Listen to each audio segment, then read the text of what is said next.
Hello everyone, and welcome back to Brittany's Reading Corner. Today we are going to be starting Anne of Green Gables by Lucy Maud Montgomery.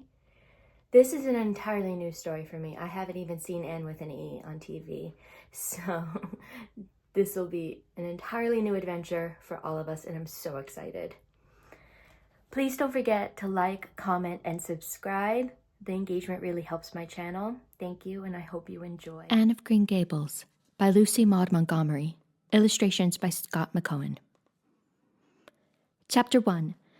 Mrs. Rachel Lynde is surprised.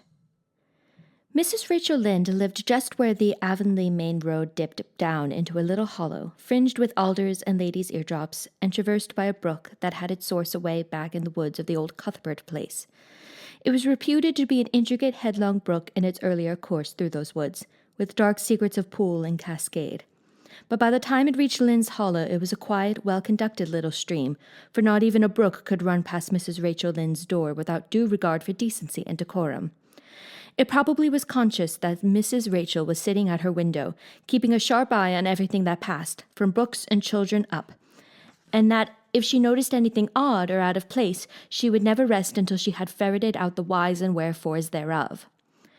There are plenty of people in Avonlea and out of it who can attend closely to their neighbours' business by dint of neglecting their own, but Mrs. Rachel Lynde was one of those capable creatures who can manage their own concerns and those of other folks into the bargain.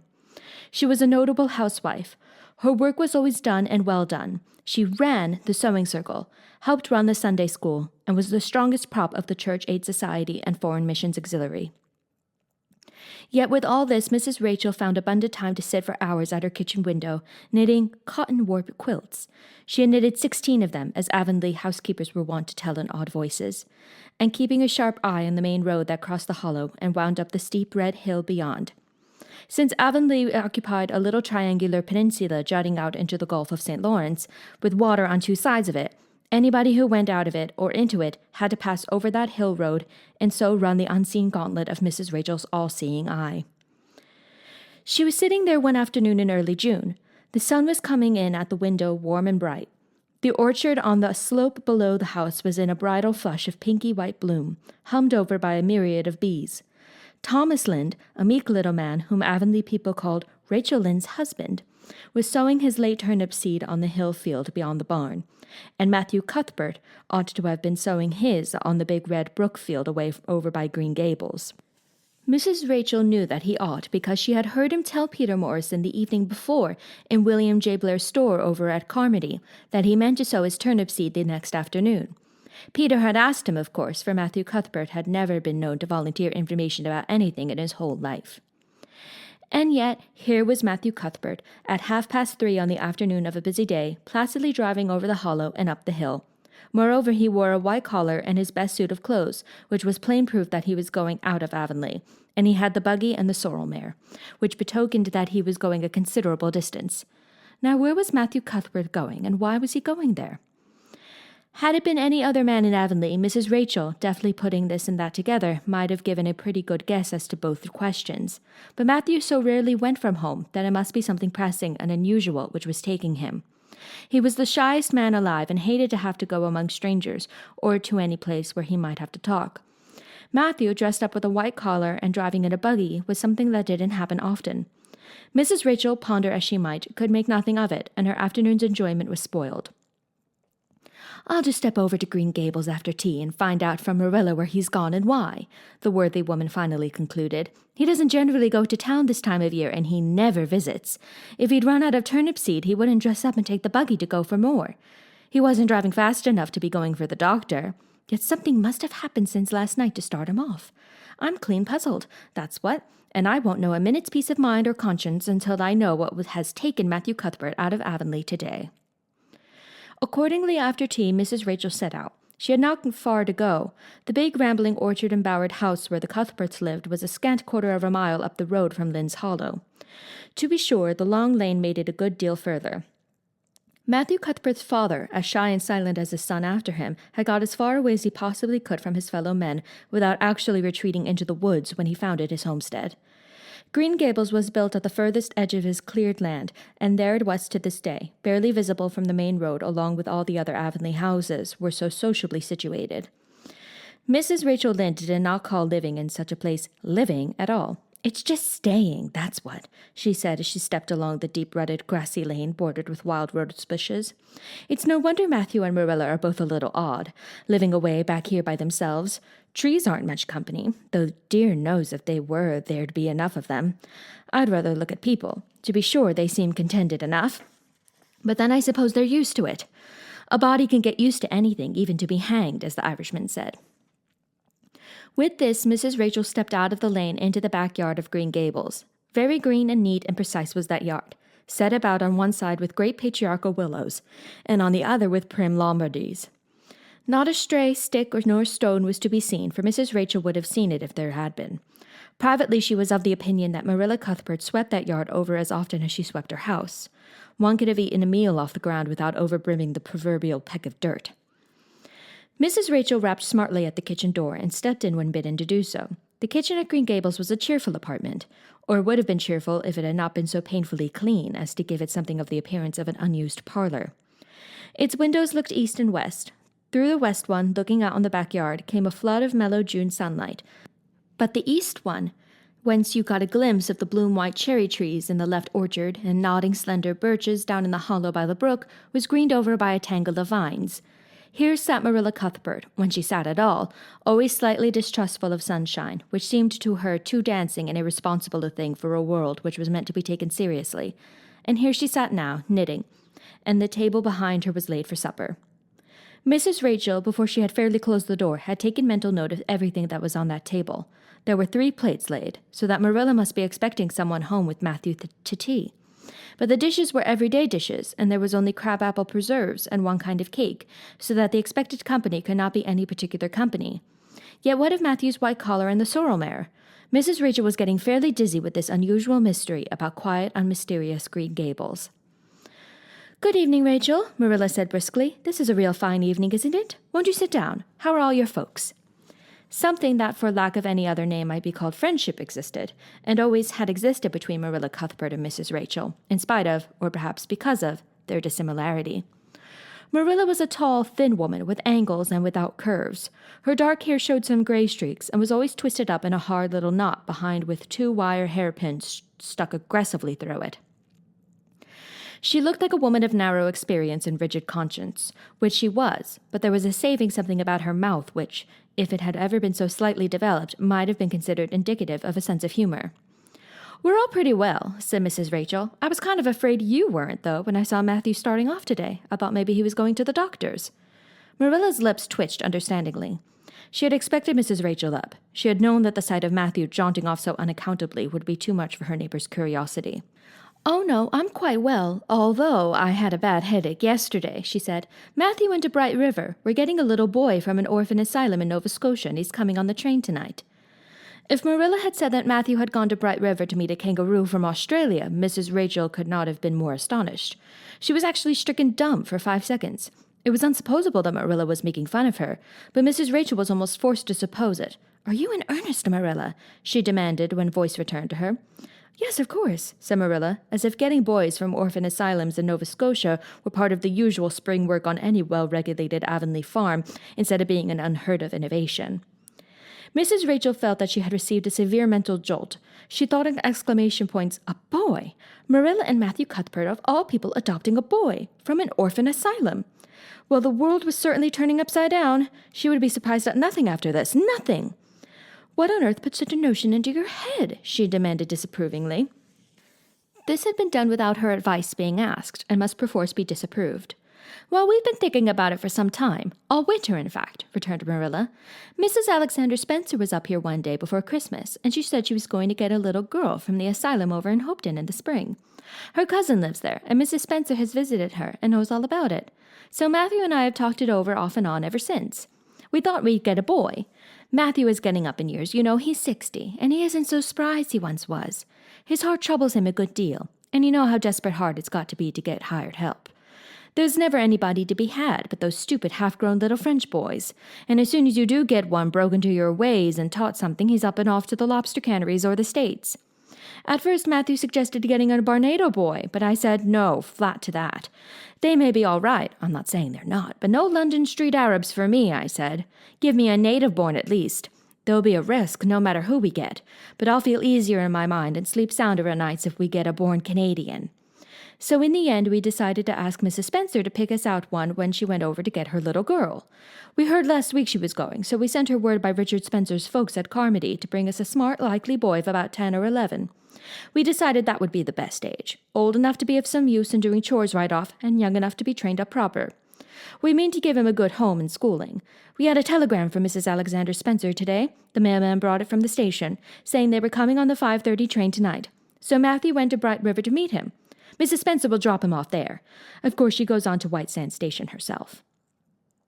Mrs. Rachel prided herself on always speaking her mind. She proceeded to speak it now, having adjusted her mental attitude to this amazing piece of news. Well, Marilla, I'll just tell you plain that I think you're doing a mighty foolish thing. A risky thing, that's what. You don't know what you're getting. You're bringing a strange child into your house and home, and you don't know a single thing about him, nor what his disposition is like, nor what sort of parents he had, nor how he's likely to turn out. Why, it was only last week I read in the paper how a man and his wife up west of the island took a boy out of an orphan asylum, and he set fire to the house at night. Set it on purpose, Marilla, and nearly burned them to a crisp in their beds. And I know another case where an adopted boy used to suck the eggs. They couldn't break him of it. If you had asked my advice in the matter, which you didn't do, Marilla, I'd have said for mercy's sake not to think of such a thing, that's what. This job's comforting seemed neither to offend nor alarm Marilla. She knitted steadily on. I don't deny there's something in what you say, Rachel. I've had some qualms myself, but Matthew was terrible set on it. I could see that, so I gave in. It's so seldom Matthew sets his mind on anything that when he does, I always feel it's my duty to give in. And as for the risk, there's risks in pretty near everything a body does in this world. There's risks in people's having children of their own if it comes to that. They don't always turn out well. And the Nova Scotia's right close to the island. It isn't as if we were getting him from England or the States. He can't be much different from ourselves. Well, I hope it will turn out all right, said Mrs. Rachel in a tone that plainly indicated her painful doubts. Only don't say I didn't warn you if he burns Green Gables down or puts strychnine in the well. I heard of a case over in New Brunswick where an orphan asylum child did that, and the whole family died in fearful agonies. Only it was a girl in that instance. Well, we're not getting a girl, said Marilla, as if poisoning wells were a purely feminine accomplishment and not to be dreaded in the case of a boy. I never dream of taking a girl to bring up. I wonder at Mrs. Alexander Spencer for doing it. But there, she wouldn't shrink from adopting a whole orphan asylum if she took it into her head.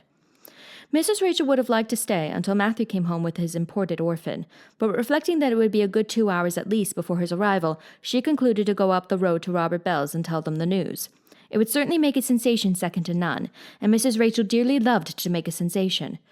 So she took herself away, somewhat to Marilla's relief, for the latter felt her doubts and fears reviving under the influence of Mrs. Rachel's pessimism. Well, of all things that ever were or will be, ejaculated Mrs. Rachel when she was safely out in the lane, it does really seem as if I must be dreaming. Well, I'm sorry for that poor young one, and no mistake. Matthew and Marilla don't know anything about children, and they'll expect him to be wiser and steadier than his own grandfather, if so be's he's ever had a grandfather, which is doubtful. It seems uncanny to think of a child at Green Gables somehow. There's never been one there, for Matthew and Marilla were grown up when the new house was built, if they ever were children, which is hard to believe when one looks at them. I wouldn't be in that orphan's shoes for anything. My, but I pity him, that's what. So said Mrs. Rachel to the wild rose bushes out of the fullness of her heart. But if she could have seen the child who was waiting patiently at the Bright River station at that very moment, her pity would have been still deeper and more profound. Chapter 2. Matthew Cuthbert is surprised. Matthew Cuthbert and the sorrel mare jogged comfortably over the 8 miles to Bright River. It was a pretty road, running along between snug farmsteads, with now and again a bit of balsamy fir wood to drive through, or a hollow where wild plums hung out their filmy bloom. The air was sweet with the breath of many apple orchards, and the meadows sloped away in the distance to horizon mists of pearl and purple, while the little birds sang as if it were the one day of summer in all the year. Matthew enjoyed the drive after his own fashion, except during the moments when he met women and had to nod to them. For in Prince Edward Island you are supposed to nod to all and sundry you meet on the road whether you know them or not.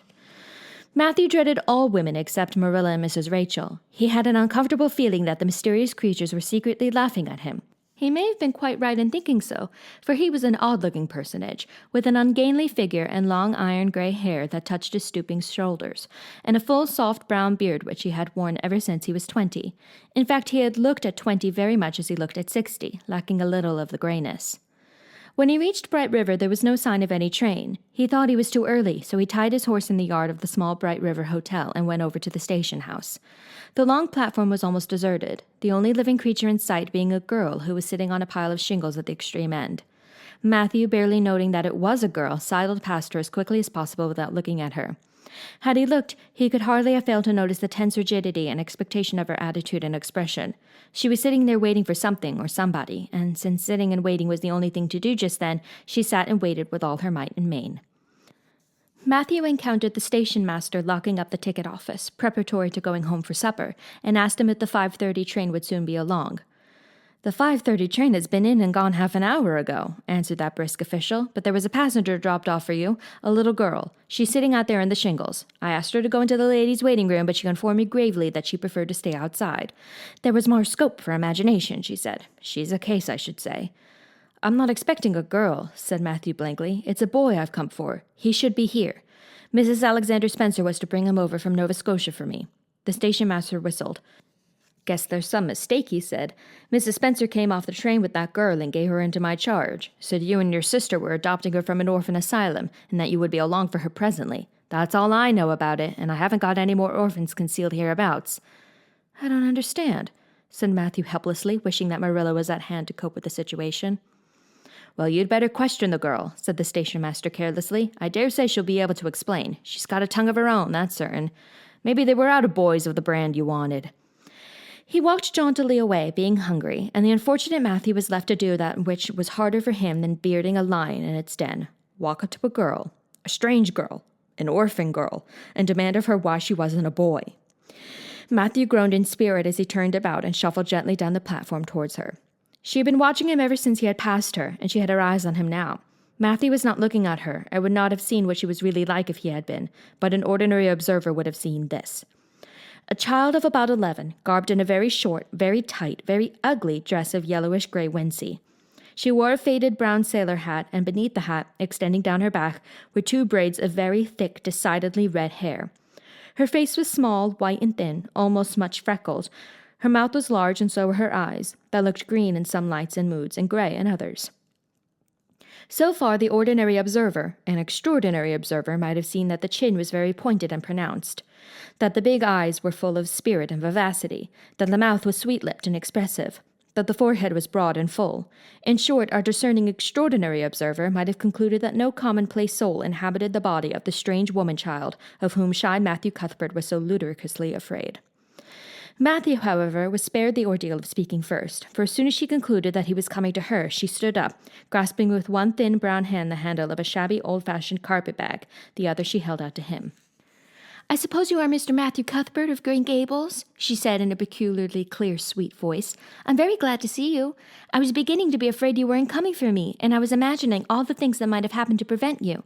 I had made up my mind that if you didn't come for me tonight, I'd go down the track to that big wild cherry tree at the bend and climb up into it to stay all night. I would be a bit afraid, and it would be lovely to sleep in a wild cherry tree all white with bloom in the moonshine, don't you think? You could imagine you were dwelling in marble halls, couldn't you? And I was quite sure you would come for me in the morning if you didn't tonight." Matthew had taken the scrawny little hand awkwardly in his. Then and there he decided what to do. He could not tell this child with the glowing eyes that there had been a mistake. He would take her home and let Marilla do that. She couldn't be left at Bright River anyhow, no matter what mistake had been made, so all questions and explanations might as well be deferred until he was safely back at Green Gables. "I'm sorry I was late," he said shyly. "Come along, the horse is over in the yard. Give me your bag." "Oh, I can carry it," the child responded cheerfully. "It isn't heavy. I've got all my worldly goods in it, but it isn't heavy. And if it isn't carried in just a certain way, the handle pulls out, so I better keep it because I know the exact knack of it. It's an extremely old carpet bag. Oh, I'm very glad you've come, even if it would have been nice to sleep in a wild cherry tree. We've got to drive a long piece, haven't we? Mrs. Spencer said it was 8 miles. I'm glad because I love driving.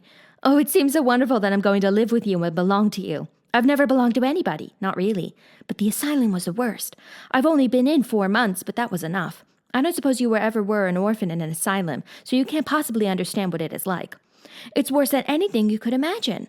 Mrs. Spencer said it was wicked of me to talk like that, but I didn't mean to be wicked. It's so easy to be wicked without knowing it, isn't it?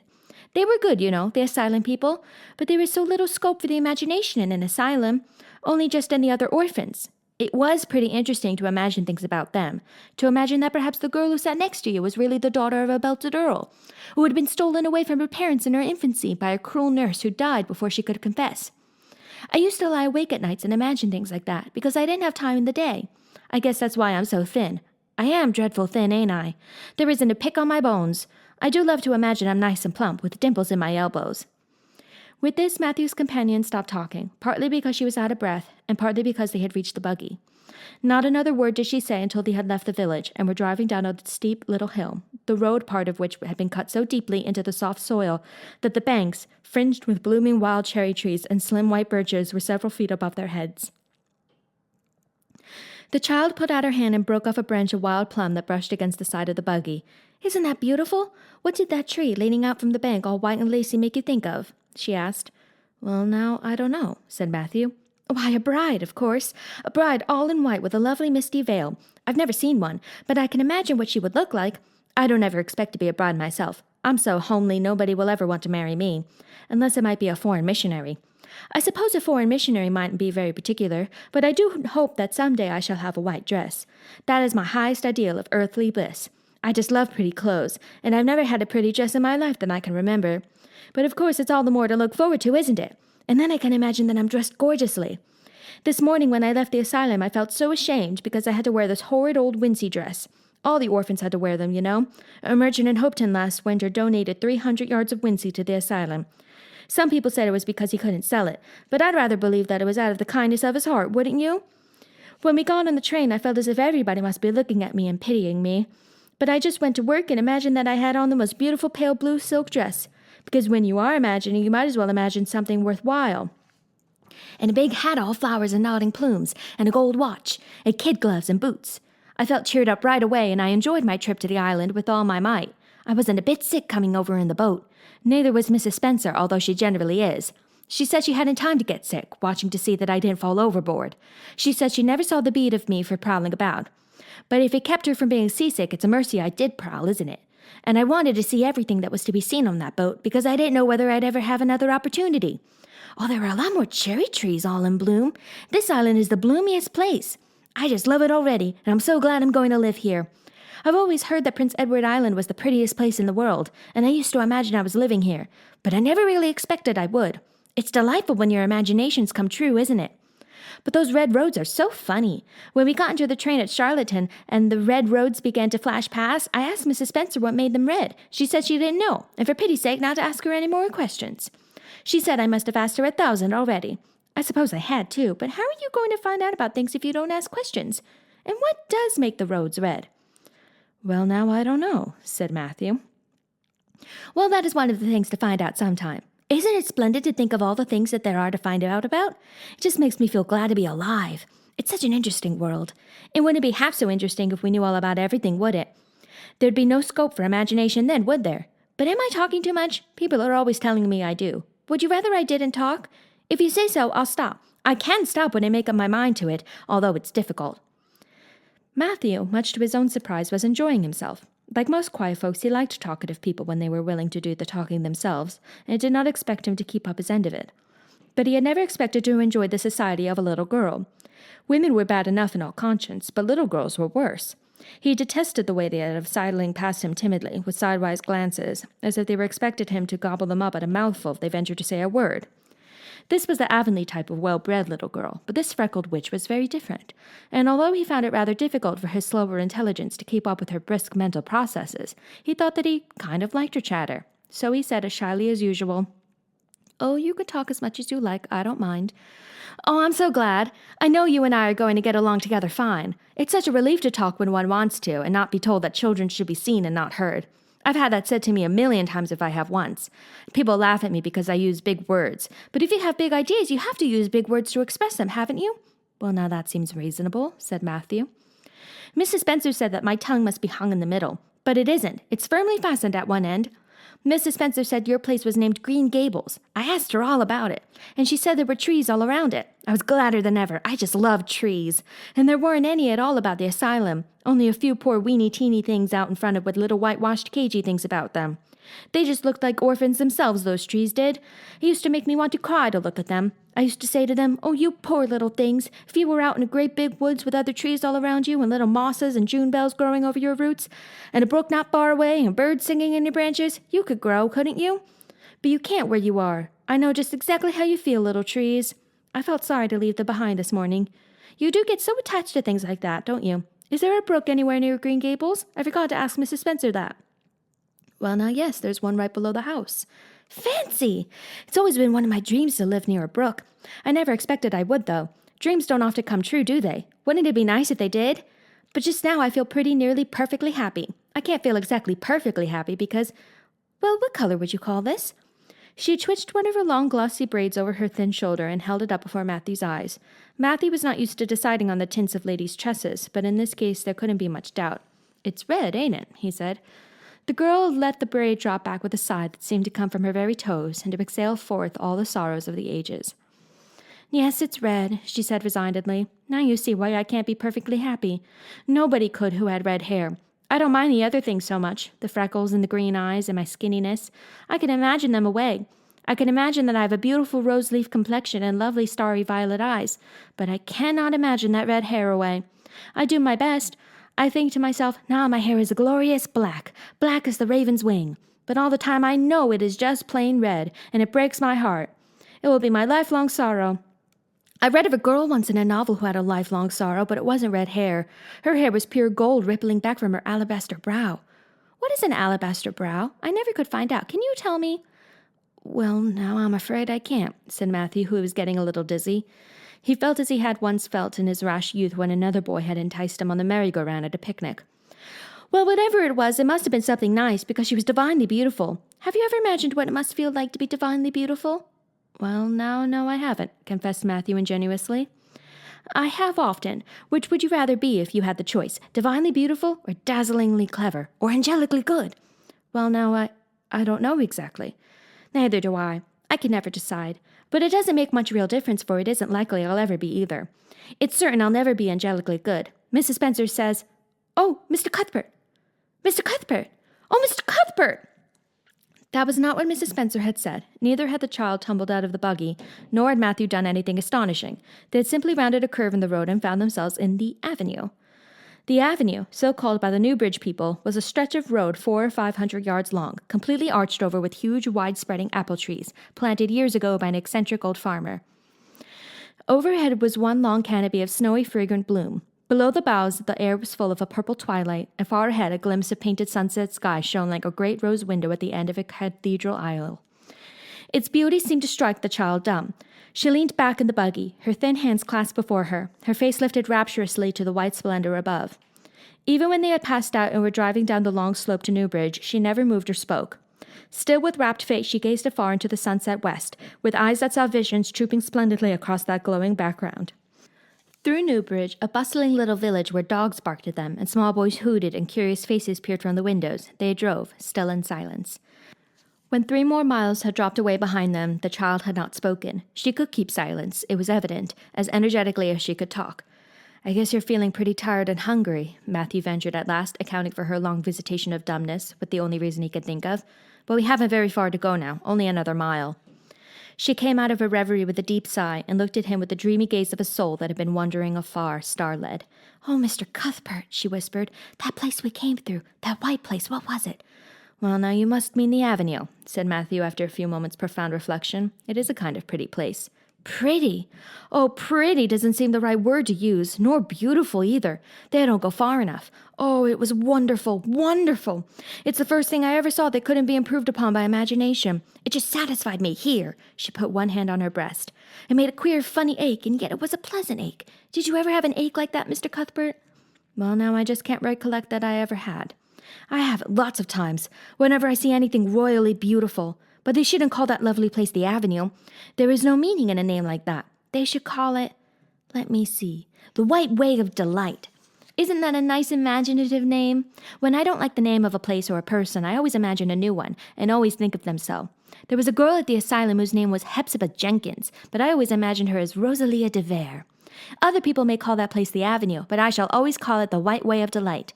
Have we really only another mile to go before we get home? I'm glad, and I'm sorry.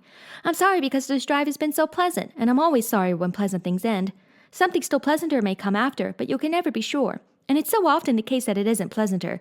That has been my experience, anyhow. But I'm glad to think of getting home. You see, I've never had a real home since I can remember. It gives me that pleasant ache again just to think of coming to a really, truly home. Oh, isn't that pretty? They had driven over the crest of a hill. Below them was a pond, looking almost like a river, so long and winding was it. A bridge spanned it midway, and from there to its lower end, where an amber-hued belt of sand hills shut it in from the dark blue gulf beyond, the water was a glory of many shifting hues. The most spiritual shadings of crocus and rose and ethereal green, with other elusive tintings for which no name has ever been found. Above the bridge the pond ran up into fringing groves of fir and maple, and lay all darkly translucent in their wavering shadows. Here and there a wild plum leaned out from the bank like a white-clad girl tiptoeing to her own reflection. From the marsh at the head of the pond came the clear, mournfully sweet chorus of the frogs. There was a little gray house peering around a white apple orchard on a slope beyond, and although it was not yet quite dark, a light was shining from one of its windows. "That's Barry's pond," said Matthew. "Oh, I don't like that name either. I shall call it, let me see, the Lake of Shining Waters. Yes, that is the right name for it. I know because of the thrill. When I hit on a name that suits exactly, it gives me a thrill. Do things ever give you a thrill?" Matthew ruminated. "Well, now, yes. It always kind of gives me a thrill to see them ugly white grubs that spade up in the cucumber beds. I hate the look of them." "Oh, I don't think that could be exactly the same kind of a thrill. Do you think it can? There doesn't seem to be much connection between grubs and lakes of shining waters, does there? But why do other people call it Barry's Pond?" "I reckon because Mr. Barry lives up there in that house. Orchard Slope's the name of his place. If it wasn't for that big bush behind it, you could see Green Gables from here. But we have to go over the bridge and round by the road, so it's near a half-mile further." "Has Mr. Barry any little girls?" "Well, not so very little either. About my size." "He's got one about 11. Her name is Diana." "Oh," with a long indrawing of breath, "what a perfectly lovely name." "Well, now, I don't know. There's something dreadful heathenish about it, seems to me. I'd rather Jane or Mary or some sensible name like that. But when Diana was born, there was a schoolmaster boarding there, and they gave him the naming of her, and he called her Diana. I wish there had been a schoolmaster like that around when I was born then. Oh, here we are at the bridge. I'm going to shut my eyes tight. I'm always afraid going over bridges. I can't help imagining that perhaps just as we get to the middle, they'll crumple up like a jackknife and nip us. So I shut my eyes. But I always have to open them for all when I think we're getting near the middle, because you see, if the bridge did crumple up, I'd want to see it crumple. What a jolly rumble it makes. I always like the rumble part of it. Isn't it splendid there are so many things to like in this world? There, we're over. Now I'll look back. Good night, dear Lake of Shining Waters. I always say good night to the things I love, just as I would to people. I think they like it. That water looks as if it was smiling at me. When they had driven up the further hill and around a corner, Matthew said, "We're pretty near home now. That's Green Gables over." "Oh, don't tell me," she interrupted breathlessly, catching at his partially raised arm and shutting her eyes that she might not see his gesture. "Let me guess. I'm sure I'll guess right." She opened her eyes and looked about her. They were on the crest of a hill. The sun had set some time since, but the landscape was still clear in the mellow afterlight. To the west, a dark church spire rose up against a marigold sky. Below was a little valley, and beyond a long, gently rising slope with snug farmsteads scattered along it. From one to another the child's eyes darted, eager and wistful. At last they lingered on one away to the left, far back from the road, dimly white with blossoming trees in the twilight of the surrounding woods. Over it, in the stainless southwest sky, a great crystal-white star was shining like a lamp of guidance and promise. "That's it, isn't it?" she said, pointing. Matthew slapped the reins on the sorrel's back delightedly. "Well, now you've guessed it. But I reckon Mrs. Spencer described it so as you could tell." "No, she didn't. Really, she didn't. All she said might just as well have been about most of those other places. I hadn't any real idea what it looked like. But just as soon as I saw it, I felt it was home. Oh, it seems as if I must be in a dream. Do you know, my arm must be black and blue from the elbow up, for I pinched myself so many times today.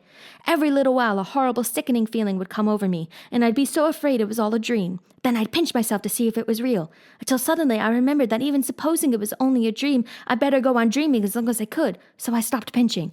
But it is real, and we're nearly home." With a sigh of rapture, she relapsed into silence. Matthew stirred uneasily. He felt glad that it would be Marilla and not he who would have to tell this waif of the world that the home she longed for was not to be hers after all. They drove over Lynn's Hollow, where it was already quite dark, but not so dark that Mrs. Rachel could not see them from her window vantage, and up the hill and into the long lane of Green Gables. By the time they arrived at the house, Matthew was shrinking from the approaching revelation with an energy he did not understand. It was not of Marilla or himself he was thinking, or of the trouble this mistake was probably going to make for them, but of the child's disappointment. When he thought of that rapt light being quenched in her eyes, he had an uncomfortable feeling that he was going to assist at murdering something, much the same feeling that came over him when he had to kill a lamb or calf or any other innocent little creature. The yard was quite dark as they turned into it, and the poplar leaves were rustling silkily all around it. "Listen to the trees talking in their sleep," she whispered, as he lifted her to the ground. "What nice dreams they must have." Then, holding tightly to the carpet bag which contained all her worldly goods, she followed him into the house. Chapter 3. Marilla Cuthbert is Surprised. Marilla came briskly forward as Matthew opened the door, but when her eyes fell on the odd little figure in the stiff, ugly dress, with the long braids of red hair and the eager, luminous eyes, she stopped short in amazement. "Matthew Cuthbert, who's that?" she ejaculated. "Where is the boy?" "There wasn't any boy," said Matthew wretchedly. "There was only her." He nodded at the child, remembering that he had never even asked her name. "No boy? But there must have been a boy," insisted Marilla. "We sent word to Mrs. Spencer to bring a boy." "Well, she didn't. She brought her. I asked the station master, and I had to bring her home. She couldn't be left there no matter where the mistake had come in." "Well, this is a pretty piece of business," ejaculated Marilla. During this dialogue, the child had remained silent, her eyes roving from one to the other, all the animation fading out of her face. Suddenly, she seemed to grasp the full meaning of what had been said. Dropping her precious carpetbag, she sprang forward a step and clasped her hands. "You don't want me," she cried. "You don't want me because I'm not a boy. I might have expected it. Nobody ever did want me. I might have known it was all too beautiful to last. I might have known nobody really did want me. Oh, what shall I do? I'm going to burst into tears." Burst into tears she did. Sitting down on a chair by the table, flinging her arms out upon it, and burying her face in them, she proceeded to cry stormily. Marilla and Matthew looked at each other deprecatingly across the stove. Neither of them knew what to say or do. Finally, Marilla stepped lamely into the breach. "Well, well, there's no need to cry so about it." "Yes, there is need." The child raised her head quickly, revealing a tear-stained face and trembling lips. "You would cry, too, if you were an orphan and had come to a place you thought was going to be home and found that they didn't want you because you weren't a boy. Oh, this is the most tragical thing that ever happened to me." Something like a reluctant smile, rather rusty from long disuse, mellowed Marilla's grim expression. "Well, don't cry any more. We're not going to turn you out of doors tonight. You'll have to stay here until we investigate this affair. What's your name?" The child hesitated for a moment. "Will you please call me Cordelia?" she said eagerly. "Call you Cordelia? Is that your name?" "No, it's not exactly my name, but I would love to be called Cordelia. It's such a perfectly elegant name." "I don't know what on earth you mean. If Cordelia isn't your name, what is?" "Anne Shirley," reluctantly faltered forth the owner of that name. "But oh, please do call me Cordelia. It can't matter much to you what you call me if I'm only going to be here a little while, can it? And Anne is such an unromantic name." "Unromantic fiddlesticks," said the unsympathetic Marilla. "Anne is a real good, plain, sensible name. You've no need to be ashamed of it." "Oh, I'm not ashamed of it," explained Anne. "Only I like Cordelia better. I've always imagined that my name was Cordelia. At least, I always have of late years. When I was young, I used to imagine it was Geraldine, but I like Cordelia better now. But if you call me Anne, please call me Anne spelled with an E." "What difference does it make how it's spelled?" asked Marilla with another rusty smile as she picked up the teapot. "Oh, it makes such a difference. It looks so much nicer. When you hear a name pronounced, can't you always see it in your mind, just as if it was printed out? I can, and A-N-N looks dreadful, but A-N-N-E looks so much more distinguished. If you'll only call me Anne, spelled with an E, I shall try to reckon myself to not being called Cordelia." "Very well, then, Anne spelled with an E. Can you tell us how this mistake came to be made? We sent word to Mrs. Spencer to bring us a boy. Were there no boys at the asylum?" "Oh, yes, there was an abundance of them. But Mrs. Spencer said distinctly that you wanted a girl about 11 years old. And the matron said she thought I would do. You don't know how delighted I was. I couldn't sleep all last night for joy. Oh," she added reproachfully, turning to Matthew, "why didn't you tell me at the station that you didn't want me and leave me there? If I hadn't seen the white way of delight and the lake of shining waters, it wouldn't be so hard." What on earth does she mean? Demanded Marilla, staring at Matthew. She's just referring to some conversation we had on the road, said Matthew hastily. I'm going out to put the mare in, Marilla. Have tea ready when I come back. Did Mrs. Spencer bring anybody over besides you? Continued Marilla when Matthew had gone out. She brought Lily Jones for herself. Lily is only 5 years old, and she is very beautiful. She has nut brown hair. If I was very beautiful and had nut brown hair, would you keep me? No. We want a boy to help Matthew on the farm. A girl would be of no use to us. Take off your hat. I'll lay it and your bag on the hall table. Anne took off her hat meekly. Matthew came back presently, and they sat down to supper. But Anne could not eat. In vain she nibbled at the bread and butter and pecked at the crabapple preserve out of the little scalloped glass dish by her plate. She did not really make any headway at all. You're not eating anything, said Marilla sharply, eyeing her as if it were a serious shortcoming. Anne sighed. I can't. I'm in the depths of despair. Can you eat when you were in the depths of despair? I've never been in the depths of despair, so I can't say, responded Marilla. Weren't you? Well, did you ever try to imagine you were in the depths of despair? No, I didn't. Then I don't think you can understand what it's like. It's a very uncomfortable feeling indeed. When you try to eat, a lump comes right up in your throat and you can't swallow anything, not even if it was a chocolate caramel. I had one chocolate caramel once 2 years ago, and it was simply delicious. I've often dreamed since then that I had a lot of chocolate caramels, but I always wake up just when I'm going to eat them. I do hope you won't be offended because I can't eat. Everything is extremely nice, but still, I cannot eat.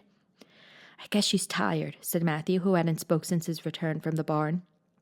Best put her to bed, Marilla. Marilla had been wondering where Anne should be put to bed. She had prepared a couch in the kitchen chamber for the desired and expected boy, but although it was neat and clean, it did not seem quite the thing to put a girl there somehow. But the spare room was out of the question for such a stray waif, so there remained only the East Gable room. Marilla lighted a candle and told Anne to follow her, which Anne spiritlessly did, taking her hat and carpet-bag from the hall table as she passed. The hall was fearsomely clean. The little gable chamber in which she presently found herself seemed still cleaner. Marilla set the candle on a 3-legged, 3-cornered table and turned down the bedclothes. I suppose you have a nightgown? She questioned. Anne nodded. Yes, I have 2. The matron of the asylum made them for me. They're fearfully skimpy. There is never enough to go around in an asylum, so things are always skimpy, at least in a poor asylum like ours. I hate skimpy nightdresses, but one can dream just as well in them as in lovely trailing ones with frills around the neck. That's one consolation. Well, undress as quick as you can and go to bed. I'll come back in a few minutes for the candle. I daren't trust you to put it out yourself. You'd likely set the place on fire. When Marilla had gone, Anne looked around her wistfully. The whitewashed walls were so painfully bare and staring that she thought they must ache over their own bareness. The floor was bare, too, except for a round braided mat in the middle, such as Anne had never seen before. In one corner was the bed, a high old-fashioned one, with 4 dark, low-turned posts. In the other corner was the aforesaid 3-cornered table adorned with a fat red velvet pincushion, hard enough to turn the point of the most adventurous pin. Above it hung a little 6-by-8 mirror. Midway between table and bed was the window, with an icy white muslin frill over it, and opposite it was the washstand. The whole apartment was of a rigidity not to be described in words, but which sent a shiver to the very marrow of Anne's bones. With a sob, she hastily discarded her garments, put on the skimpy nightgown, and sprang into bed, where she burrowed face downward into the pillow and pulled the clothes over her head. When Marilla came up from the light, various skimpy articles of raiment scattered most untidily over the floor, and a certain tempestuous appearance of the bed were the only indications of any presence save her own. She deliberately picked up Anne's clothes, placed them neatly on a prim yellow chair, and then, taking up the candle, went over to the bed. "Good night," she said, a little awkwardly, but not unkindly. Anne's white face and big eyes appeared over the bedclothes with a startling suddenness. "How can you call it a good night when you know it must be the very worst night I've ever had?" she said reproachfully. Then she dived down into invisibility again. Marilla went slowly down to the kitchen and proceeded to wash the supper dishes. Matthew was smoking, a sure sign of perturbation of mind. He seldom smoked, for Marilla set her face against it as a filthy habit, but at certain times and seasons he felt driven to it, and then Marilla winked at the practice, realizing that a mere man must have some vent for his emotions.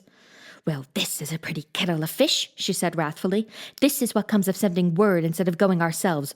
Robert Spencer's folks have twisted that message somehow. One of us will have to drive over and see Mrs. Spencer tomorrow, that's certain. This girl will have to be sent back to the asylum."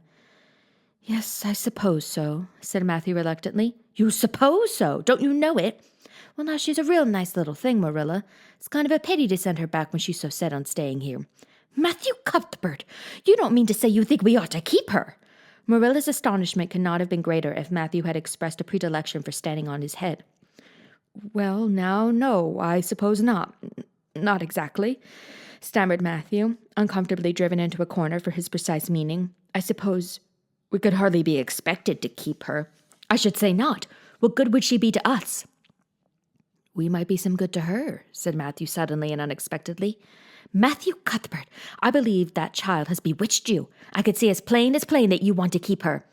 Well, now, she's a real interesting little thing, persisted Matthew. You should have heard her talk coming from the station. Oh, she could talk fast enough. I saw that at once. It's nothing in her favor, either. I don't like children who have so much to say.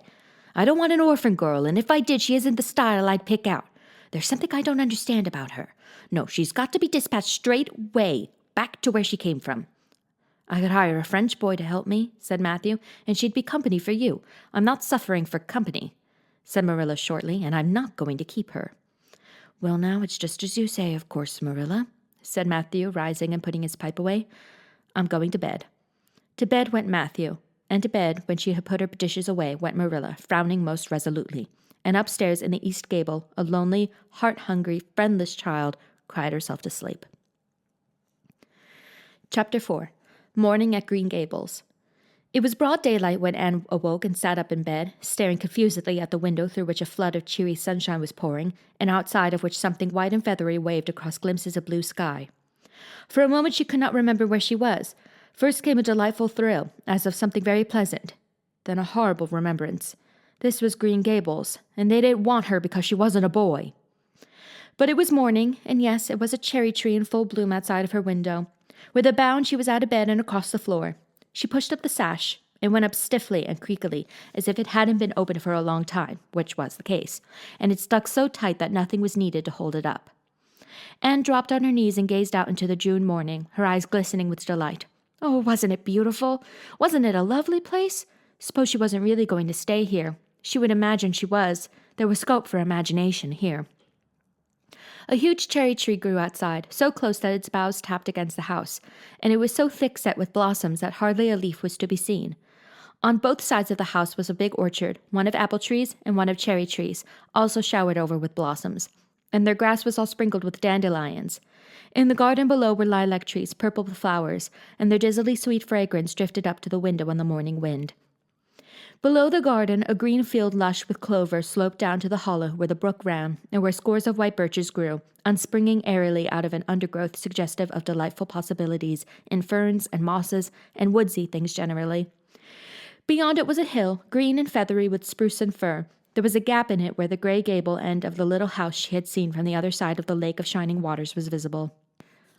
Off to the left were the big barns, and beyond them, away down over green, low-sloping fields, was a sparkling blue glimpse of sea. Anne's beauty-loving eyes lingered on it all, taking everything greedily in. She had looked on so many unlovely places in her life, poor child, but this was as lovely as anything she had ever dreamed. She knelt there, lost to everything but the loveliness around her, until she was startled by a hand on her shoulder. Marilla had come in unheard by the small dreamer. "It's time you were dressed," she said curtly. Marilla really did not know how to talk to the child, and her uncomfortable ignorance made her crisp and curt when she did not mean to be. Anne stood up and drew a long breath. "Oh, isn't it wonderful?" she said, waving her hand comprehensively at the good world outside. "It's a big tree," said Marilla, "and it blooms great, but the fruit don't amount to much, never. Small and wormy." "Oh, I don't mean just the tree. Of course it's lovely. Yes, it's radiantly lovely. It blooms as if it meant it. But I meant everything. The garden and the orchard and the brook and the woods, the whole big dear world. Don't you feel as if you just loved the world on a morning like this? And I can hear the brook laughing all the way up here. Have you ever noticed what cheerful things brooks are? They're always laughing. Even in wintertime I've heard them under the ice. I'm so glad there's a brook near Green Gables. Perhaps you think it doesn't make any difference to me when you're not going to keep me, but it does. I shall always like to remember that there is a brook at Green Gables, even if I never see it again. If there wasn't a brook, I'd be haunted by the uncomfortable feeling that there ought to be one. I'm not in the depths of despair this morning. I never can be in the morning. Isn't it a splendid thing that there are mornings? But I feel very sad. I've just been imagining that it was really me you wanted after all, and that I was to stay here forever and ever. It was a great comfort while it lasted, but the worst of imagining things is that the time comes when you have to stop, and that hurts." "You'd better get dressed and come downstairs, and never mind your imaginings," said Marilla as soon as she could get a word in edgewise. "Breakfast is waiting. Wash your face and comb your hair. Leave the window up and turn your bedclothes back over the foot of the bed. Be as smart as you can." Anne could evidently be smart to some purpose, for she was downstairs in 10 minutes' time, with her clothes neatly on, her hair brushed and braided, her face washed, and a comfortable consciousness pervading her soul that she had fulfilled all Marilla's requirements. As a matter of fact, however, she had forgotten to turn back the bedclothes. "I'm pretty hungry this morning," she announced as she slipped into the chair Marilla placed for her. "The world doesn't seem such a howling wilderness as it did last night. I'm so glad it's a sunshiny morning, but I like rainy mornings really well too. All sorts of mornings are interesting, don't you think? You don't know what's going to happen through the day, and there's so much scope for imagination. But I'm glad it's not rainy today, because it's easier to be cheerful and bear up under affliction on a sunshiny day. I feel that I have a good deal to bear up under. It's all very well to read about sorrows and imagine yourself living through them heroically, but it's not so nice when you really come to have them, is it?" "For pity's sake, hold your tongue," said Marilla. "You talk entirely too much for a little girl." Thereupon Anne held her tongue so obediently and thoroughly that her continued silence made Marilla rather nervous, as if in the presence of something not exactly natural. Matthew also held his tongue, but this at least was natural, so that the meal was a very silent one. As it progressed, Anne became more and more abstracted, eating mechanically, with her big eyes fixed unswervingly and unseeingly on the sky outside the window. This made Marilla more nervous than ever. She had an uncomfortable feeling that while this odd child's body might be there at the table, her spirit was far away in some remote airy cloudland, borne aloft on the wings of imagination. Who would want such a child about the place? Yet Matthew wished to keep her, of all unaccountable things. Marilla felt that he wanted it just as much this morning as he had the night before, and that he would go on wanting it. That was Matthew's way, take a whim into his head and cling to it with the most amazing silent persistency. A persistency 10 times more potent and effectual in its very silence than if he had talked it out. When the meal was ended, Anne came out of her reverie and offered to wash the dishes. "Can you wash dishes right?" asked Marilla distrustfully. "Pretty well. I'm better at looking after children, though. I've had so much experience at that. It's such a pity you haven't any here for me to look after." "I don't feel as if I wanted any more children to look after than I've got at present. You're problem enough in all conscience. What's to be done with you, I don't know. Matthew is a most ridiculous man." "I think he's lovely," said Anne reproachfully.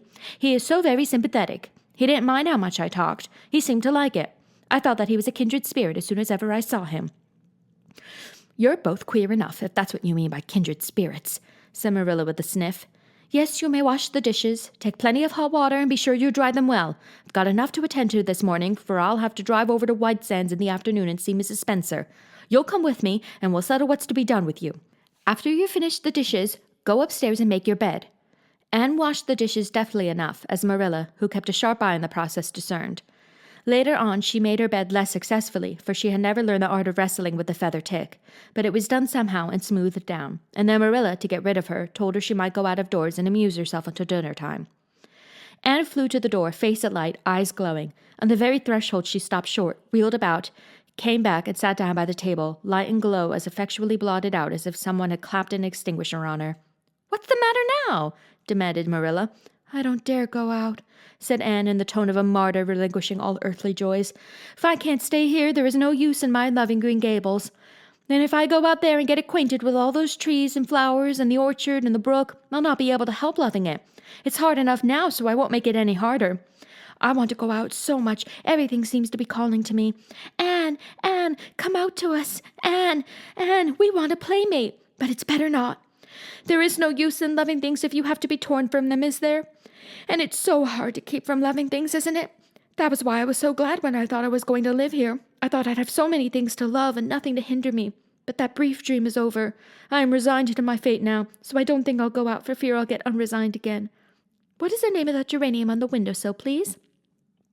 "That's the apple-scented geranium." "Oh, I don't mean that sort of a name. I mean just a name you gave it yourself. Didn't you give it a name? May I give it one then? May I call it... Let me see. Bonnie would do. May I call it Bonnie while I'm here? Oh, do let me. Goodness, I don't care. But where on earth is the sense of naming a geranium? Oh, I like things to have handles, even if they are only geraniums. It makes them seem more like people.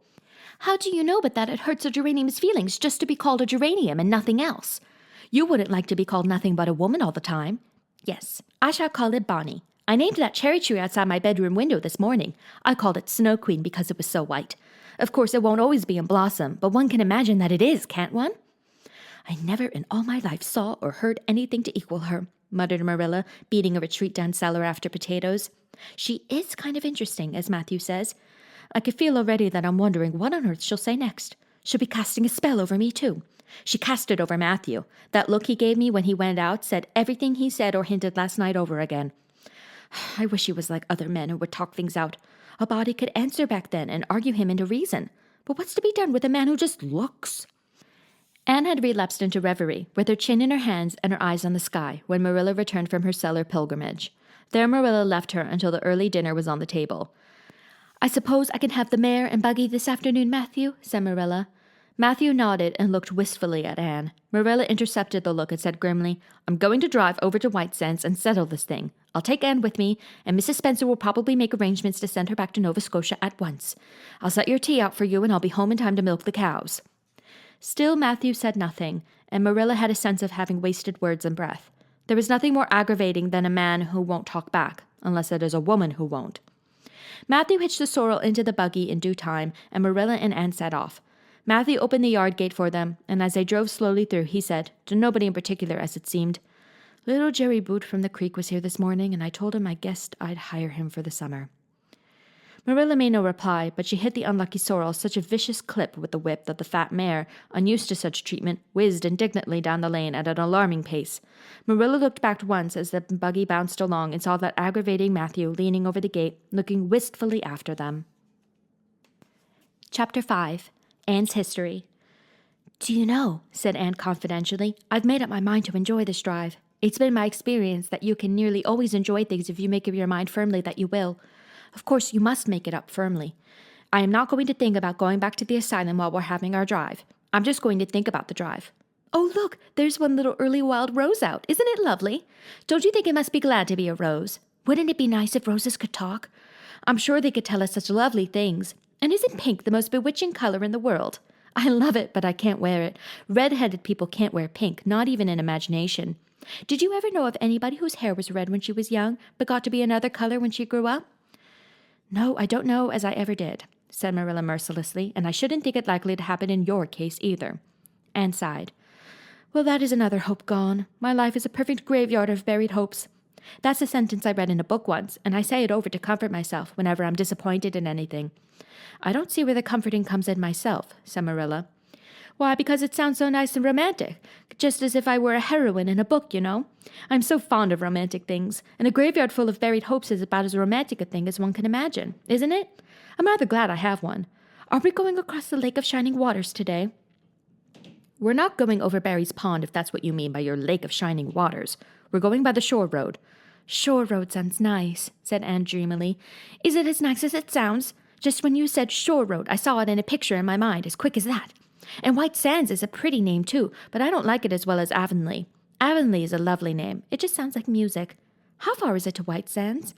It's 5 miles, and as you're evidently bent on talking, you might as well talk to some purpose by telling me what you know about yourself.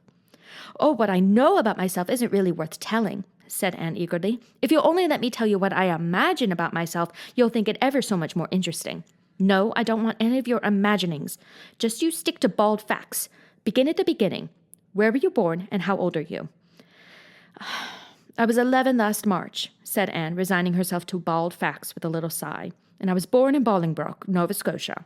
My father's name was Walter Shirley, and he was a teacher in the Bolingbroke High School. My mother's name was Bertha Shirley. Aren't Walter and Bertha lovely names? I'm so glad my parents had nice names. It would be a real disgrace to have a father named, well, say Jedediah, wouldn't it?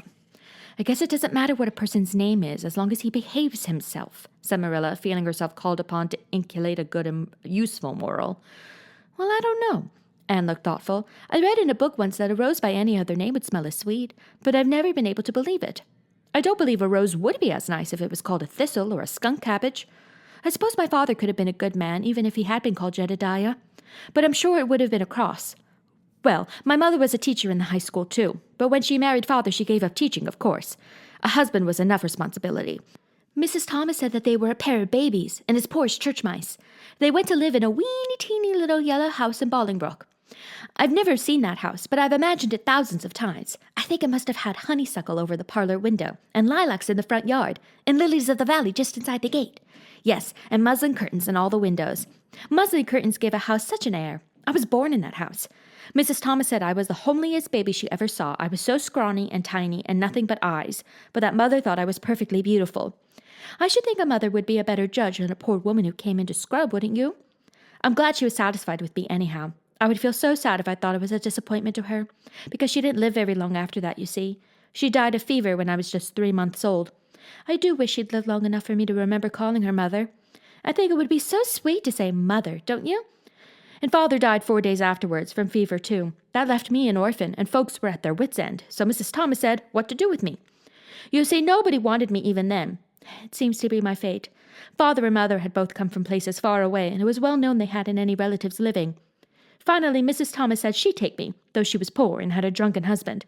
She brought me up by hand. Do you know if there's anything in being brought up by hand that ought to make people who are brought up that way better than other people? Because whenever I was naughty, Mrs. Thomas would ask me how I could be such a bad girl when she had brought me up by hand, reproachful-like.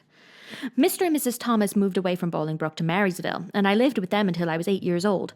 I helped look after the Thomas children. There were 4 of them younger than me, and I could tell you they took a lot of looking after. Then Mr. Thomas was killed falling under a train, and his mother offered to take Mrs. Thomas and the children, but she didn't want me. Mrs. Thomas was at her wit's end, so she said what to do with me. Then Mrs. Hammond from up the river came down and said she'd take me, seeing I was handy with children, and I went up the river to live with her in a little clearing among the stumps. It was a very lonesome place. I'm sure I could never have lived there if I hadn't had an imagination. Mr. Hammond worked a little sawmill up there, and Mrs. Hammond had 8 children. She had twins 3 times. I like babies in moderation, but twins 3 times in succession is too much. I told Mrs. Hammond so firmly when the last pair came. I used to get so dreadfully tired carrying them about. I lived upriver with Mrs. Hammond over 2 years, and then Mr. Hammond died, and Mrs. Hammond broke up housekeeping. She divided her children among her relatives and went to the States. I had to go to the asylum at Hopeton because nobody would take me. They didn't want me at the asylum either. They said they were overcrowded as it was, but they had to take me, and I was there 4 months until Mrs. Spencer came. Anne finished up with another sigh, of relief this time. Evidently, she did not like talking about her experiences in a world that had not wanted her. "Did you ever go to school?" demanded Marilla, turning the sorrel mare down the shore road. "Not a great deal. I went a little the last year I stayed with Mrs. Thomas.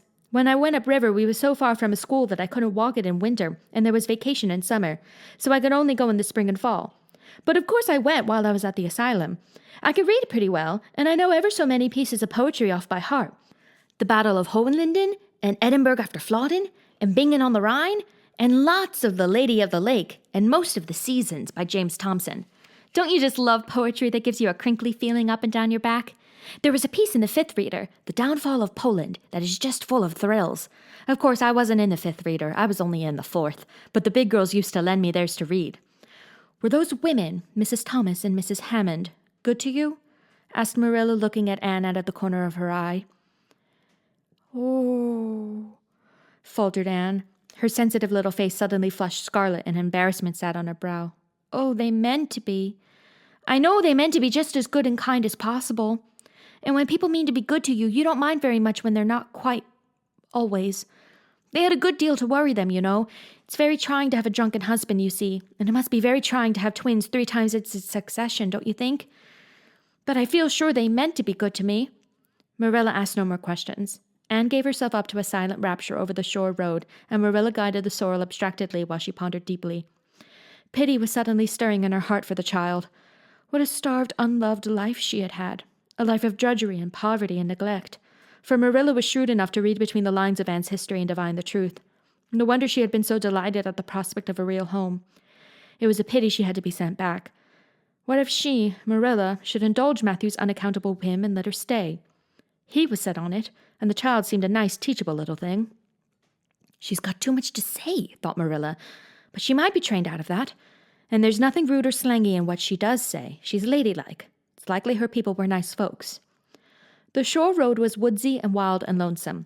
On the right hand, scrub firs, their spirits quite unbroken by long years of tussle with the Gulf winds, grew thickly.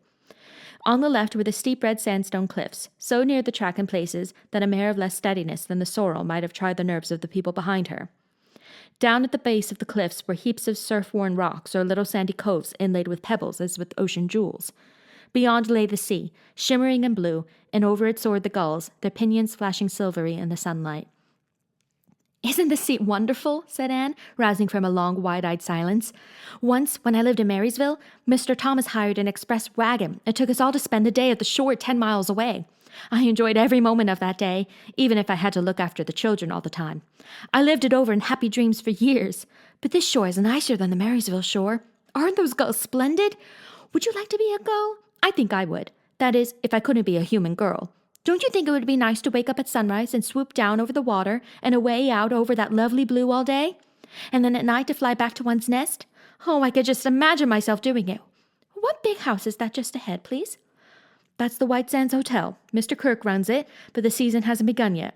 There are heaps of Americans come there for the summer. They think the shore is just about right." "I was afraid it might be Mrs. Spencer's place," said Anne mournfully. "I don't want to get there. Somehow it will seem like the end of everything." Chapter 6. Marilla Makes Up Her Mind. Get there they did, however, in due season.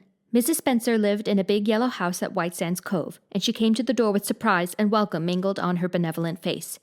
"Dear, dear," she exclaimed, "you're the last folks I was looking for today, but I'm real glad to see you.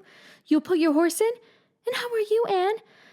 "I'm as well as can be expected, thank you," said Anne smilelessly. A blight seemed to have descended on her. "I suppose we'll stay a little while to rest the mare," said Marilla, "but I promised Matthew I'd be home early. The fact is, Mrs. Spencer, there's been a queer mistake somewhere, and I've come over to see where it is. We sent word, Matthew and I, for you to bring us a boy from the asylum. We told your brother Robert to tell you we wanted a boy 10 or 11 years old." "Marilla Cuthbert, you don't say so," said Mrs. Spencer in distress. "Why, Robert sent the word down by his daughter Nancy, and she said you wanted a girl, didn't she, Flora Jane?" appealing to her daughter, who had come out to the steps. "She certainly did, Miss Cuthbert," corroborated Flora Jane earnestly. "I'm dreadfully sorry," said Mrs. Spencer. "It is too bad, but it certainly wasn't my fault, you see, Miss Cuthbert. I did the best I could, and I thought I was following your instructions. Nancy is a terrible flighty thing. I've often had to scold her well for her heedlessness." "It was our own fault," said Marilla resignedly. "We should have come to you ourselves and not left an important message to be passed along by word of mouth in that fashion. Anyhow, the mistake has been made, and the only thing to do now is to set it right. Can we send the child back to the asylum? I suppose they'll take her back, won't they?" "I suppose so," said Mrs. Spencer thoughtfully. "But I don't think it will be necessary to send her back. Mrs. Peter Blewett was up here yesterday, and she was saying to me how much she wished she'd sent by me for a little girl to help her. Mrs. Peter has a large family, you know, and she finds it hard to get help. Anne will be the very girl for her. I call it positively providential." Marilla did not look as if she thought Providence had much to do with the matter. Here was an unexpectedly good chance to get this unwelcome orphan off her hands, and she did not even feel grateful for it. She knew Mrs. Peter Blewett only by sight as a small, shrewish-faced woman without an ounce of superfluous flesh on her bones, but she had heard of her. A terrible worker and driver, Mrs. Peter was said to be, and discharged servant girls told fearsome tales of her temper and stinginess, and her family of pert, quarrelsome children. Marilla felt a qualm of conscience at the thought of handing Anne over to her tender mercies. "Well, I'll go in and we'll talk the matter over," she said. "And if there isn't Mrs. Peter coming up the lane this blessed minute!" exclaimed Mrs. Spencer, bustling her guests through the hall into the parlor, where a deadly chill struck on them as if the air had been strained so long through dark green, closely drawn blinds that it had lost every particle of warmth it had ever possessed. "That is real lucky, for we can settle the matter right away. Take the armchair, Miss Cuthbert. Anne, you sit here on the ottoman and don't wriggle. Let me take your hats. Flora Jane, go out and put the kettle on. Good afternoon, Mrs. Blewett. We were just saying how fortunate it was you happened along. Let me introduce you two ladies, Mrs. Blewett and Miss Cuthbert. Please excuse me for just a moment. I forgot to tell Flora Jane to take the buns out of the oven." Mrs. Spencer whisked away, after pulling up the blinds. Anne, sitting mutely on the ottoman with her hands clasped tightly in her lap, stared at Mrs. Blewett as one fascinated.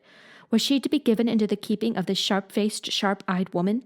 She felt a lump coming up in her throat, and her eyes smarted painfully. She was beginning to be afraid she couldn't keep the tears back when Mrs. Spencer returned, flushed and beaming, quite capable of taking any and every difficulty, physical, mental, or spiritual, into consideration and settling out of hand. "It seems there's been a mistake about this little girl, Mrs. Blewett," she said. "I was under the impression that Mr. and Miss Cuthbert wanted a little girl to adopt. I was certainly told so, but it seems it was a boy they wanted. So if you're still of the same mind you were yesterday, I think she'll be just the thing for you." Mrs. Blewett darted her eyes over Anne from head to foot. "How old are you, and what's your name?" she demanded.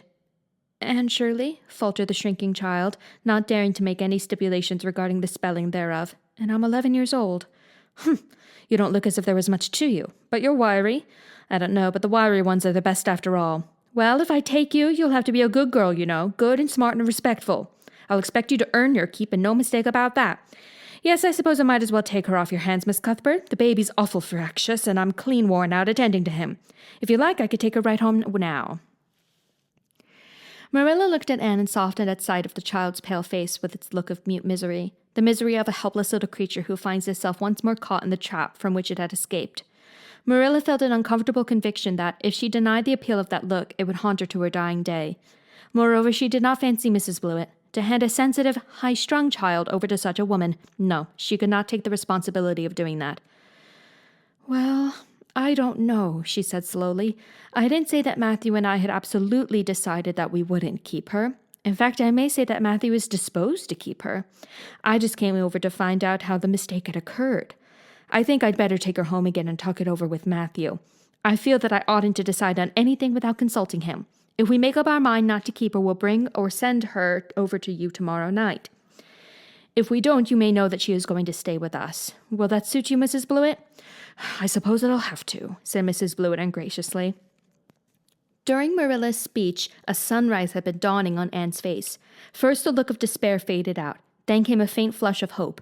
Her eyes grew deep and bright as morning stars. The child was quite transfigured, and a moment later, when Mrs. Spencer and Mrs. Blewett went out in quest of a recipe the latter had come to borrow, she sprang up and flew across the room to Marilla. "Oh, Miss Cuthbert, did you really say that perhaps you would let me stay at Green Gables?" she said in a breathless whisper, as if speaking aloud might shatter the glorious possibility. "Did you really say it? Or did I only imagine that you did? I think you'd better learn to control that imagination of yours, Anne, if you can't distinguish between what is real and what isn't," said Marilla crossly. "Yes, you did hear me say just that and no more. It isn't decided yet, and perhaps we will conclude to let Mrs. Blewett take you after all. She certainly needs you much more than I do." "I'd rather go back to the asylum than go to live with her," said Anne passionately. "She looks exactly like a gimlet." Marilla smothered a smile under the conviction that Anne must be reproved for such a speech. "A little girl like you should be ashamed of talking so about a lady and a stranger," she said severely. "Go back and sit down quietly and hold your tongue and behave as a good girl should." "I'll try to do and be anything you want me, if only you'll keep me," said Anne, returning meekly to her ottoman. When they arrived back at Green Gables that evening, Matthew met them in the lane. Marilla from afar had noted him prowling along it and guessed his motive. She was prepared for the relief she read in his face when he saw that she had at least brought Anne back with her. But she said nothing to him relative to the affair until they were both out in the yard behind the barn milking the cows. Then she briefly told him Anne's history and the result of the interview with Mrs. Spencer. "I wouldn't give a dog I liked to that Blewett woman," said Matthew with unusual vim. "I don't fancy her style myself," admitted Marilla, "but it's that or keeping her ourselves, Matthew, and since you seem to want her, I suppose I'm willing. Or have to be. I've been thinking over the idea until I've got kind of used to it. Seems a sort of duty. I've never brought up a child, especially a girl, and I dare say I'll make a terrible mess of it, but I'll do my best. So far as I'm concerned, Matthew, she may stay." Matthew's shy face was a glow of delight. "Well, now I reckon you'd come to see it in that light, Marilla," he said. "She's such an interesting little thing." "It'd be more to the point if you could say she was a useful little thing," retorted Marilla, "but I'll make it my business to see she's trained to be that. And mind, Matthew, you're not to go interfering with my methods.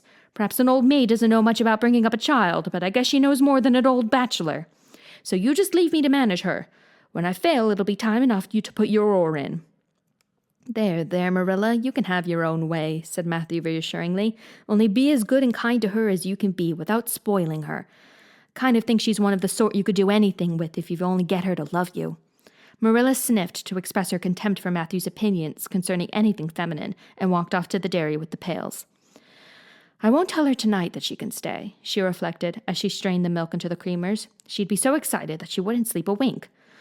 Marilla Cuthbert, you're fairly in for it. Did you ever suppose you'd see the day when you'd be adopting an orphan girl? Surprising enough, but not so surprising as that Matthew should be at the bottom of it, him that always seemed to have such a mortal dread of little girls. Anyhow, we've decided on the experiment, and goodness only knows what will come of it." Chapter 7. Anne Says Her Prayers. When Marilla took Anne up to bed that night, she said stiffly, "Now, Anne, I noticed last night that you threw your clothes all about the floor when you took them off. That is a very untidy habit, and I can't allow it at all.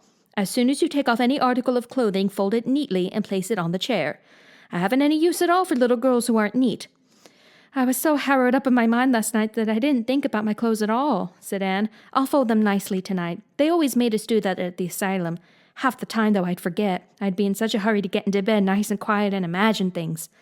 "You'll have to remember a little better if you stay here," admonished Marilla. "There, that looks something like. Say your prayers now and get into bed." "I never say any prayers," announced Anne. Marilla looked horrified astonishment. "Why, Anne, what do you mean? Weren't you never taught to say your prayers? God always wants little girls to say their prayers. Don't you know who God is, Anne?" "God is a spirit, infinite, eternal, and unchangeable in his being, wisdom, power, holiness, justice, goodness, and truth," responded Anne promptly and glibly. Marilla looked rather relieved. "So you do know something then, thank goodness. You're not quite a heathen. Where did you learn that?" "Oh, the Asylum Sunday School. They made us learn the whole catechism. I liked it pretty well. There's something splendid about some of the words. Infinite, eternal, and unchangeable. Isn't that grand?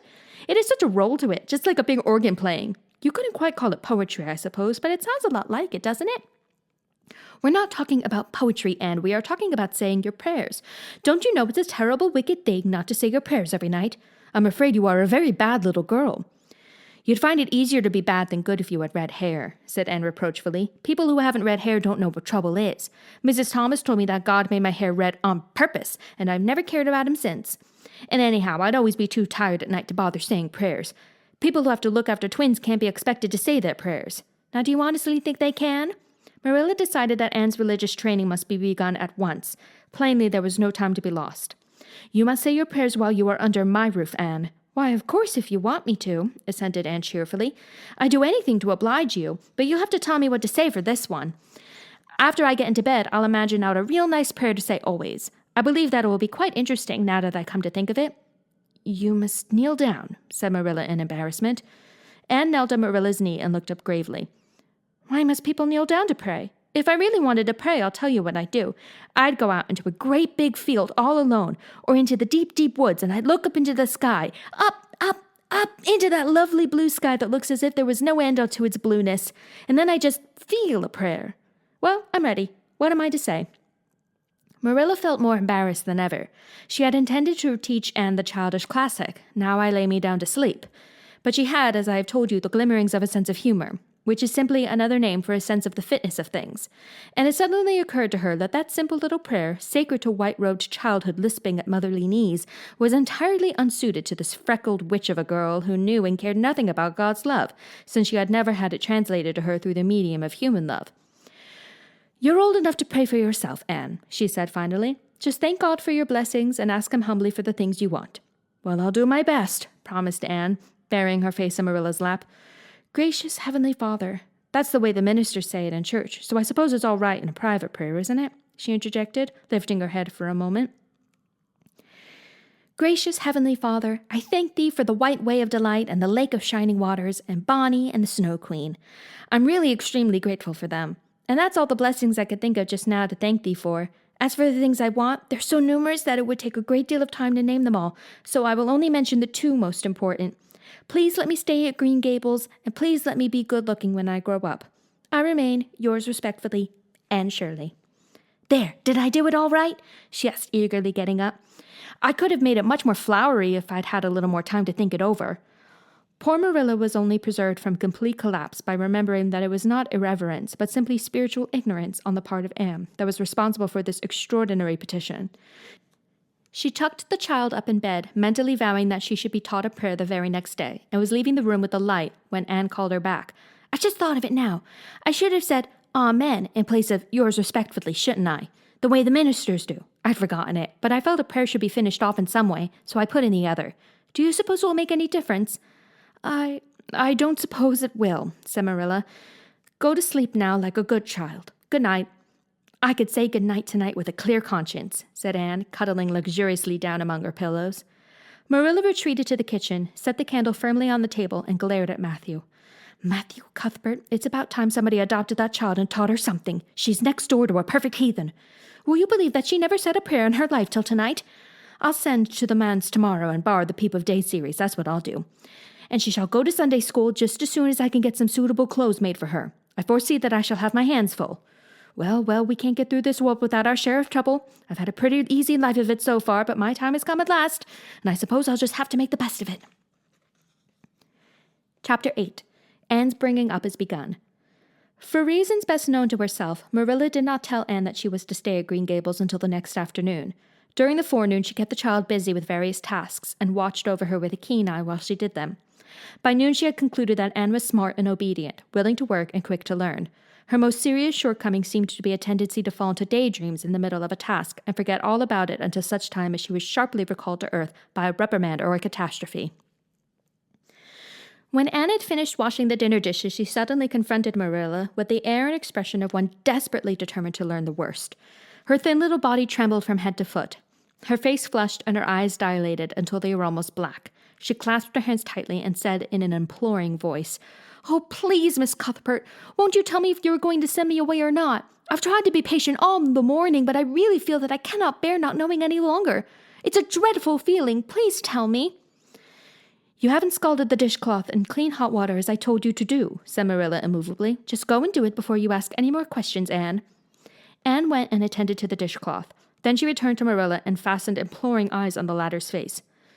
"Well," said Marilla, unable to find any excuse for deferring her explanation longer, "I suppose I might as well tell you. Matthew and I have decided to keep you. That is, if you will try to be a good little girl and show yourself grateful." "Why, child, whatever is the matter?"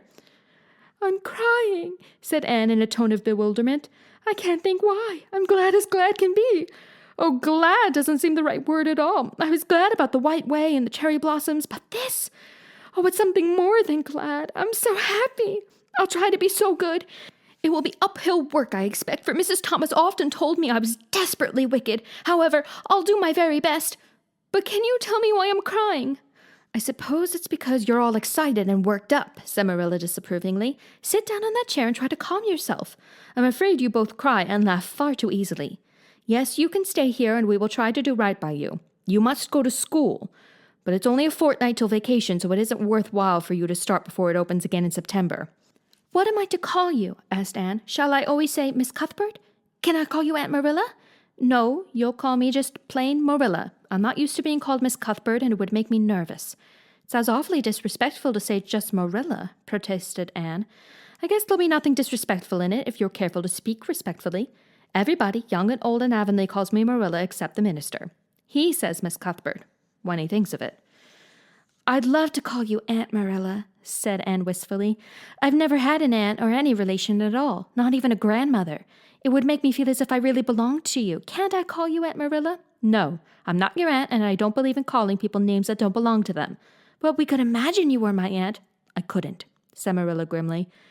"Do you never imagine things different from what they really are?" asked Anne wide-eyed. "No." "Oh." Anne drew a long breath. "Oh, Miss Marilla, how much you miss." "I don't believe in imagining things different from what they really are," retorted Marilla. "When the Lord puts us in certain circumstances, he doesn't mean for us to imagine them away. And that reminds me, go into the sitting room, Anne. Be sure your feet are clean and don't let any flies in. And bring me out the illustrated card that's on the mantelpiece. The Lord's Prayer is on it, and you'll devote your spare time this afternoon to learning it off by heart. There's to be no more of such praying as I heard last night." "I suppose I was very awkward," said Anne apologetically. "But then, you see, I never had any practice. You couldn't really expect a person to pray very well the first time she tried, could you? I thought out a splendid prayer after I went to bed, just as I promised you I would. It was nearly as long as a minister's and so poetical. But would you believe it? I couldn't remember one word when I woke up this morning, and I'm afraid I'll never be able to think out another one as good. Somehow things never are so good when they're thought out a second time. Have you ever noticed that? Here is something for you to notice, Anne. When I tell you to do a thing, I want you to obey me at once and not stand stock still and discourse about it. Just you go and do as I bid you." Anne promptly departed for the sitting room across the hall. She failed to return. After waiting 10 minutes, Marilla laid down her knitting and marched after her with a grim expression.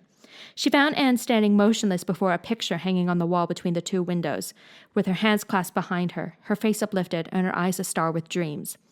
The white and green light strained through apple trees and clustering vines outside fell over the wrapped little figure with a half-unearthly radiance. "Anne, whatever are you thinking of?" demanded Marilla sharply. Anne came back to earth with a start. "That," she said, pointing to the picture, a rather vivid chromo entitled Christ Blessing Little Children. "And I was just imagining I was one of them, that I was the little girl in the blue dress, standing off by herself in the corner as if she didn't belong to anybody, like me. She looks lonely and sad, don't you think? I guess she hadn't any father or mother of her own, but she wanted to be blessed too, so she just crept shyly up on the outside of the crowd, hoping nobody would notice her, except him. I'm sure I know just how she felt. Her heart must have beat and her hands must have got cold like mine did when I asked you if I could stay. She was afraid he might have noticed her, but it's likely he did, don't you think? I've been trying to imagine it all out, her edging a little nearer all the time, till she was quite close to him. And then he would look at her and put his hand on her hair, and oh, such a thrill of joys would run over her. But I wish the artist hadn't painted him so sorrowful looking. All his pictures are like that, if you noticed. But I don't believe he could really have looked so sad, or the children would have been afraid of him." "Anne," said Marilla, wondering why she had not broken into the speech long before, "you shouldn't talk that way. It's irreverent. Positively irreverent." Anne's eyes marveled. "Why, I felt just as reverent as could be. I'm sure I didn't mean to be irreverent." "Well, I don't suppose you did, but it doesn't sound right to talk so familiarly about such things. And another thing, Anne, when I send you after something, you're to bring it at once and not fall into mooning and imagining before pictures. Remember that. Take that card and come right to the kitchen. Now sit down in the corner and learn that prayer off by heart." Anne set the card up against the jug full of apple blossoms she had brought in to decorate the dinner table. Marilla had eyed that decoration askance, but had said nothing, propped her chin on her hands, and fell to studying it intently for several silent minutes. "I like this," she announced at length. "It's beautiful. I've heard it before. I heard the superintendent of the asylum Sunday school say it over once, but I didn't like it then. He had such a cracked voice, and he prayed it so mournfully. I really felt sure he thought praying was a disagreeable duty. This isn't poetry, but it makes me feel just the same way poetry does. Our Father, who art in heaven, hallowed be thy name. That is just like a line of music. Oh, I'm so glad you thought of making me learn this, Miss Marilla." "Well, learn it and hold your tongue," said Marilla shortly. Anne tipped the vase of apple blossoms near enough to bestow a soft kiss on a pink-cupped bud, and then studied diligently for some moments longer. "Marilla," she demanded presently, "do you think that I shall ever have a bosom friend in Avonlea?" A what kind of friend?" "A bosom friend, an intimate friend, you know. A really kindred spirit to whom I can confide my inmost soul. I've dreamed of meeting her all my life. I never really supposed I would, but so many of my loveliest dreams have come true all at once that perhaps this one will too. Do you think it's possible?" "Diana Barry lives over at Orchard Slope, and she's about your age. She's a very nice little girl, and perhaps she will be a playmate for you when she comes home. She's visiting her aunt over at Carmody just now. You'll have to be careful how you behave yourself, though. Mrs. Barry is a very particular woman. She won't let Diana play with any little girl who isn't nice and good." Anne looked at Marilla through the apple blossoms, her eyes aglow with interest. "What is Diana like? Her hair isn't red, is it? Oh, I hope not. It's bad enough to have red hair myself, but I positively couldn't endure it in a bosom friend." "Anne is a very pretty little girl. She has black eyes and hair and rosy cheeks, and she is good and smart, which is better than being pretty." Marilla was as fond of morals as the Duchess in Wonderland, and was firmly convinced that one should be tacked on to every remark made to a child who was being brought up. But Anne waved the moral inconsequently aside and seized only on the delightful possibilities before it. "Oh, I'm so glad she's pretty. Next to being beautiful oneself, and that's impossible in my case, it would be best to have a beautiful bosom friend. When I lived with Mrs. Thomas, she had a bookcase in her sitting room with glass doors. There weren't any books in it. Mrs. Thomas kept her best china and her preserves there, when she had any preserves to keep. One of the doors was broken. Mr. Thomas smashed it one night when he was slightly intoxicated, but the other was whole, and I used to pretend that my reflection in it was another little girl who lived in it. I called her Katie Maurice, and we were very intimate. I used to talk to her by the hour, especially on Sunday, and tell her everything. Katie was the comfort and consolation of my life. We used to pretend that the bookcase was enchanted, and that if I only knew the spell, I could open the door and step right into the room where Katie Maurice lived, instead of into Mrs. Thomas's shelves of preserves and china. And then Katie Maurice would have taken me by the hand and led me out into a wonderful place, all flowers and sunshine and berries, and we would have lived there happy forever after. When I went to live with Mrs. Hammond, it just broke my heart to leave Katie Maurice. She felt it dreadfully, too. I know she did, for she was crying when she kissed me goodbye through the bookcase door. There was no bookcase at Mrs. Hammond's, but just up the river a little way from the house there was a long green little valley, and the loveliest Echo lived there. It echoed back every word you said, even if you didn't talk a bit loud. So I imagined that it was a little girl named Violetta, and we were great friends, and I loved her almost as well as I loved Katie Maurice. Not quite, but almost, you know. The night before I went to the asylum, I said goodbye to Violetta, and her goodbye came back to me in such sad, sad tones. I had become so attached to her that I hadn't the heart to imagine a bosom friend at the asylum, even if there had been any scope for imagination there. I think it's just as well there wasn't, said Marilla dryly. I don't approve of such goings-on. You seem to half-believe your own imaginations. It will be well for you to have a real-life friend to put such nonsense out of your head. But don't let Mrs. Barry hear you talking about your Katie Maurices and your Violettas, or she'll think you tell stories. Oh, I won't. I couldn't talk of them to everybody. Their memories are too sacred for that. But I thought I'd like to have you know about them. Oh, look, there's a big bee just tumbled out of an apple blossom. Just think what a lovely place to live. In an apple blossom. Fancy going to sleep in it when the wind was rocking it. If I wasn't a human girl, I'd think I'd like to be a bee and live among the flowers. Yesterday you wanted to be a seagull, sniffed Marilla. I think you are very fickle-minded. I told you to learn that prayer and not talk, but it seems impossible for you to stop talking if you've got anybody that will listen to you. So go up to your room and learn it. Oh, I know it pretty nearly all now. All but just the last line. Well, never mind. Do as I tell you. Go to your room and finish learning it well, and stay there until I call you down to help me get tea. Can I take the apple blossoms with me for company? Pleaded Anne. No. You don't want your room cluttered up with flowers. You should have left them on the tree in the first place. I did feel a little that way, too, said Anne. I kind of felt I shouldn't shorten their lovely lives by picking them. I wouldn't want to be picked if I were an apple blossom, but the temptation was irresistible. What do you do when you meet with an irresistible temptation? Anne, did you hear me tell you to go to your room? Anne sighed, retreated to the east gable, and sat down in a chair by the window. There. I know this prayer. I learned that last sentence coming upstairs. Now I'm going to imagine things into this room so that they'll always stay imagined. The floor is covered with a white velvet carpet with pink roses all over it, and there are pink silk curtains at the windows. The walls are hung with gold and silver brocade tapestry. The furniture is mahogany. I never saw any mahogany, but it does sound so luxurious. This is a couch all heaped with gorgeous silken cushions, pink and blue and crimson and gold, and I'm reclining gracefully on it. I can see my reflection in that splendid big mirror hanging on the wall.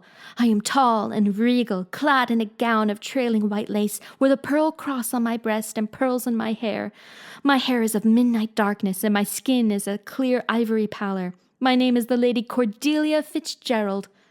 No, it isn't. I can't make that seem real. She danced up to the little looking-glass and peered into it. Her pointed freckled face and solemn gray eyes peered back at her. You're only Anne of Green Gables, she said earnestly, and I see you, just as you are looking now, whenever I try to imagine I'm the Lady Cordelia. But it's a million times nicer to be Anne of Green Gables than Anne of nowhere in particular, isn't it? She bent forward, kissed her reflection affectionately, and betook herself to the open window. Dear Snow Queen, good afternoon. And good afternoon, dear birches down in the hollow. And good afternoon, dear gray house up on the hill. I wonder if Diana is to be my bosom friend. I hope she will, and I shall love her very much. But I must never quite forget Katie Maurice and Violetta. They would feel so hurt if I did, and I'd hate to hurt anybody's feelings, even the little bookcase girls or little echo girls. I must be careful to remember them and send them a kiss every day.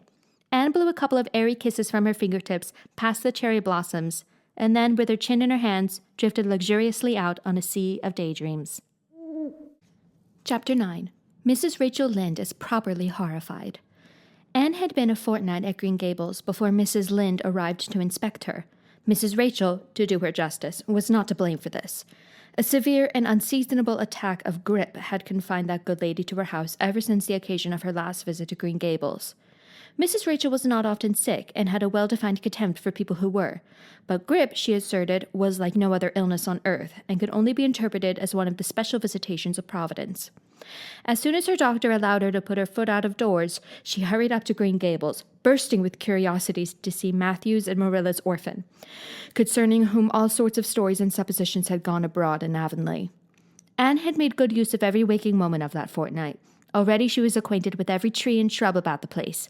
She had discovered that a lane opened out below the apple orchard and ran up through a belt of woodland, and she had explored it to its furthest end in all its delicious vagaries of brook and bridge, fir coppice and wild cherry arch, corners thick with fern and branching byways of maple and mountain ash.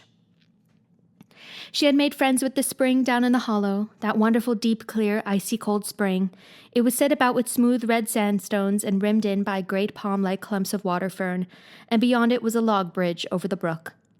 That bridge led Anne's dancing feet up over a wooded hill beyond, where perpetual twilight reigned under the straight, thick-growing firs and spruces. The only flowers there were myriads of delicate June bells, those shyest and sweetest of woodland blooms, and a few pale aerial star-flowers, like the spirits of last year's blossoms. Gossamers glimmered like threads of silver among the trees, and the fir boughs and tassels seemed to utter friendly speech. All these raptured voyages of exploration were made in the odd half-hours which she was allowed for play, and Anne talked Matthew and Marilla half-deaf over her discoveries. Not that Matthew complained. To be sure, he listened to it all with a wordless smile of enjoyment on his face. Marilla permitted the chatter until she found herself becoming too interested in it, whereupon she always promptly quenched Anne by a curt command to hold her tongue. Anne was out in the orchard when Mrs. Rachel came, wandering at her own sweet will through the lush, tremulous grasses splashed with ruddy evening sunshine, so that good lady had an excellent chance to talk her illness fully over, describing every ache and pulse beat with such evident enjoyment that Marilla thought even grit must bring its compensations. When details were exhausted, Mrs. Rachel introduced the real reason of her call. "I've been hearing some surprising things about you and Matthew." "I don't suppose you are any more surprised than I am myself," said Marilla. "I'm getting over my surprise now." "It's too bad there was such a mistake," said Mrs. Rachel sympathetically. "Couldn't you have sent her back?" "I suppose we could, but we decided not to. Matthew took a fancy to her, and I must say I like her myself, although I admit she has her faults. The house seems a different place already. She's a real bright little thing." Marilla said more than she had intended to say when she began, for she read disapproval in Mrs. Rachel's expression. "It's a great responsibility you've taken on yourself," said that lady gloomily, "especially when you've never had any experience with children. You don't know much about her or her real disposition, I suppose, and there's no guessing how a child like that will turn out. But I don't want to discourage you, I'm sure, Marilla." "I'm not feeling discouraged," was Marilla's dry response. "When I make up my mind to do a thing, it stays made up. I suppose you'd like to see Anne. I'll call her in." Anne came running in presently, her face sparkling with the delight of her orchard rovings, but abashed at finding herself in the unexpected presence of a stranger, she halted confusedly inside the door. She certainly was an odd-looking little creature in the short, tight, wincey dress she had worn from the asylum, below which her thin legs seemed ungracefully long. Her freckles were more numerous and obtrusive than ever. The wind had ruffled her hatless hair into over-brilliant disorder. It had never looked redder than at that moment.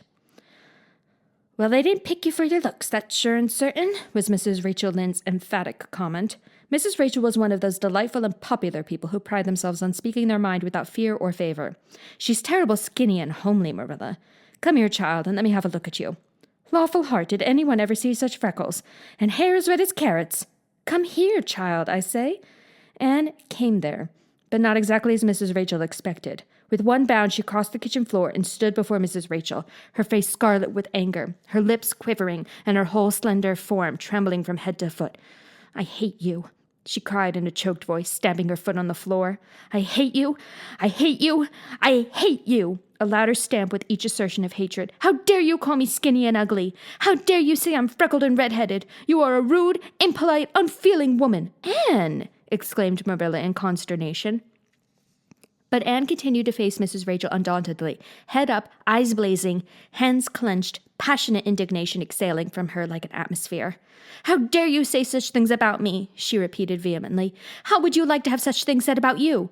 How would you like to be told that you are fat and clumsy and probably hadn't a spark of imagination in you? I don't care if I do hurt your feelings by saying so. I hope I hurt them. You have hurt mine worse than they were ever hurt before, even by Mrs. Thomas's intoxicated husband, and I'll never forgive you for it. Never, never." Stamp, stamp. "Did anybody ever see such a temper?" exclaimed the horrified Mrs. Rachel. "Anne, go to your room and stay there until I come up," said Marilla, recovering her powers of speech with difficulty. Anne, bursting into tears, rushed to the hall door, slammed it until the tins on the porch wall outside rattled in sympathy, and fled through the hall and up the stairs like a whirlwind. A subdued slam above told that the door of the east gable had been shut with equal vehemence. "Well, I don't envy you your job bringing that up, Marilla," said Mrs. Rachel with unspeakable solemnity. Marilla opened her lips to say she knew not what of apology or deprecation. What she did say was a surprise to herself then and ever afterwards. "You shouldn't have twitted her about her looks, Rachel." "Marilla Cuthbert, you don't mean to say that you are upholding her in such a terrible display of temper as we've just seen?" demanded Mrs. Rachel indignantly. No, said Marilla slowly. I'm not trying to excuse her. She's been very naughty, and I'll have to give her a talking to about it. But we must make allowances for her. She's never been taught what is right, and you were too hard on her, Rachel. Marilla could not help tacking on that last sentence, although she was again surprised at herself for doing it. Mrs. Rachel got up with an air of offended dignity. Well, I see that I'll have to be very careful what I say after this, Marilla, since the fine feelings of orphans, brought from goodness knows where, have to be considered before anything else. Oh, no, I'm not vexed. Don't worry yourself. I'm too sorry for you to leave any room for anger in my mind. You'll have your own troubles with that child. But if you'll take my advice, which I suppose you won't do, although I've brought up 10 children and buried 2, you'll do that talking to you mentioned with a fair-sized birch switch. I should think that would be the most effective language for that kind of a child. Her temper matches her hair, I guess. Well, good evening, Marilla. I hope you'll come down to see me often as usual, but you can't expect me to visit here again in a hurry, if I'm liable to be flown at and insulted in such a fashion. It's something new in my experience. Whereat Mrs. Rachel swept out and away, if a fat woman who always waddled could be said to sweep away, and Marilla with a very solemn face betook herself to the east gable. On the way upstairs she pondered uneasily as to what she ought to do. She felt no little dismay over the scene that had just been enacted. How unfortunate that Anne should have displayed such temper before Mrs. Rachel Lynde, of all people. Then Marilla suddenly became aware of an uncomfortable and rebuking consciousness that she felt more humiliation over this than sorrow over the discovery of such a serious defect in Anne's disposition. And how was she to punish her? The amiable suggestion of the birch switch, to the efficiency of which all of Mrs. Rachel's own children could have borne smarting testimony, did not appeal to Marilla. She did not believe she could whip a child. No, some other method of punishment must be found to bring Anne to a proper realization of the enormity of her offense. Marilla found Anne face downward on her bed, crying bitterly, quite oblivious of muddy boots on a clean counterpane. Anne, she said, not ungently. No answer. Anne, with greater severity, get off that bed this minute and listen to what I have to say to you. Anne squirmed off the bed and sat rigidly on a chair beside it, her face swollen and tear-stained, and her eyes fixed stubbornly on the floor. This is a nice way for you to behave, Anne. Aren't you ashamed of yourself? She hadn't any right to call me ugly and red-headed, retorted Anne, evasive and defiant. You hadn't any right to fly into such a fury and talk the way you did to her, Anne. I was ashamed of you, thoroughly ashamed of you. I wanted you to behave nicely to Mrs. Lynde, and instead of that you have disgraced me. I'm sure I don't know why you should lose your temper like that just because Mrs. Lynde said you were red-haired and homely. You say it yourself often enough. Oh, but there's such a difference between saying a thing yourself and hearing other people say it, wailed Anne. You may know a thing is so, but you can't help hoping other people don't quite think it is. I suppose you think I have an awful temper, but I couldn't help it. When she said those things, something just rose right up in me and choked me. I had to fly out at her. Well, you made a fine exhibition of yourself, I must say. Mrs. Lynde will have a nice story to tell about you everywhere, and she'll tell it, too. It was a dreadful thing for you to lose your temper like that, Anne. Just imagine how you would feel if somebody told you to your face that you were skinny and ugly, pleaded Anne tearfully. An old remembrance suddenly rose up before Marilla. She had been a very small child when she had heard one aunt say of her to another, "What a pity she is such a dark, homely little thing." Marilla was every day of 50 before the sting had gone out of that memory. I don't say that I think Mrs. Lynde was exactly right in saying what she did to you, Anne, she admitted in a softer tone.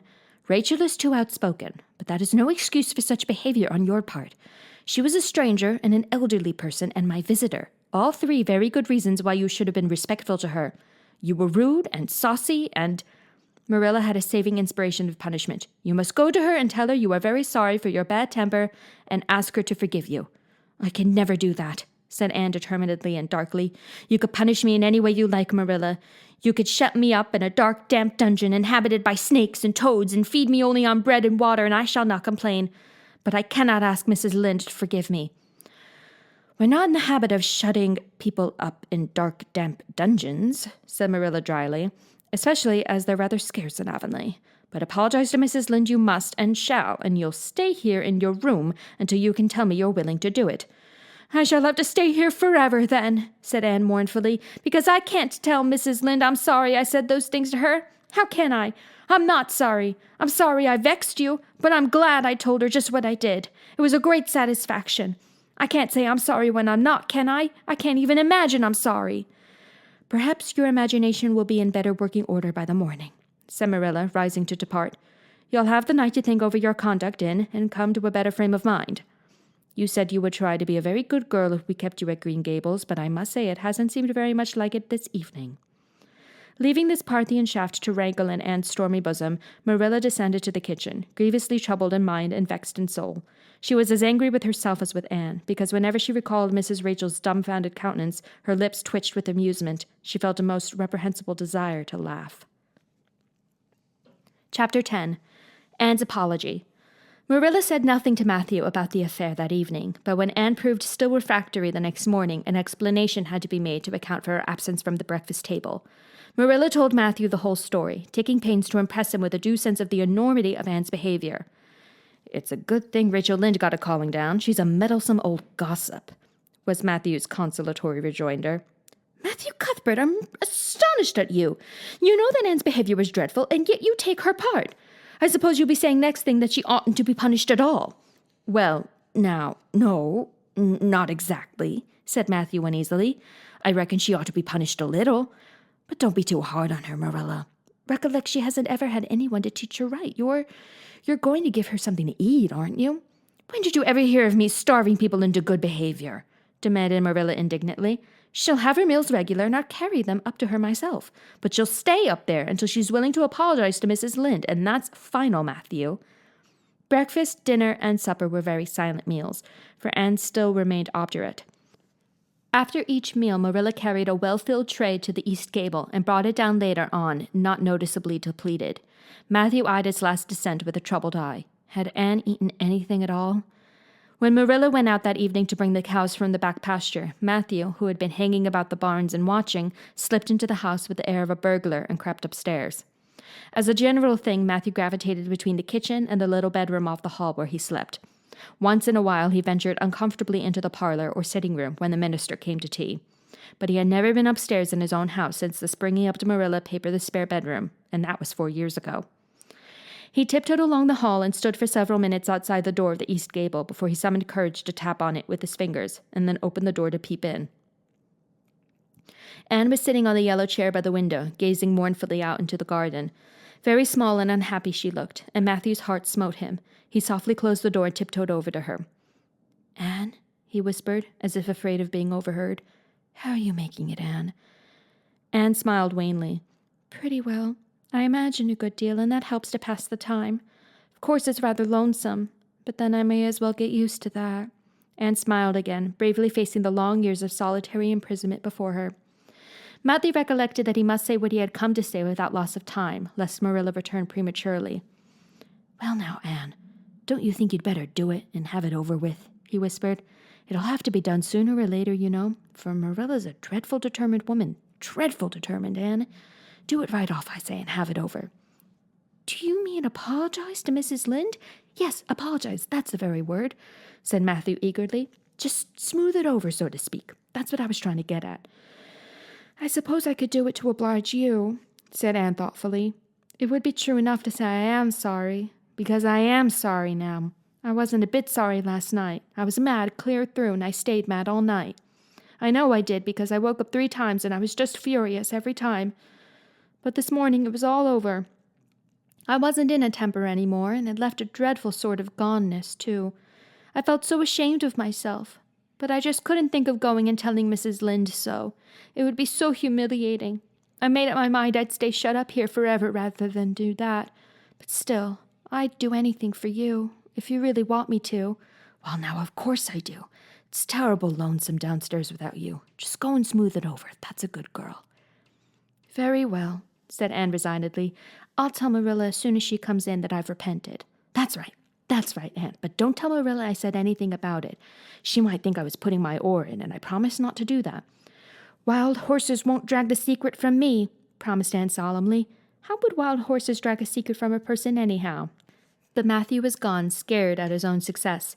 He fled hastily to the remotest corner of the horse pasture, lest Marilla should suspect what he had been up to.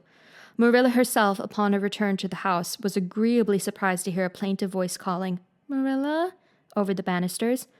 "Well," she said, going into the hall. "I'm sorry I lost my temper and said rude things. and I'm willing to go and tell Mrs. Lynde so." "Very well." Marilla's crispness gave no sign of her relief. She had been wondering what under the canopy she should do if Anne did not give in. "I'll take you down after milking." Accordingly, after milking, behold Marilla and Anne walking down the lane, the former erect and triumphant, the latter drooping and dejected. But halfway down, Anne's dejection vanished as if by enchantment. She lifted her head and stepped lightly along, her eyes fixed on the sunset sky, in an air of subdued exhilaration about her. Marilla beheld the change disapprovingly. This was no meek penitence such as it behooved her to take into the presence of the offended Mrs. Lynde.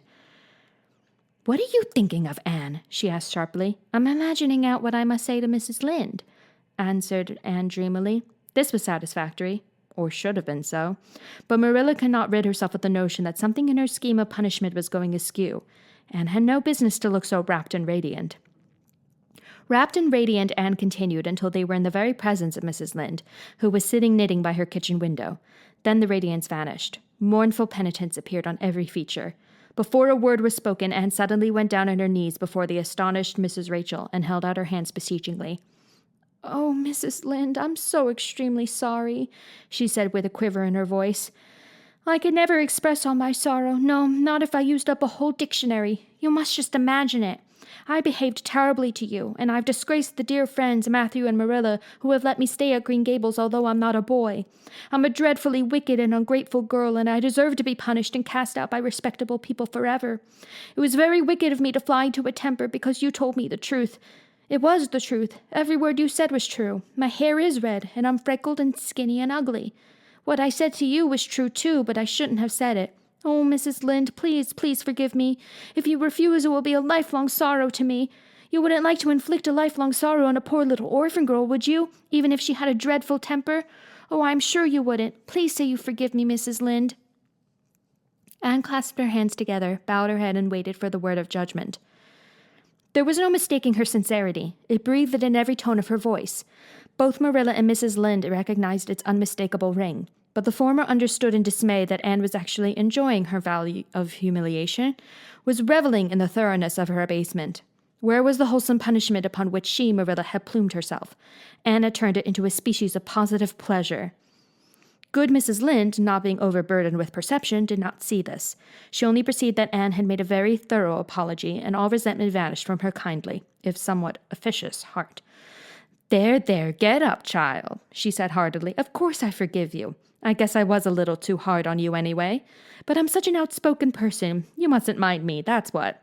Can't be denied your hair is terrible red. But I knew a girl once, went to school with her, in fact, whose hair was every mite as red as yours when she was young, but when she grew up it darkened to a real handsome auburn.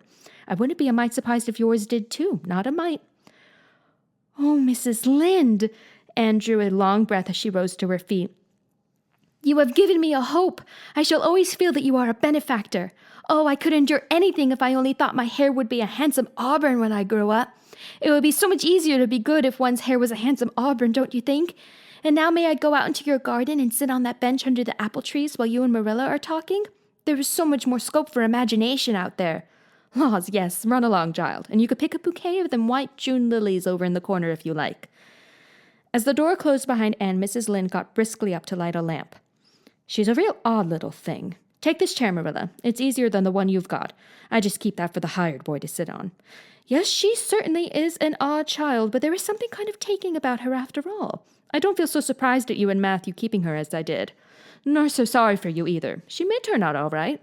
Of course, she has a queer way of expressing herself. A little too kind of forcible, you know. But she'll likely get over that now that she's come to live among civilized folks. And then her temper's pretty quick, I guess, but there's one comfort. A child that has a quick temper, just blaze up and cool down, ain't never likely to be sly or deceitful. Preserve me from a sly child, that's what. On the whole, Marilla, I kind of like her." When Marilla went home, Anne came out of the fragrant twilight of the orchard with a sheaf of white narcissi in her hands. "I apologized pretty well, didn't I?" she said proudly as they went down the lane. "I thought since I had to do it, I might as well do it thoroughly." "You did it thoroughly, all right enough," was Marilla's comment. Marilla was dismayed at finding herself inclined to laugh over the recollection. She had also an uneasy feeling that she ought to scold Anne for apologizing so well, but then that was ridiculous. She compromised with her conscience by saying severely, I hope you won't have occasion to make many more such apologies. I hope you'll try to control your temper now, Anne. That wouldn't be so hard if people wouldn't twit me about my looks, said Anne with a sigh. I don't get cross about other things, but I'm so tired of being twitted about my hair, and it just makes me boil right over. Do you suppose my hair will really be a handsome auburn when I grow up? You shouldn't think so much about your looks, Anne. I'm afraid you are a very vain little girl. How can I be vain when I know I'm homely? Protested Anne. I love pretty things, and I hate to look in the glass and see something that isn't pretty. It makes me feel so sorrowful. Just as I feel when I look at any ugly thing. I pity it because it isn't beautiful. Handsome is as handsome does, quoted Marilla. I've had that said to me before, but I have my doubts about it, remarked skeptical Anne, sniffing at her narcissi. Oh, aren't these flowers sweet? It was lovely of Mrs. Lynde to give them to me. I have no hard feelings against Mrs. Lynde now. It gives you a lovely, comfortable feeling to apologize and be forgiven, doesn't it? Aren't the stars bright tonight? If you could live in a star, which one would you pick? I'd like that lovely, clear, big one away over there above that dark hill. And do hold your tongue, said Marilla, thoroughly worn out, trying to follow the gyrations of Anne's thoughts. Anne said no more until they turned into their own lane. A little gypsy wind came down it to meet them, laden with the spicy perfume of young dew-wet ferns. Far up in the shadows a cheerful light gleamed out through the trees from the kitchen at Green Gables. Anne suddenly came close to Marilla and slipped her hand into the older woman's hard palm. It's lovely to be going home and know it's home, she said. I love Green Gables already, and I never loved any place before. No place ever seemed like home. Oh, Marilla, I'm so happy. I could pray right now and not find it a bit hard. Something warm and pleasant welled up in Marilla's heart at touch of that thin little hand in her own, a throb of the maternity she had missed, perhaps. Its very unaccustomedness and sweetness disturbed her. She hastened to restore his sensations to their normal calm by inculcating a moral. If you'll be a good girl, you'll always be happy, Anne, and you should never find it hard to say your prayers. Saying one's prayers isn't exactly the same thing as praying, said Anne meditatively, but I'm going to imagine that I'm the wind that is blowing up there in those treetops. When I get tired of the trees, I'll imagine I'm gently waving down here in the ferns. And then I'll fly over to Mrs. Lynde's garden and set the flowers dancing. And then I'll go with one great swoop over the clover field. And then I'll blow over the lake of shining waters and ripple it all up into little sparkling waves. Oh, there's so much scope for imagination in a wind. So I'll not talk any more just now, Marilla. Thanks be to goodness for that, breathed Marilla in devout relief. Chapter 11. Anne's Impressions of Sunday School. Well, how do you like them? Said Marilla. Anne was standing in the gable room, looking solemnly at 3 new dresses spread out on the bed. One was of snuffy-colored gingham, which Marilla had been tempted to buy from a peddler the preceding summer because it looked so serviceable. One was of black and white checked sateen, which she had picked up at a bargain counter in the winter, and one was a stiff print of an ugly blue shade which she had purchased that week at a Carmody store. She had made them up herself, and they were all made alike, plain skirts fulled tightly to plain waists, with sleeves as plain as waist and skirt and tight as sleeves could be. I'll imagine that I like them, said Anne soberly. I don't want you to imagine it, said Marilla, offended. Oh, I can see you don't like the dresses. What is the matter with them? Aren't they neat and clean and new? Yes. Then why don't you like them? They're not pretty, said Anne reluctantly. Pretty, Marilla sniffed. I didn't trouble my head about getting pretty dresses for you. I don't believe in pampering vanity, Anne. I'll tell you that right off. Those dresses are good, sensible, serviceable dresses without any frills or furbelows about them, and they're all you'll get this summer. The brown gingham and the blue print will do you for school when you begin to go. The sateen is for church and Sunday school. I'll expect you to keep them neat and clean and not to tear them. I should think you'd be grateful to get most anything after those skimpy, wincey things you've been wearing. Oh, I am grateful, protested Anne, but I'd be ever so much gratefuler if you'd made just one of them with puffed sleeves. Puffed sleeves are so fashionable now. It would give me such a thrill, Marilla, just to wear a dress with puffed sleeves. Well, you'll have to do without your thrill. I hadn't any material to waste on puffed sleeves. I think they are ridiculous-looking things anyhow. I prefer the plain, sensible ones. But I'd rather look ridiculous when everybody else does than plain and sensible all by myself, persisted Anne mournfully. Trust you for that. Well, hang those dresses carefully up in your closet, and then sit down and learn the Sunday school lesson. I got a quarterly from Mr. Bell for you, and you'll go to Sunday school tomorrow, said Marilla, disappearing downstairs in high dudgeon. Anne clasped her hands and looked at the dresses. I did hope there would be a white one with puffed sleeves, she whispered disconsolately. I prayed for one, but I didn't much expect it on that account. I didn't suppose God would have time to bother about a little orphan girl's dress. I knew I'd just have to depend on Marilla for that. Well, fortunately, I can imagine that one of them is of snow-white muslin with lovely lace frills and 3 puff sleeves. The next morning, warnings of a sick headache prevented Marilla from going to Sunday school with Anne. "You'll have to go down and call for Mrs. Lynde, Anne," she said. "She'll see that you get into the right class. Now mind you behave yourself properly. Stay to preaching afterwards and ask Mrs. Lynde to show you our pew. Here's a cent for collection. Don't stare at people and don't fidget. I shall expect you to tell me the text when you come home." Anne started off irreproachably, arrayed in the stiff black and white sateen, which, while decent as regards length and certainly not open to the charge of skimpiness, contrived to emphasize every corner and angle of her thin figure. Her hat was a little flat, glossy New Sailor, the extreme plainness of which had likewise much disappointed Anne, who had permitted herself secret visions of ribbon and flowers. The latter, however, were supplied before Anne reached the main road, for being confronted halfway down the lane with a golden frenzy of wind-stirred buttercups and a glory of wild roses, Anne promptly and liberally garlanded her hat with a heavy wreath of them. Whatever other people might have thought of the result, it satisfied Anne, and she tripped gaily down the road, holding her ruddy head with its decoration of pink and yellow very proudly. When she reached Mrs. Lynde's house, she found that lady gone. Nothing daunted, Anne proceeded onward to the church alone. In the porch, she found a crowd of little girls, all more or less gaily attired in whites and blues and pinks, and all staring with curious eyes at the stranger in their midst, with her extraordinary head adornment. Avonlea little girls had already heard queer stories about Anne. Mrs. Lynde said she had an awful temper. Jerry Boot, the hired boy at Green Gables, said she talked all the time to herself or to the trees and flowers like a crazy girl. They looked at her and whispered to each other behind their quarterlies. Nobody made any friendly advances, then or later on when the opening exercises were over and Anne found herself in Miss Rogerson's class. Miss Rogerson was a middle-aged lady who had taught a Sunday school class for 20 years. Her method of teaching was to ask the printed questions from the quarterly and look sternly over its edge at the particular little girl she thought ought to answer the question. She looked very often at Anne, and Anne, thanks to Marilla's drilling, answered promptly, but it may be questioned if she understood very much about either question or answer. She did not think she liked Miss Rogerson, and she felt very miserable. Every other little girl in the class had puff sleeves. Anne felt that life was really not worth living without puff sleeves. "Well, how did you like Sunday school?" Marilla wanted to know when Anne came home. Her wreath having faded, Anne had discarded it in the lane, so Marilla was spared the knowledge of that for a time. "I didn't like it a bit. It was horrid." "Anne Shirley," said Marilla rebukingly. Anne sat down on the rocker with a long sigh, kissed one of Bonny's leaves, and waved her hand to a blossoming fuchsia. "They might have been lonesome while I was away," she explained.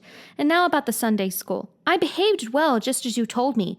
Mrs. Lynde was gone, but I went right on myself. I went into the church with a lot of other little girls, and I sat in the corner of a pew by the window while the opening exercises went on.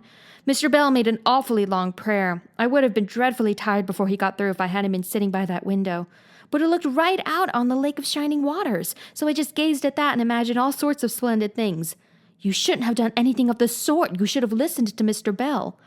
"But he wasn't talking to me," protested Anne. "He was talking to God, and he didn't seem to be very much interested in it either. I think he thought God was too far off to make it worthwhile. I said a little prayer myself, though. There was a long row of white birches hanging over the lake, and the sunshine fell down through them, way, way down, deep into the water. Oh, Marilla, it was like a beautiful dream. It gave me a thrill, and I just said, 'Thank you for it, God,' 2 or 3 times. Not out loud, I hope," said Marilla anxiously. "Oh, no, just under my breath. Well, Mr. Bell did get through at last, and they told me to go into the classroom with Miss Rogerson's class. There were 9 other girls in it. They all had puffed sleeves. I tried to imagine mine were puffed too, but I couldn't. Why couldn't I? It was as easy as could be to imagine they were puffed when I was alone in the East Gable, but it was awfully hard there among the others who had really truly puffs. You shouldn't have been thinking about your sleeves in Sunday school. You should have been attending to the lesson. I hope you knew it." "Oh, yes, and I answered a lot of questions. Miss Rogerson asked ever so many. I don't think it was fair for her to do all the asking. There were lots I wanted to ask her, but I didn't like to because I didn't think she was a kindred spirit. Then all the other little girls recited a paraphrase. She asked me if I knew any. I told her I didn't, but I could recite The Dog at His Master's Grave if she liked. That's in the Third Royal Reader. It isn't a really truly religious piece of poetry, but it's so sad and melancholy that it might as well be. She said it wouldn't do, and she told me to learn the 19th paraphrase for next Sunday. I read it over in church afterwards, and it's splendid. There are 2 lines in particular that just thrill me. Quick as the slaughtered squadrons fell in Midian's evil day. I don't know what squadrons means, nor Midian either, but it sounds so tragical. I can hardly wait until next Sunday to recite it. I'll practice it all the week. After Sunday school, I asked Miss Rogerson, because Mrs. Lynde was too far away, to show me your pew. I sat just as still as I could, and the text was Revelations, 3rd chapter, 2nd and 3rd verses. It was a very long text. If I was a minister, I'd pick the short, snappy ones. The sermon was awfully long, too. I suppose the minister had to match it to the text. I didn't think it was a bit interesting. The trouble with him seems to be that he hasn't enough imagination. I didn't listen to him very much. I just let my thoughts run, and I thought of the most surprising things. Marilla felt helplessly that all this should be sternly reproved, but she was hammered by the undeniable fact that some of the things Anne had said, especially about the minister's sermons and Mr. Bell's prayers, were what she herself had really thought deep down in her heart for years, but had never given expression to. It almost seemed to her that those secret, unuttered, critical thoughts had suddenly taken visible and accusing shape and form in the person of this outspoken morsel of neglected humanity. Chapter 12. A Solemn Vow and Promise. It was not until the next Friday that Marilla heard the story of the flower-wreathed hat. She came home from Mrs. Lynde's and called Anne to account. "Anne, Mrs. Rachel says you went to church last Sunday with your hat rigged out ridiculous with roses and buttercups. What on earth put you up to such a caper? A pretty-looking object you must have been." "Oh, I know pink and yellow aren't becoming to me," began Anne. "Becoming fiddlesticks! It was putting flowers on your hat at all, no matter what color they were, that was ridiculous. You were the most aggravating child." "I don't see why it's any more ridiculous to wear flowers on your hat than on your dress," protested Anne. "Lots of little girls there had bouquets pinned on their dresses. What was the difference?" Marilla was not to be drawn from the safe concrete into dubious paths of the abstract. "Don't answer me back like that, Anne. It was very silly of you to do such a thing. Never let me catch you at such a trick again. Mrs. Rachel said she thought she would sink through the floor when she saw you come in all rigged out like that. She couldn't get near enough to tell you to take them off till it was too late. She says people talked about it, something dreadful. Of course they would think I had no better sense than to let you go decked out like that."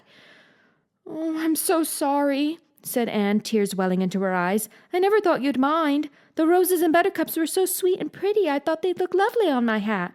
Lots of the little girls had artificial flowers on their hats. I'm afraid I'm going to be a dreadful trial to you. Maybe you'd better send me back to the asylum.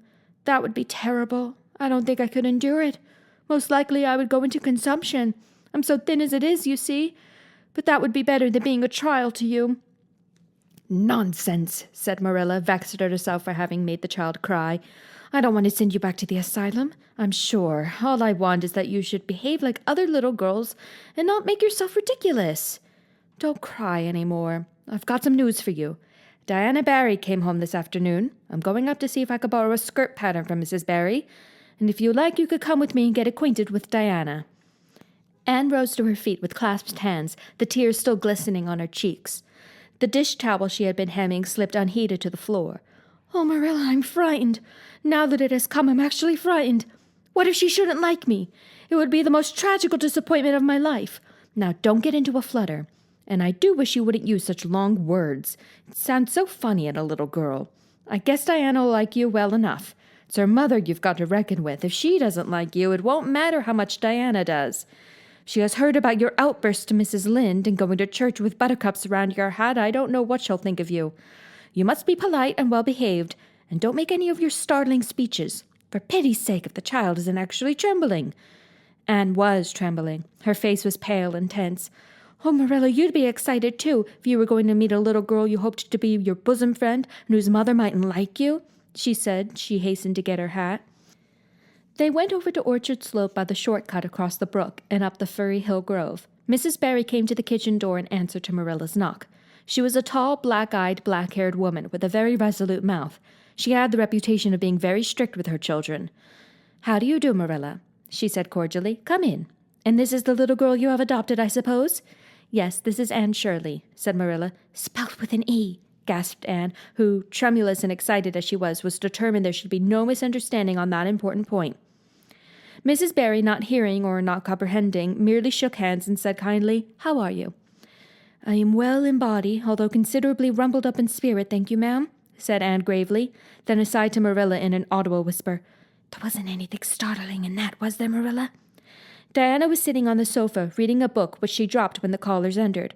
She was a very pretty little girl, with her mother's black eyes and hair, and rosy cheeks, and the merry expression which was her inheritance from her father. "This is my little girl Diana," said Mrs. Barry. "Diana, you might take Anne out into the garden and show her your flowers. It would be better for you than straining your eyes over that book. She reads entirely too much." This to Marilla as the little girls went out. "And I can't prevent her, for her father aids and abets her. She's always poring over a book. I'm glad she has the prospect of a playmate. Perhaps it will take her more out of doors." Outside in the garden, which was full of mellow sunset light, streaming through the dark old firs to the west of it, stood Anne and Diana, gazing bashfully at one another over a clump of gorgeous tiger lilies. The Barry garden was a bowery wilderness of flowers, which would have delighted Anne's heart at any time less fraught with destiny. It was encircled by huge old willows and tall firs, beneath which flourished flowers that loved the shade. Prim, right-angled paths, neatly bordered with clamshells, intersected it like moist red ribbons, and in the beds between old-fashioned flowers ran riot.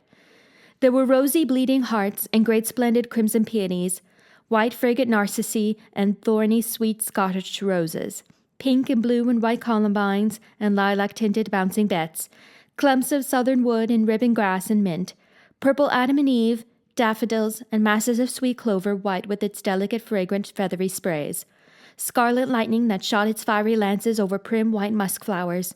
A garden it was where sunshine lingered and bees hummed, and winds, beguiled into loitering, purred and rustled. "Oh, Diana," said Anne at last, clasping her hands and speaking almost in a whisper, do you think you can like me a little? Enough to be my bosom friend?" Diana laughed. Diana always laughed before she spoke. "Why, I guess so," she said frankly. "I'm awfully glad you've come to live at Green Gables. It'll be jolly to have somebody to play with. There isn't any other girl who lives near enough to play with, and I've no sisters big enough." "Will you swear to be my friend forever and ever?" demanded Anne eagerly. Diana looked shocked. "Why, it's dreadfully wicked to swear," she said rebukingly. "Oh, no, not my kind of swearing. There are two kinds, you know." "I never heard of but one kind," said Anne doubtfully. "There really is another. Oh, it isn't wicked at all. It just means vowing and promising solemnly." "Well, I don't mind doing that," agreed Diana, relieved. "How do you do it?" "We must join hands. So," said Anne gravely. "It ought to be over running water. Well, just imagine this path is running water. I'll repeat the oath first. I solemnly swear to be faithful to my bosom friend Diana Barry as long as the sun and moon shall endure. Now you say it and put my name in." Diana repeated the oath with a laugh fore and aft. Then she said, "You're a queer girl, Anne. I heard before that you were queer, but I believe I'm going to like you real well." When Marilla and Anne went home, Diana went with them as far as the log bridge. The two little girls walked with their arms about each other. At the brook they parted with many promises to spend the next afternoon together. "Well, did you find Diana a kindred spirit?" asked Marilla as they went up through the garden at Green Gables. "Oh, yes," sighed Anne, blissfully unconscious of any sarcasm on Marilla's part. "Oh, Marilla, I'm the happiest girl on Prince Edward Island this very moment. I assure you I'll say my prayers with a right good will tonight. Diana and I are going to build a playhouse in Mr. William Bell's birch grove tomorrow. Can I have those broken pieces of china that are out in the woodshed? Diana's birthday is in February, and mine is in March. Don't you think that is a very strange coincidence? Diana is going to lend me a book to read. She said that it's perfectly splendid and tremendously exciting. She's going to show me a place back in the woods where rice lilies grow. Don't you think Diana has got very soulful eyes? I wish I had soulful eyes. Diana is going to teach me to sing a song called Nellie and the Hazeldell. She's going to give me a picture to put up in my room. It's a perfectly beautiful picture, she says. A lovely lady in a pale blue silk dress. A sewing machine agent gave it to her. I wish I had something to give Diana.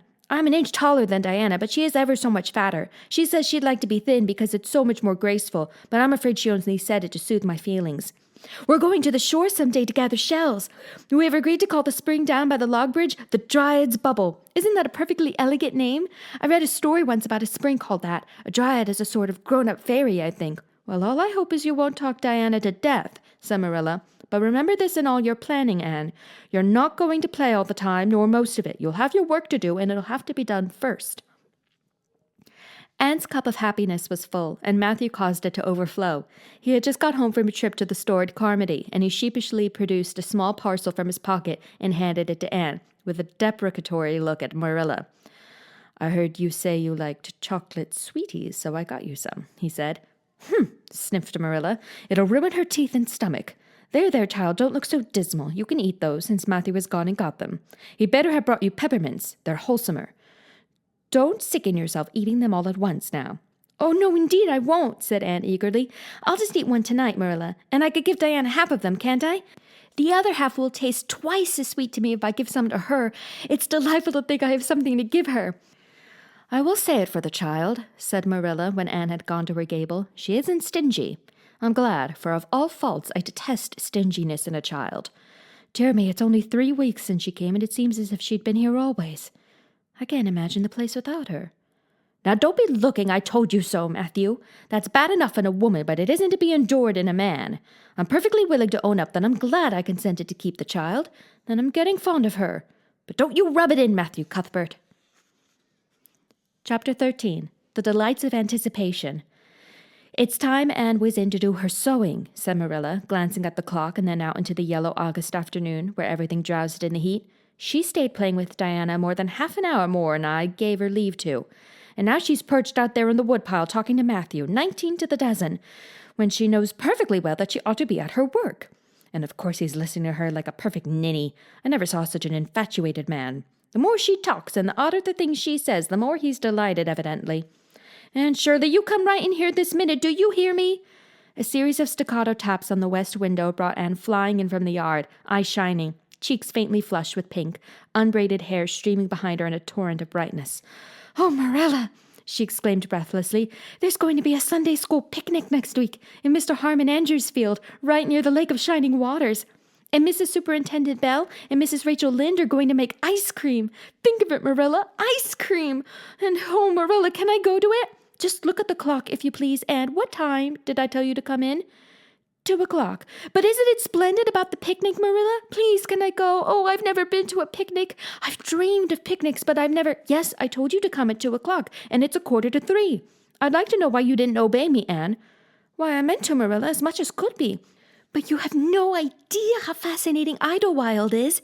And then, of course, I had to tell Matthew about the picnic. Matthew was such a sympathetic listener. Please, can I go?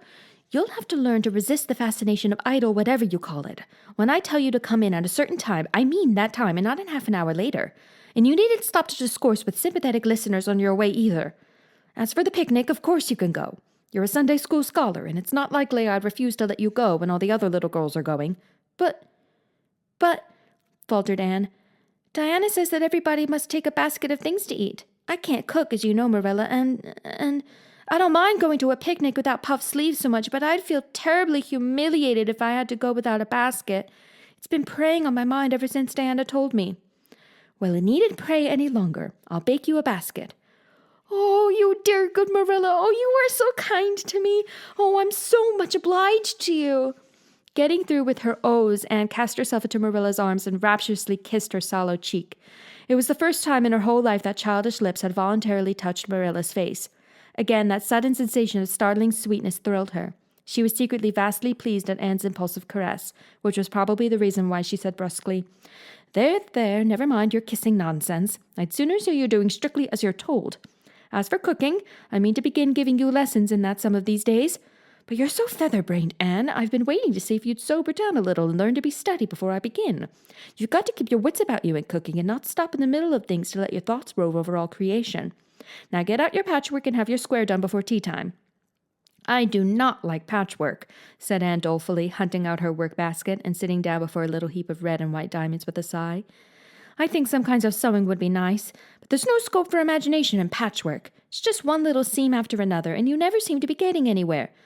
But, of course, I'd rather be Anne of Green Gables sewing patchwork than Anne of any other place with nothing to do with play. I wish time went as quick sewing patches as it does when I'm playing with Diana, though. Oh, we do have such elegant times, Marilla. I have to furnish most of the imagination, but I'm well able to do that. Diana is simply perfect in every other way. You know that little piece of land across the brook that runs up between our farm and Mr. Barry's? It belongs to Mr. William Bell, and right in the corner there is a little ring of white birch trees. The most romantic spot, Marilla. Diana and I have our playhouse there. We call it Idlewild. Isn't that a poetical name? I assure you it took me some time to think it out. I stayed awake nearly a whole night before I invented it. Then, just as I was dropping off to sleep, it came like an inspiration. Diana was enraptured when she heard it. We have got our house fixed up elegantly. You must come and see it, Marilla, won't you? We have great big stones, all covered with moss for seats, and boards from tree to tree for shelves. And we have all our dishes on them. Of course, they're all broken, but it's the easiest thing in the world to imagine that they are whole. There's a piece of a plate with a spray of red and yellow ivy on it that is especially beautiful. We keep it in the parlor, and we have the fairy glass there, too. The fairy glass is as lovely as a dream. Diana found it out in the woods behind their chicken house. It's all full of rainbows, just little young rainbows that haven't grown big yet. And Diana's mother told her it was broken off a hanging lamp they once had. But it's nicer to imagine the fairies lost it one night when they had a ball, so we call it the fairy glass. Matthew is going to make us a table. Oh, we have named that little round pool over in Mr. Barry's field Willowmere. I got that name out of the book Diana lent me. That was a thrilling book, Marilla. The heroine had 5 lovers. I'd be satisfied with one, wouldn't you? She was very handsome, and she went through great tribulations. She could faint as easy as anything. I'd love to be able to faint, wouldn't you, Marilla? It's so romantic. But I'm really very healthy for all I'm so thin. I believe I'm getting fatter, though. Don't you think I am? I look at my elbows every morning when I get up to see if any dimples are coming. Diana is having a new dress made with elbow sleeves. She's going to wear it to the picnic. Oh, I do hope it will be fine next Wednesday. I don't feel that I can endure the disappointment if anything happened to prevent me from getting to the picnic. I suppose I'd live through it, but I'm certain it will be a lifelong sorrow. It wouldn't matter if I got to 100 picnics in after years. They wouldn't make up for missing this one. They're going to have boats on the Lake of Shining Waters, and ice cream, as I told you. I've never tasted ice cream. Diana tried to explain what it was like, but I guess ice cream is one of those things that are beyond imagination. Anne, you have talked even on for 10 minutes by the clock, said Marilla. Now just for curiosity's sake, see if you can hold your tongue for the same length of time. Anne held her tongue as desired, but for the rest of the week she talked picnic and thought picnic and dreamed picnic. On Saturday it rained. She worked herself up into such a frantic state lest it should keep on raining until and over Wednesday, that Marilla made her sew an extra patchwork square by way of steadying her nerves. On Sunday, Anne confided to Marilla on the way home from church that she grew actually cold all over with excitement when the minister announced the picnic from the pulpit. Such a thrill as went up and down my back, Marilla. I don't think I'd ever really believed until then that there was honestly going to be a picnic. I couldn't help fearing I'd only imagined it. But when a minister says a thing in the pulpit, you just have to believe it. You set your heart too much on things, Anne, said Marilla with a sigh. I'm afraid there'll be a great many disappointments in store for you through life. Oh, Marilla, looking forward to things is half the pleasure of them, exclaimed Anne. You mayn't get the things themselves, but nothing could prevent you from having the fun of looking forward to them. Mrs. Lynde says, Blessed are they who expect nothing, for they shall not be disappointed. But I think it would be worse to expect nothing than to be disappointed. Marilla wore her amethyst brooch to church that day as usual. Marilla always wore her amethyst brooch to church.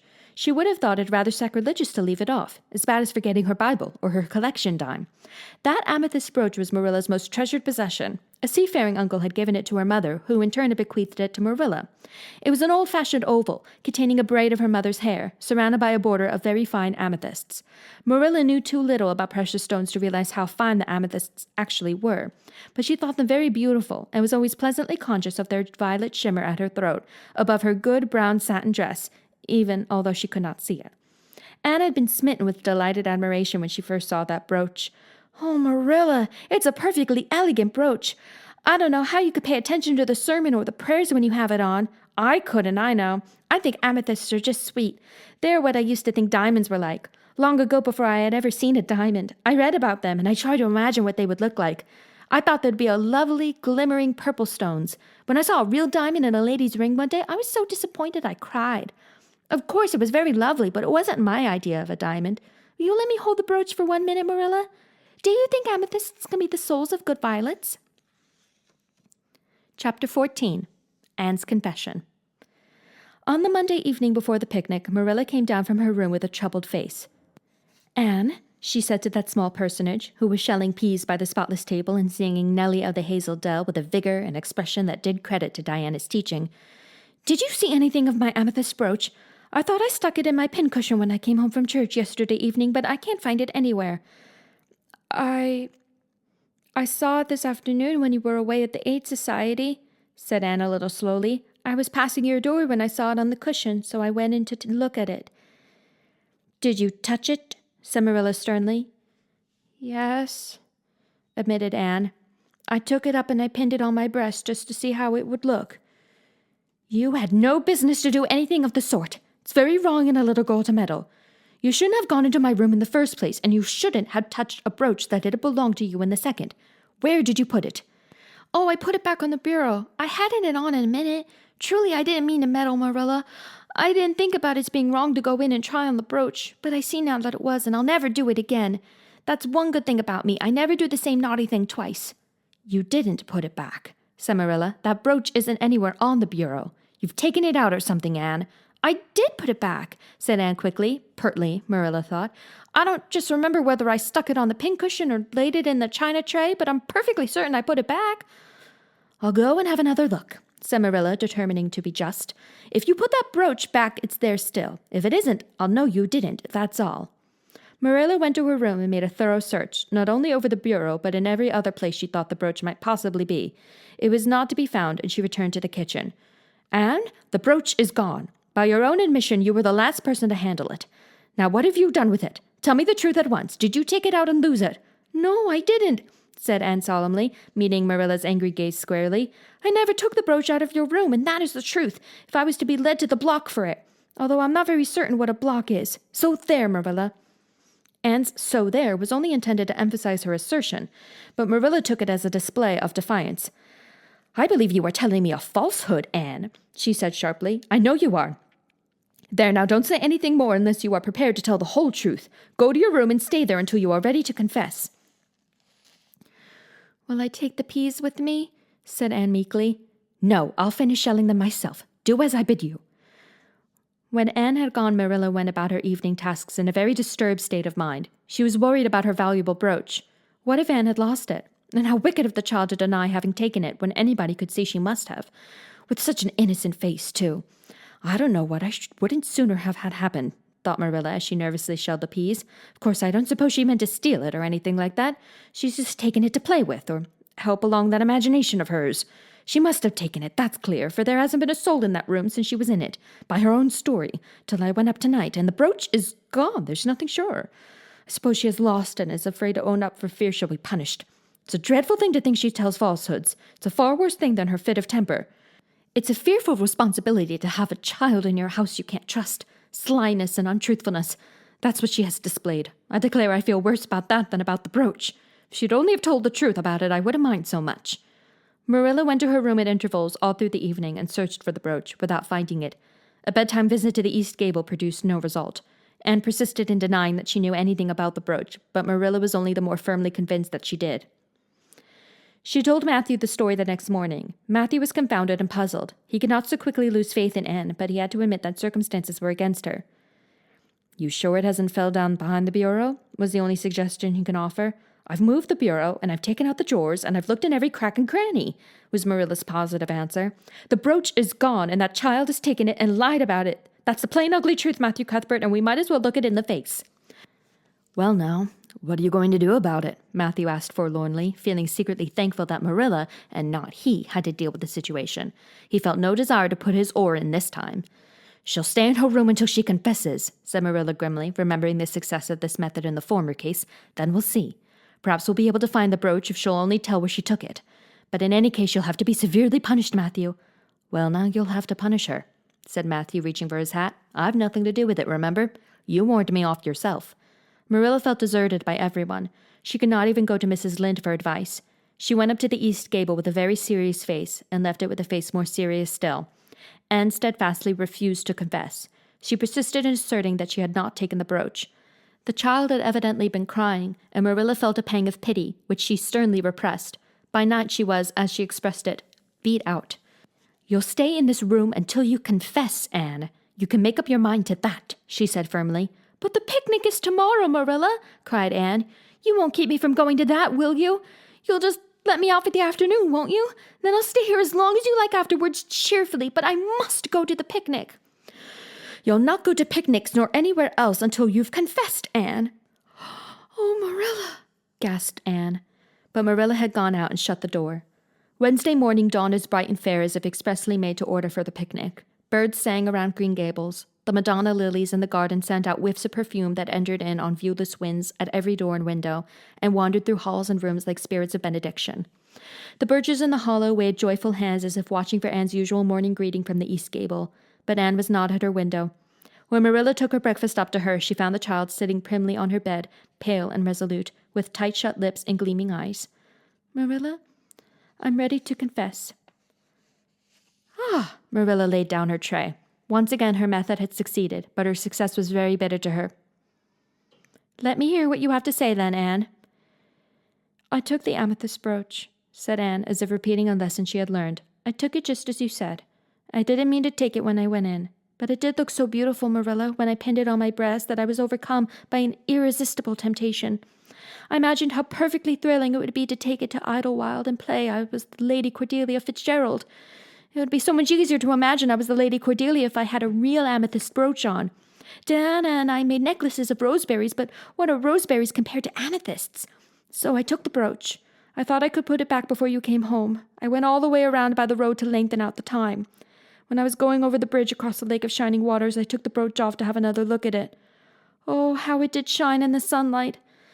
And then when I was leaning over the bridge, it just slipped through my fingers, so, and went down, down, down, all purplely sparkling, and sank forevermore beneath the Lake of Shining Waters. And that's the best I could do at confessing, Marilla." Marilla felt hot anger surge up into her heart again. This child had taken and lost her treasured amethyst brooch and now sat there calmly reciting the details thereof without the least apparent compunction or repentance. "Anne, this is terrible," she said, trying to speak calmly. "You are the very wickedest girl I ever heard of." "Yes, I suppose I am," agreed Anne tranquilly, "and I know I'll have to be punished. It'll be your duty to punish me, Marilla.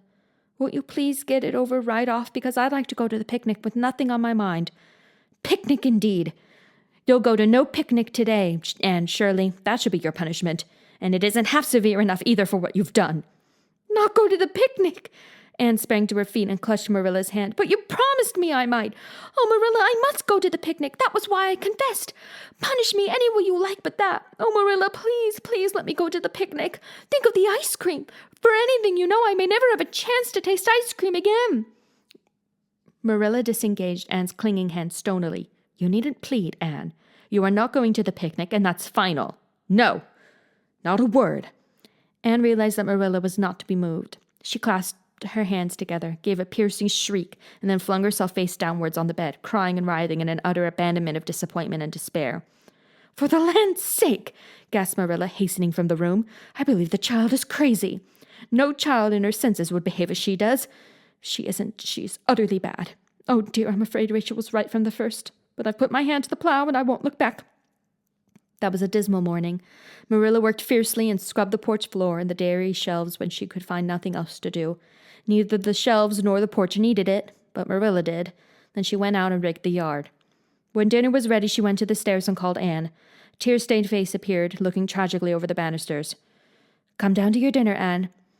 "I don't want any dinner, Marilla," said Anne sobbingly. "I couldn't eat anything. My heart is broken. You'll feel remorse of conscience someday, I expect, for breaking it, Marilla, but I forgive you. Remember when the time comes that I forgive you. But please don't ask me to eat anything, especially boiled pork and greens. Boiled pork and greens are so unromantic when one is in affliction." Exasperated, Marilla returned to the kitchen and poured out her tale of woe to Matthew, who, between his sense of justice and his unlawful sympathy with Anne, was a miserable man. "Well, now she shouldn't have taken the brooch, Marilla, or told stories about it," he admitted, mournfully surveying his plate full of unromantic pork and greens as if he, like Anne, thought it a food unsuited to crises of feeling. "But she's such a little thing. Such an interesting little thing. Don't you think it's pretty rough not to let her go to the picnic when she's so set on it?" "Matthew Cuthbert, I'm amazed at you. I think I've let her off entirely too easy. And she doesn't appear to realize how wicked she's been at all. That's what worries me most. If she'd really felt sorry, it wouldn't be so bad. And you don't seem to realize it neither. You're making excuses for her all the time to yourself. I can see that." "Well, now, she's such a little thing," feebly reiterated Matthew. "And there should be allowances made, Marilla. You know she's never had any bringing up." "Well, she's having it now," retorted Marilla. The retort silenced Matthew if it did not convince him. That dinner was a very dismal meal. The only cheerful thing about it was Jerry Boot, the hired boy, and Marilla resented his cheerfulness as a personal insult. When her dishes were washed and her bread sponge set and her hens fed, Marilla remembered that she had noticed a small rent in her best black lace shawl when she had taken it off on Monday afternoon on returning from the Ladies' Aid. She would go and mend it. The shawl was in a box in her trunk. As Marilla lifted it out, the sunlight, falling through the vines that clustered thickly about the window, stuck upon something caught in the shawl. Something that glittered and sparkled in facets of violet light. Marilla snatched at it with a gasp. It was the amethyst brooch hanging to a thread of the lace by its catch. "Oh, dear life and heart," said Marilla blankly. "What does that mean? Here's my brooch, safe and sound, that I thought was at the bottom of Barry's pond. Whatever did that girl mean by saying she took it and lost it? I declare I believe Green Gables is bewitched. I remember now that when I took off my shawl Monday afternoon, I laid it on the bureau for a minute. I suppose the brooch got caught in it somehow. Well." Marilla betook herself to the east gable, brooch in hand. Anne had cried herself out and was sitting dejectedly by the window. "Anne Shirley," said Marilla solemnly, "I've just found my brooch hanging to my black lace shawl. Now I want to know what that rigmarole you told me this morning meant." "Why, you said you'd keep me here until I confessed," returned Anne wearily, "and so I decided to confess because I was bound to get to the picnic. I thought out a confession last night after I went to bed, made it as interesting as I could, and I said it over and over so that I wouldn't forget it. But you wouldn't let me go to the picnic after all, so all my trouble was wasted." Marilla had to laugh in spite of herself, but her conscience pricked her. "And you do beat all. But I was wrong. I see that now. I shouldn't have doubted your word when I'd never known you to tell a story. Of course, it wasn't right for you to confess to a thing you hadn't done. It was very wrong to do so, but I drove you to it. So if you'll forgive me, Anne, I'll forgive you and we'll start square again. And now get yourself ready for the picnic." Anne flew up like a rocket. "Oh, Marilla, isn't it too late?" "No, it's only 2:00. They won't be more than well gathered yet, and it'll be an hour before they have tea. Wash your face and comb your hair and put on your gingham. I'll fill a basket for you. There's plenty of stuff baked in the house. And I'll get Jerry to hitch up the sorrel and drive you down to the picnic ground." "Oh, Marilla!" exclaimed Anne, flying to the washstand. "5 minutes ago I was so miserable I was wishing I'd never been born, and now I wouldn't change places with an angel." That night, a thoroughly happy, completely tired-out Anne returned to Green Gables in a state of beatification impossible to describe.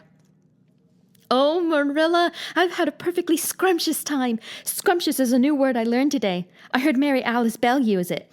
Isn't it very expressive? Everything was lovely. We had a splendid tea, and then Mr. Harmon Andrews took us all for a row on the Lake of Shining Waters, 6 of us at a time.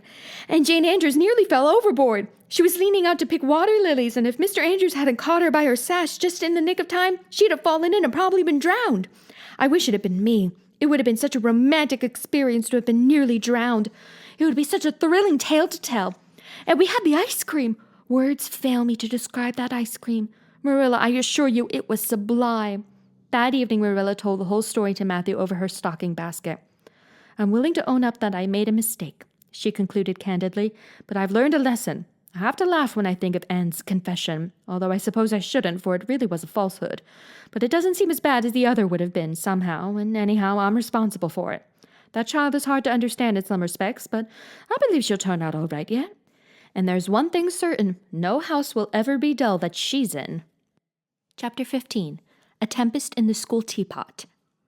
"What a splendid day," said Anne, drawing a long breath. "Isn't it good just to be alive on a day like this? I pity the people who aren't born yet for missing it. They may have good days, of course, but they can never have this one. And it's splendider still to have such a lovely way to go to school by, isn't it?" "It's a lot nicer than going round by the road. That is so dusty and hot," said Anne practically, peeping into her dinner basket and mentally calculating if the 3 juicy, toothsome raspberry tarts reposing there were divided among 10 girls, how many bites each girl would have. The little girls of Avonlea School always pooled their lunches, and to eat 3 raspberry tarts all alone, or even to share them only with one's best chum, would have forever and ever branded as awful mean the girl who did it. And yet when the tarts were divided among 10 girls, you just got enough to tantalize you. The way Anne and Diana went to school was a pretty one. Anne thought those walks to and from school with Diana couldn't be improved upon even by imagination.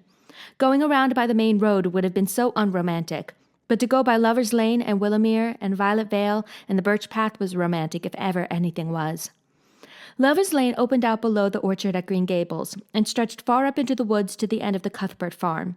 It was the way by which the cows were taken to the back pasture and the wood hauled home in winter.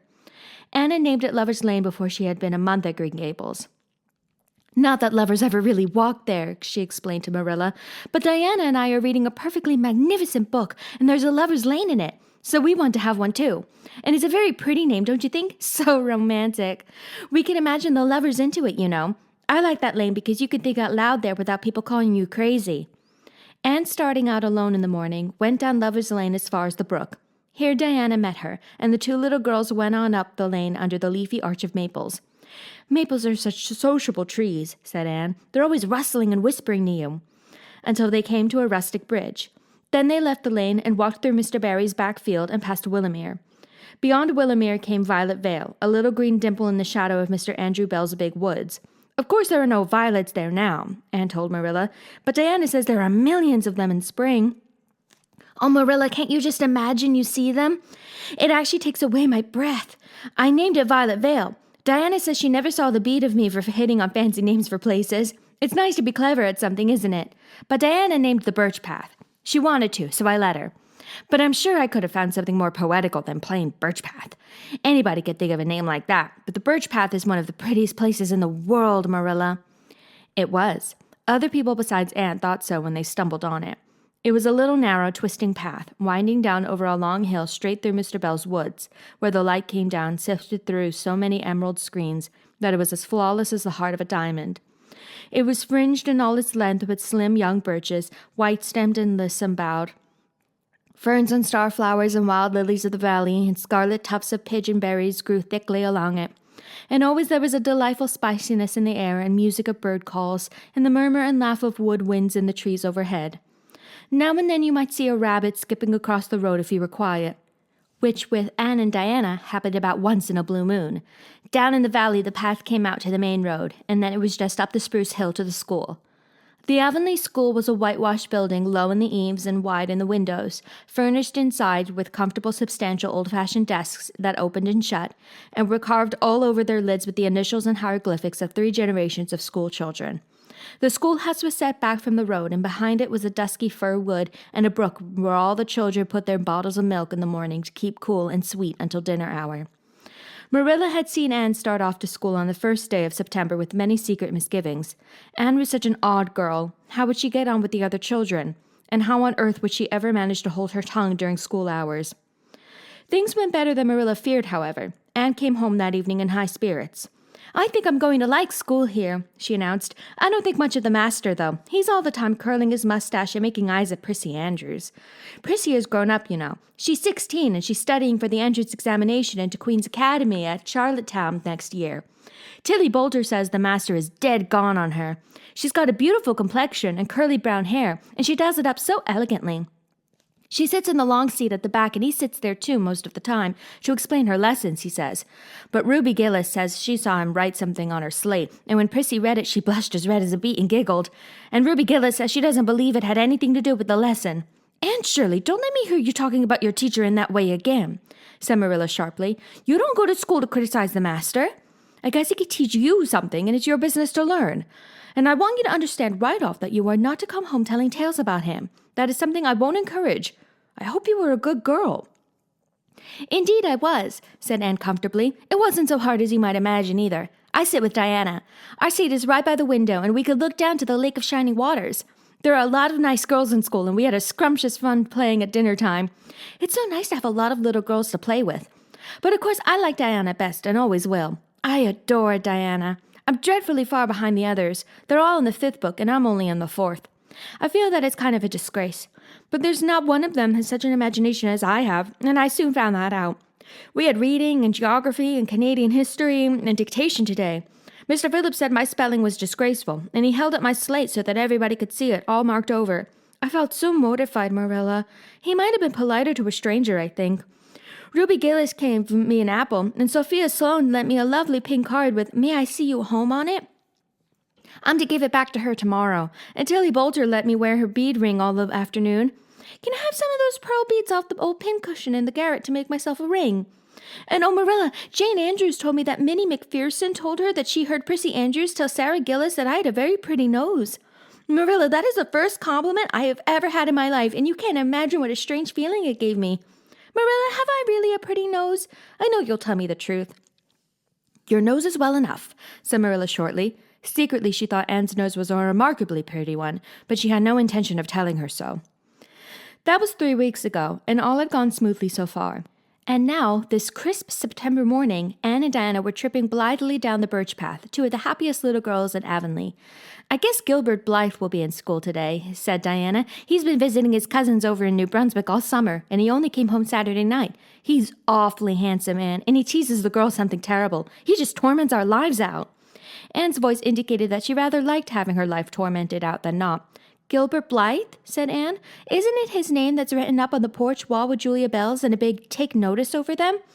Yes, said Diana, tossing her head, but I'm sure he doesn't like Julia Bell so very much. I've heard him say he studied the multiplication table by her freckles. Oh, don't speak about freckles to me, implored Anne. It isn't delicate when I've got so many. But I do think that writing take notices up on the wall about the boys and girls is the silliest ever. I should just like to see anybody dare to write my name up with the boys. Not, of course, she hastened to add, that anybody would. Anne sighed. She didn't want her name written up, but it was a little humiliating to know that there was no danger of it.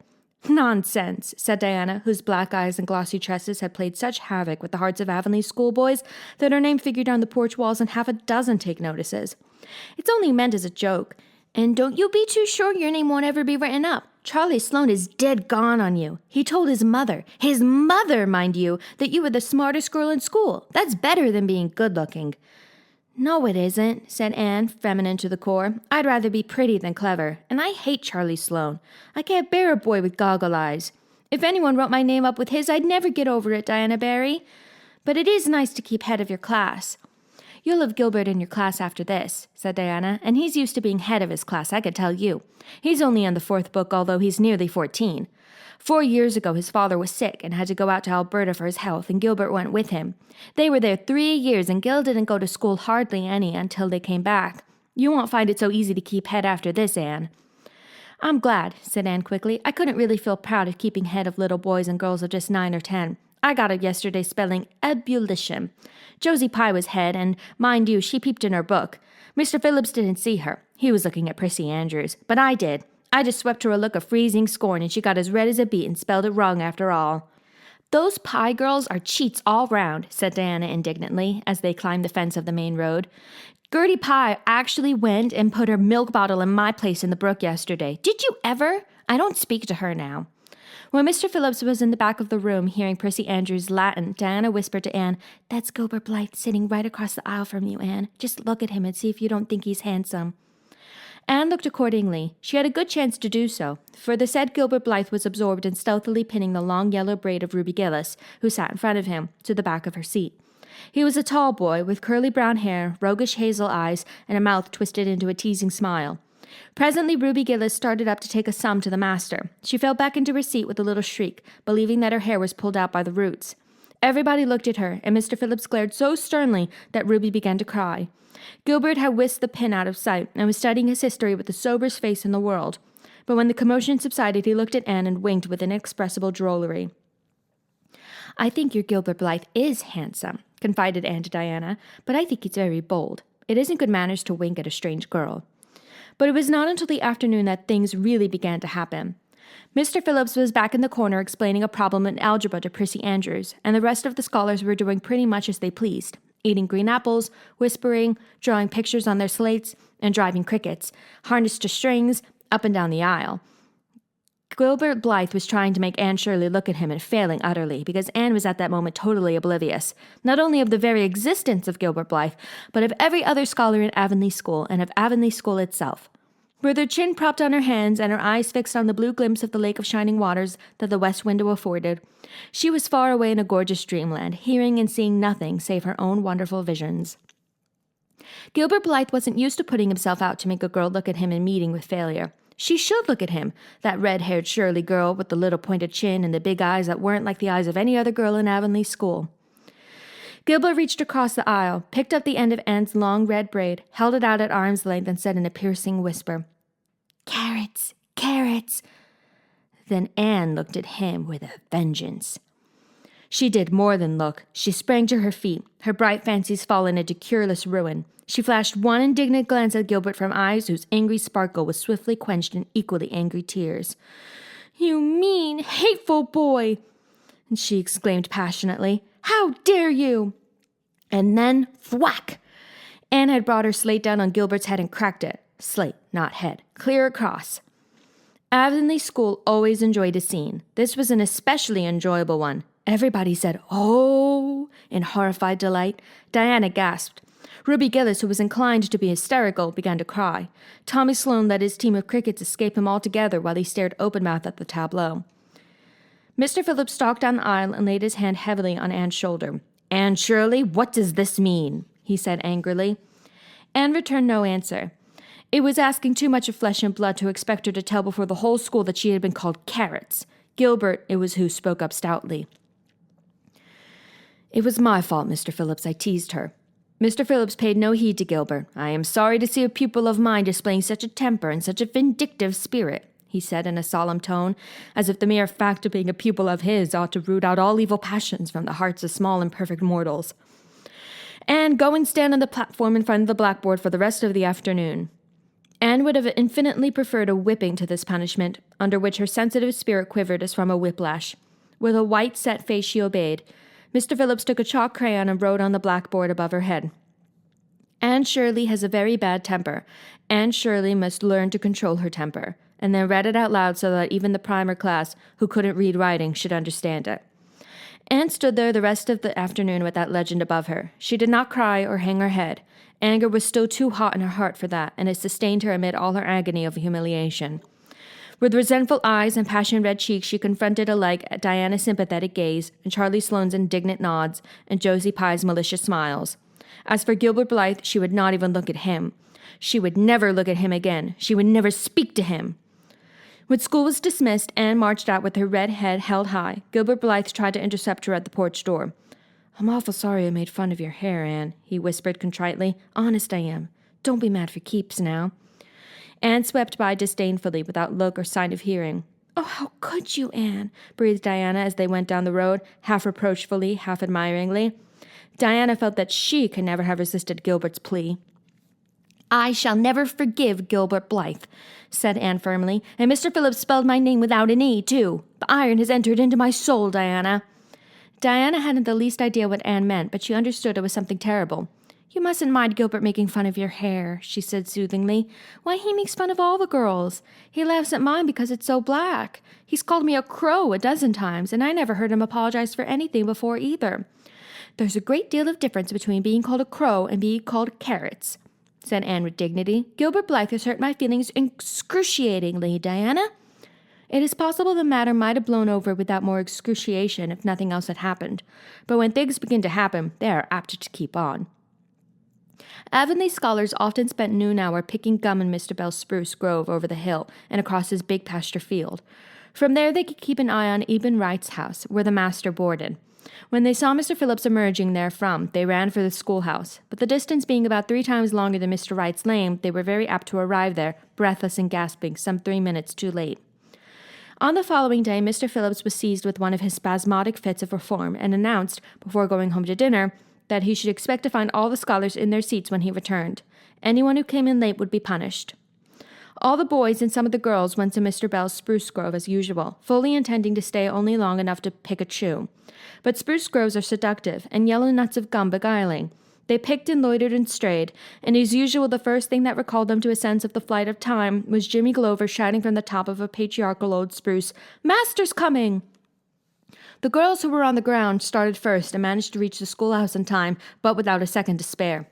The boys who had to wriggle hastily down from the trees were later, and Anne, who had not been picking gum at all, but was wandering happily in the far end of the grove, waist-deep among the bracken, singing softly to herself, with a wreath of rice lilies on her hair, as if she were some wild divinity of the shadowy places, was latest of all. Anne could run like a deer, however. Run she did, with the impish result that she overtook the boys at the door and was swept into the schoolhouse among them, just as Mr. Phillips was in the act of hanging up his hat. Mr. Phillips' brief reforming energy was over. He didn't want the bother of punishing a dozen pupils, but it was necessary to do something to save his word, so he looked about for a scapegoat and found it in Anne, who had dropped into her seat, gasping for breath, with her forgotten lily wreath hanging askew over one ear, giving her a particularly rakish and disheveled appearance. "Anne Shirley, since you seem to be so fond of the boys' company, we shall indulge your taste for it this afternoon," he said sarcastically. "Take those flowers out of your hair and sit with Gilbert Blythe." The other boys snickered. Diana, turning pale with pity, plucked the wreath from Anne's hair and squeezed her hand. Anne stared at the master as if turned to stone. "Did you hear what I said, Anne?" queried Mr. Phillips sternly. "Yes, sir," said Anne slowly, "but I didn't suppose you really meant it." "I assure you I did." Still the sarcastic inflection which all the children, and Anne especially, hated. It flicked on the raw. "Obey me at once." For a moment Anne looked as if she meant to disobey. Then, realizing that there was no help for it, she rose haughtily, stepped across the aisle, sat down beside Gilbert Blythe, buried her face in her arms on the desk. Ruby Gillis, who got a glimpse of it as it went down, told the others going home from school that she'd actually never seen anything like it. It was so white with awful little red spots in it. To Anne, this was as the end of all things. It was bad enough to be singled out for punishment from among a dozen equally guilty ones. It was worse still to be sent to sit with a boy. But that boy should be Gilbert Blythe was heaping insult on injury to a degree utterly unbearable. Anne felt that she could not bear it, and it would be of no use to try. Her whole being seethed with shame and anger and humiliation. At first the other scholars looked and whispered and giggled and nudged. But as Anne never lifted her head, and as Gilbert worked fractions as if his whole soul was absorbed in them, and them only, they soon returned to their own task, and Anne was forgotten. When Mr. Phillips called the history class out, Anne should have gone, but Anne did not move, and Mr. Phillips, who had been writing some verses to Priscilla before he called the class, was thinking about an obstinate rhyme still and never missed her. Once, when nobody was looking, Gilbert took from his desk a little pink candy heart with a gold motto on it, "You are sweet," and slipped it under the curve of Anne's arm. Whereupon Anne arose, took the pink heart gingerly between the tips of her fingers, dropped it on the floor, ground it to powder beneath her heel, and resumed her position without deigning to bestow a glance on Gilbert. When school went out, Anne marched to her desk, ostentatiously took out everything therein, books and writing tablet, pen and ink, testament and arithmetic, and piled them neatly on her cracked slate. "What are you taking all those things home for, Anne?" Diana wanted to know, as soon as they were out on the road. She had not dared to ask the question before. "I am not coming back to school any more," said Anne. Diana gasped and stared at Anne to see if she meant it. "Will Marilla let you stay home?" she asked. "She'll have to," said Anne. "I'll never go to school to that man again." "Oh, Anne," Diana looked as if she were ready to cry. "I do think you're mean. What shall I do? Mr. Phillips will make me sit with that horrid Gertie Pye. I know he will, because she is sitting alone. Do come back, Anne." "I'd do almost anything in the world for you, Diana," said Anne sadly. "I'd let myself be torn limb from limb if it would do you any good. But I can't do this, so please don't ask it. You harrow up my very soul." "Just think of all the fun you will miss," mourned Diana. "We're going to build the loveliest new house down by the brook, and we'll be playing ball next week, and you've never played ball, Anne. It's tremendously exciting, and we're going to learn a new song. Jane Andrews is practicing it up now. And Alice Andrews is going to bring a new Pansy book next week, and we're all going to read it out loud, chapter about, down by the brook. And you know you are so fond of reading out loud, Anne." Nothing moved Anne in the least. Her mind was made up. She would not go to school to Mr. Phillips again. She told Marilla so when she got home. "Nonsense," said Marilla. "It isn't nonsense at all," said Anne, gazing at Marilla with solemn, reproachful eyes. "Don't you understand, Marilla? I've been insulted. Insulted fiddlesticks. You'll go to school tomorrow as usual." "Oh, no." Anne shook her head gently. "I'm not going back, Marilla. I'll learn my lessons at home, and I'll be as good as I can be and hold my tongue all the time if it's possible at all. But I will not go back to school, I assure you." Marilla saw something remarkably like unyielding stubbornness looking out of Anne's small face. She understood that she would have trouble in overcoming it, but she resolved wisely to say nothing more just then.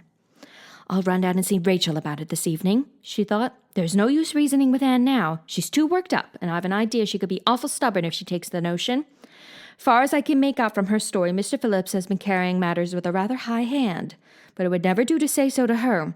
I'll just talk it over with Rachel. She sent 10 children to school. She ought to know something about it. She'll have heard the whole story, too, by this time." Marilla found Mrs. Lynde knitting quilts as industriously and cheerfully as usual. "I suppose you know what I've come about?" she said, a little shamefacedly. Mrs. Rachel nodded. "About Anne's fuss in school, I reckon," she said. "Tilly Boulter was in on her way home from school and told me about it." "I don't know what to do with her," said Marilla. "She declares she won't go back to school. I never saw a child so worked up. I've been expecting trouble ever since she started to school. I knew things were going too smooth to last. She's so high-strung. What would you advise, Rachel?" "Well, since you've asked my advice, Marilla," said Mrs. Lynde amiably. Mrs. Lynde dearly loved to be asked for advice. "I just humor her a little at first. That's what I do. It's my belief that Mr. Phillips was in the wrong. Of course, it doesn't do to say so to the children, you know. And of course, he did right to punish her yesterday for giving way to temper. But today it was different. The others who were late should have been punished as well as Anne, that's what. And I don't believe in making the girls sit with the boys for punishment. It isn't modest. Tilly Boulter was real indignant. She took Anne's part right through and said all the scholars did too. Anne seems real popular among them somehow. I never thought she'd take with them so well." "Then you'd really think I'd better let her stay home?" said Marilla in amazement. "Yes, that is, I wouldn't say school to her again until she said it herself. Depend upon it, Marilla, she'll cool off in a week or so and be ready enough to go back of her own accord. That's what. While, if you were to make her go back right off, dear knows what freak or tantrum she'd take next and make more trouble than ever. The less fuss made, the better, in my opinion. She won't miss much by not going to school as far as that goes. Mr. Phillips isn't any good at all as a teacher.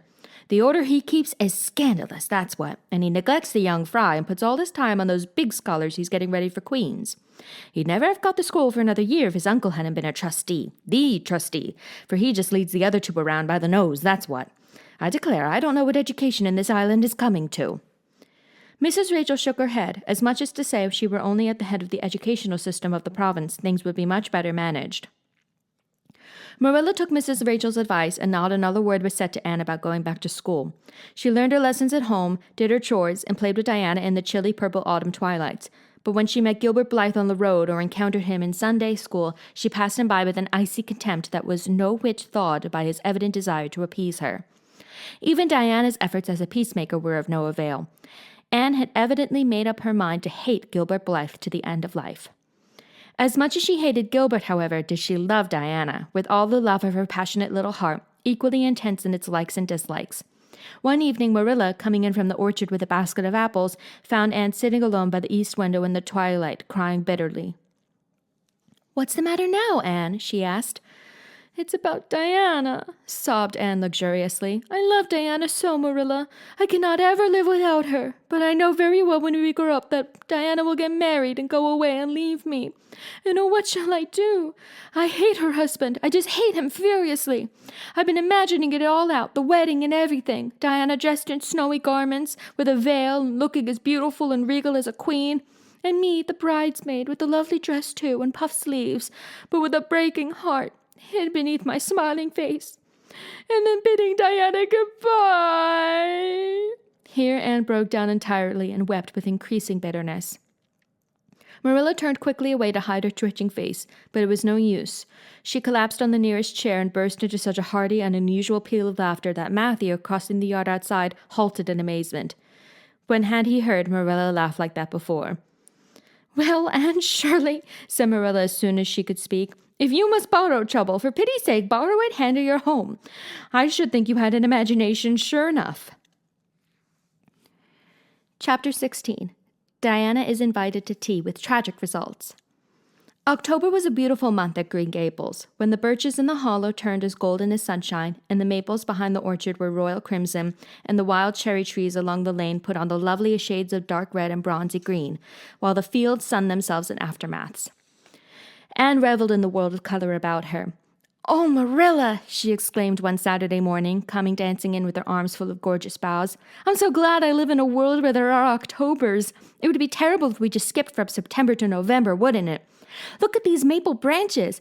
Don't they give you a thrill? Several thrills? I'm going to decorate my room with them." "Messy things," said Marilla, whose aesthetic sense was not noticeably developed. "You clutter up your room entirely too much with out-of-door stuff, Anne. Bedrooms were made to sleep in. Oh, and dreaming too, Marilla. And you know one can dream so much better in a room where there are pretty things. I'm going to put these boughs in the old blue jug and set them on my table. Mind you don't drop leaves all over the stairs then. I'm going to a meeting of the Aid Society at Carmody this afternoon, Anne, and I won't likely be home before dark. You'll have to get Matthew and Jerry their supper, so mind you don't forget to put the tea to draw until you sit down at the table as you did last time." "It was dreadful of me to forget," said Anne apologetically. "But that was the afternoon I was trying to think of a name for Violet Vale, and it crowded other things out. Matthew was so good, he never scolded a bit. He put the tea down himself and said we would wait a while as well as not. And I told him a lovely fairy story while we were waiting, so he didn't find the time long at all. It was a beautiful fairy story, Marilla. I forgot the end of it, so I made up an end for it myself, and Matthew said he couldn't tell where the join came in." "Matthew would think it all right, Anne, if you took a notion to get up and have dinner in the middle of the night. But you keep your wits about you this time, and I don't really know if I'm doing right. It may make you more addlepated than ever. You can ask Diana to come over and spend the afternoon with you and have tea here." "Oh, Marilla!" Anne clasped her hands. "How perfectly lovely! You are able to imagine things after all, or else you'd never have understood how I've longed for that very thing. It will seem so nice and grown-uppish. No fear of my forgetting to put the tea to draw when I have company. Oh, Marilla, can I use the rosebud spray tea set?" "No, indeed. The rosebud tea set. Well, what next? You know, I never use that except for the minister or the aides. You'll put down the old brown tea set. But you can open the little yellow crock of cherry preserves. It's time it was being used anyhow. I believe it's beginning to work. And you can cut some fruitcake and have some of the cookies and snaps." "I could just imagine myself sitting down at the head of the table, pouring out the tea," said Anne, shutting her eyes ecstatically, "and asking Diana if she takes sugar. I know she doesn't, but of course I'll ask her, just as if I didn't know. And then pressing her to take another piece of fruitcake and another help of preserves. Oh, Marilla, it's a wonderful sensation just to think of it. Can I take her into the spare room to lay off her hat when she comes, and then into the parlor to sit?" "No, the sitting room will do for you and your company. But there's a bottle half full of raspberry cordial that was left over from the church social the other night. It's on the second shelf of the sitting room closet, and you and Diana can have it if you like, and a cookie to eat with along in the afternoon. For I dare say Matthew will be late coming in to tea since he's hauling potatoes to the vessel." Anne flew down to the hollow, past the Dryad's bubble, and up the spruce path to Orchard Slope to ask Diana to tea. As a result, just after Marilla had driven off to Carmody, Diana came over dressed in her second-best dress, and looking exactly as it is proper to look when asked out to tea. At other times she was wont to run into the kitchen without knocking, but now she knocked primly at the front door. And when Anne, dressed in her second-best, as primly opened it, both little girls shook hands as gravely as if they had never met before. This unnatural solemnity lasted until after Diana had been taken to the east gable to lay off her hat, and then had sat for 10 minutes in the sitting room, toes in position. "How was your mother?" inquired Anne politely, just as if she had not seen Mrs. Barry picking apples that morning in excellent health and spirits. "She is very well, thank you. I suppose Mr. Cuthbert is hauling potatoes to the lily sands this afternoon, is he?" said Diana, who had ridden down to Mr. Harmon Andrews that morning in Matthew's cart. "Yes, our potato crop is very good this year. I hope your father's potato crop is good, too." "It is fairly good, thank you. Have you picked many of your apples yet?" "Oh, ever so many," said Anne, forgetting to be dignified and jumping up quickly. "Let's go out to the orchard and get some of the red sweetings, Diana. Marilla says we can have all that are left on the tree. Marilla is a very generous woman. She said we could have fruitcake and cherry preserves for tea, but it isn't good manners to tell your company what you're going to give them to eat. So I won't tell you what she said we could have to drink. Only it begins with an R and a C, and it's a bright red color. I love bright red drinks, don't you? They taste twice as good as any other color." The orchard, with its great sweeping boughs that bent to the ground with fruit, proved so delightful that the little girls spent most of the afternoon in it, sitting in a grassy corner where the frost had spared the green, and the mellow autumn sunshine lingered warmly, eating apples and talking as hard as they could. Diana had much to tell Anne of what went on in school. She had to sit with Gertie Pye, and she hated it. Gertie squeaked her pencil all the time, and it just made her, Diana's, blood run cold. Ruby Gillis had chomped all her warts away, true as you live, with a magic pebble that old Mary Jo from the creek gave her. You had to rub the warts with the pebble and then throw it away over your left shoulder at the time of the new moon, and the warts would all go. Charlie Sloane's name was written up with M. White's on the porch wall, and M. White was awful mad about it. Sam Bolter had sassed Mr. Phillips in class, and Mr. Phillips whipped him, and Sam's father came down to the school and dared Mr. Phillips to lay a hand on one of his children again. And Mattie Andrews had a new red hood and a blue crossover with tassels on it, and the airs she put on about it were perfectly sickening. And Lizzie Wright didn't speak to Mammy Wilson because Mammy Wilson's grown-up sister had cut out Lizzie Wright's grown-up sister with her bow. And everybody missed Anne so and wished she'd come to school again. And Gilbert Blythe, but Anne didn't want to hear about Gilbert Blythe. She jumped up hurriedly and said, suppose they go in and have some raspberry cordial. Anne looked on the second shelf of the sitting room pantry, but there was no bottle of raspberry cordial there. Search revealed it away back on the top shelf. Anne put it on a tray and set it on the table with a tumbler. "Now, please help yourself, Diana," she said politely. "I don't believe I'll have any just now. I don't feel as if I wanted any after all those apples." Diana poured herself out a tumbler full, looked at its bright red hue admiringly, and then sipped it daintily. "That's awfully nice raspberry cordial, Anne," she said. "I didn't know raspberry cordial was so nice." "I'm real glad you like it. Take as much as you want. I'm going to run out and stir the fire up. There are so many responsibilities on a person's mind when they're keeping house, isn't there?" When Anne came back from the kitchen, Diana was drinking her second glassful of cordial, and being entreated thereto by Anne, she offered no particular objection to the drinking of a third. The tumblerfuls were generous ones, and the raspberry cordial was certainly very nice. "The nicest I ever drank," said Diana. "It's ever so much nicer than Mrs. Lynde's, although she brags of hers so much. It doesn't taste a bit like hers." "I should think Marilla's raspberry cordial would probably be much nicer than Mrs. Lynde's," said Anne loyally. "Marilla is a famous cook. She is trying to teach me to cook, but I assure you, Diana, it is uphill work. There's so little scope for imagination in cookery. You just have to go by rules. The last time I made a cake, I forgot to put the flour in. I was thinking the loveliest story about you and me, Diana. I thought you were desperately ill with smallpox and everybody deserted you, but I went boldly to your bedside and nursed you back to life. And then I took the smallpox and died, and I was buried under those poplar trees in the graveyard, and you planted a rose bush by my grave and watered it with your tears. And you never forgot the friend of your youth who sacrificed her life for you." "Oh, it was such a pathetic tale, Diana. The tears just rained down over my cheeks while I mixed the cake. But I forgot the flour, and the cake was a dismal failure. Flour is so essential to cakes, you know. Marilla was very cross, and I don't wonder. I'm a great trial to her. She was terribly mortified about the pudding sauce last week. We had a plum pudding for dinner on Tuesday, and there was half the pudding and a pitcher full of sauce left over. Marilla said there was enough for another dinner and told me to set it on the pantry shelf and cover it. I meant to cover it just as much as could be, Diana, but when I carried it in, I was imagining I was a nun. Of course, I'm a Protestant, but I imagined I was a Catholic, taking the veil to bury a broken heart in cloistered seclusion. And I forgot all about covering the pudding sauce. I thought of it next morning and ran to the pantry. Diana, fancy if you can my extreme horror at finding a mouse drowned in that pudding sauce. I lifted the mouse out with the spoon and threw it out in the yard. Then I washed the spoon in 3 waters. Marilla was out milking, and I fully intended to ask her when she came in if I'd give the sauce to the pigs. But when she did come in, I was imagining that I was a frost fairy going through the woods, turning the trees red and yellow, whichever they wanted to be. So I never thought about the pudding sauce again, and Marilla sent me out to pick apples. Well, Mr. and Mrs. Chester Ross from Spencervale came here that morning. You know, they are very stylish people, especially Mrs. Chester Ross. When Marilla called me in, dinner was all ready and everybody was at the table. I tried to be as polite and dignified as I could be, for I wanted Mrs. Chester Ross to think I was a ladylike little girl, even if I wasn't pretty.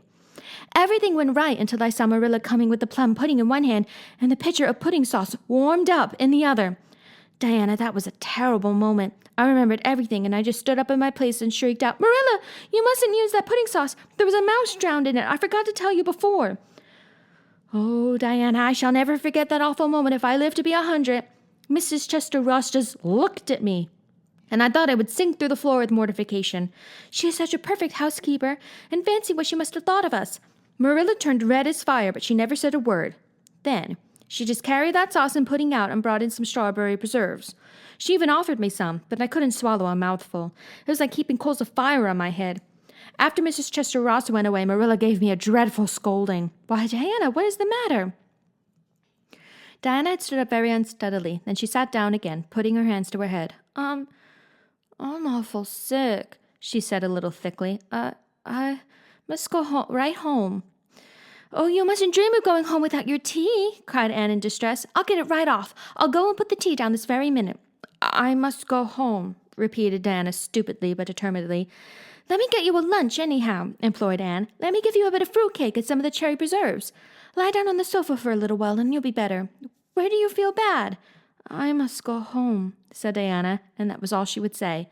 In vain Anne pleaded. "I never heard of company going home without tea," she mourned. "Oh, Diana, do you suppose that it's possible you're really taking the smallpox?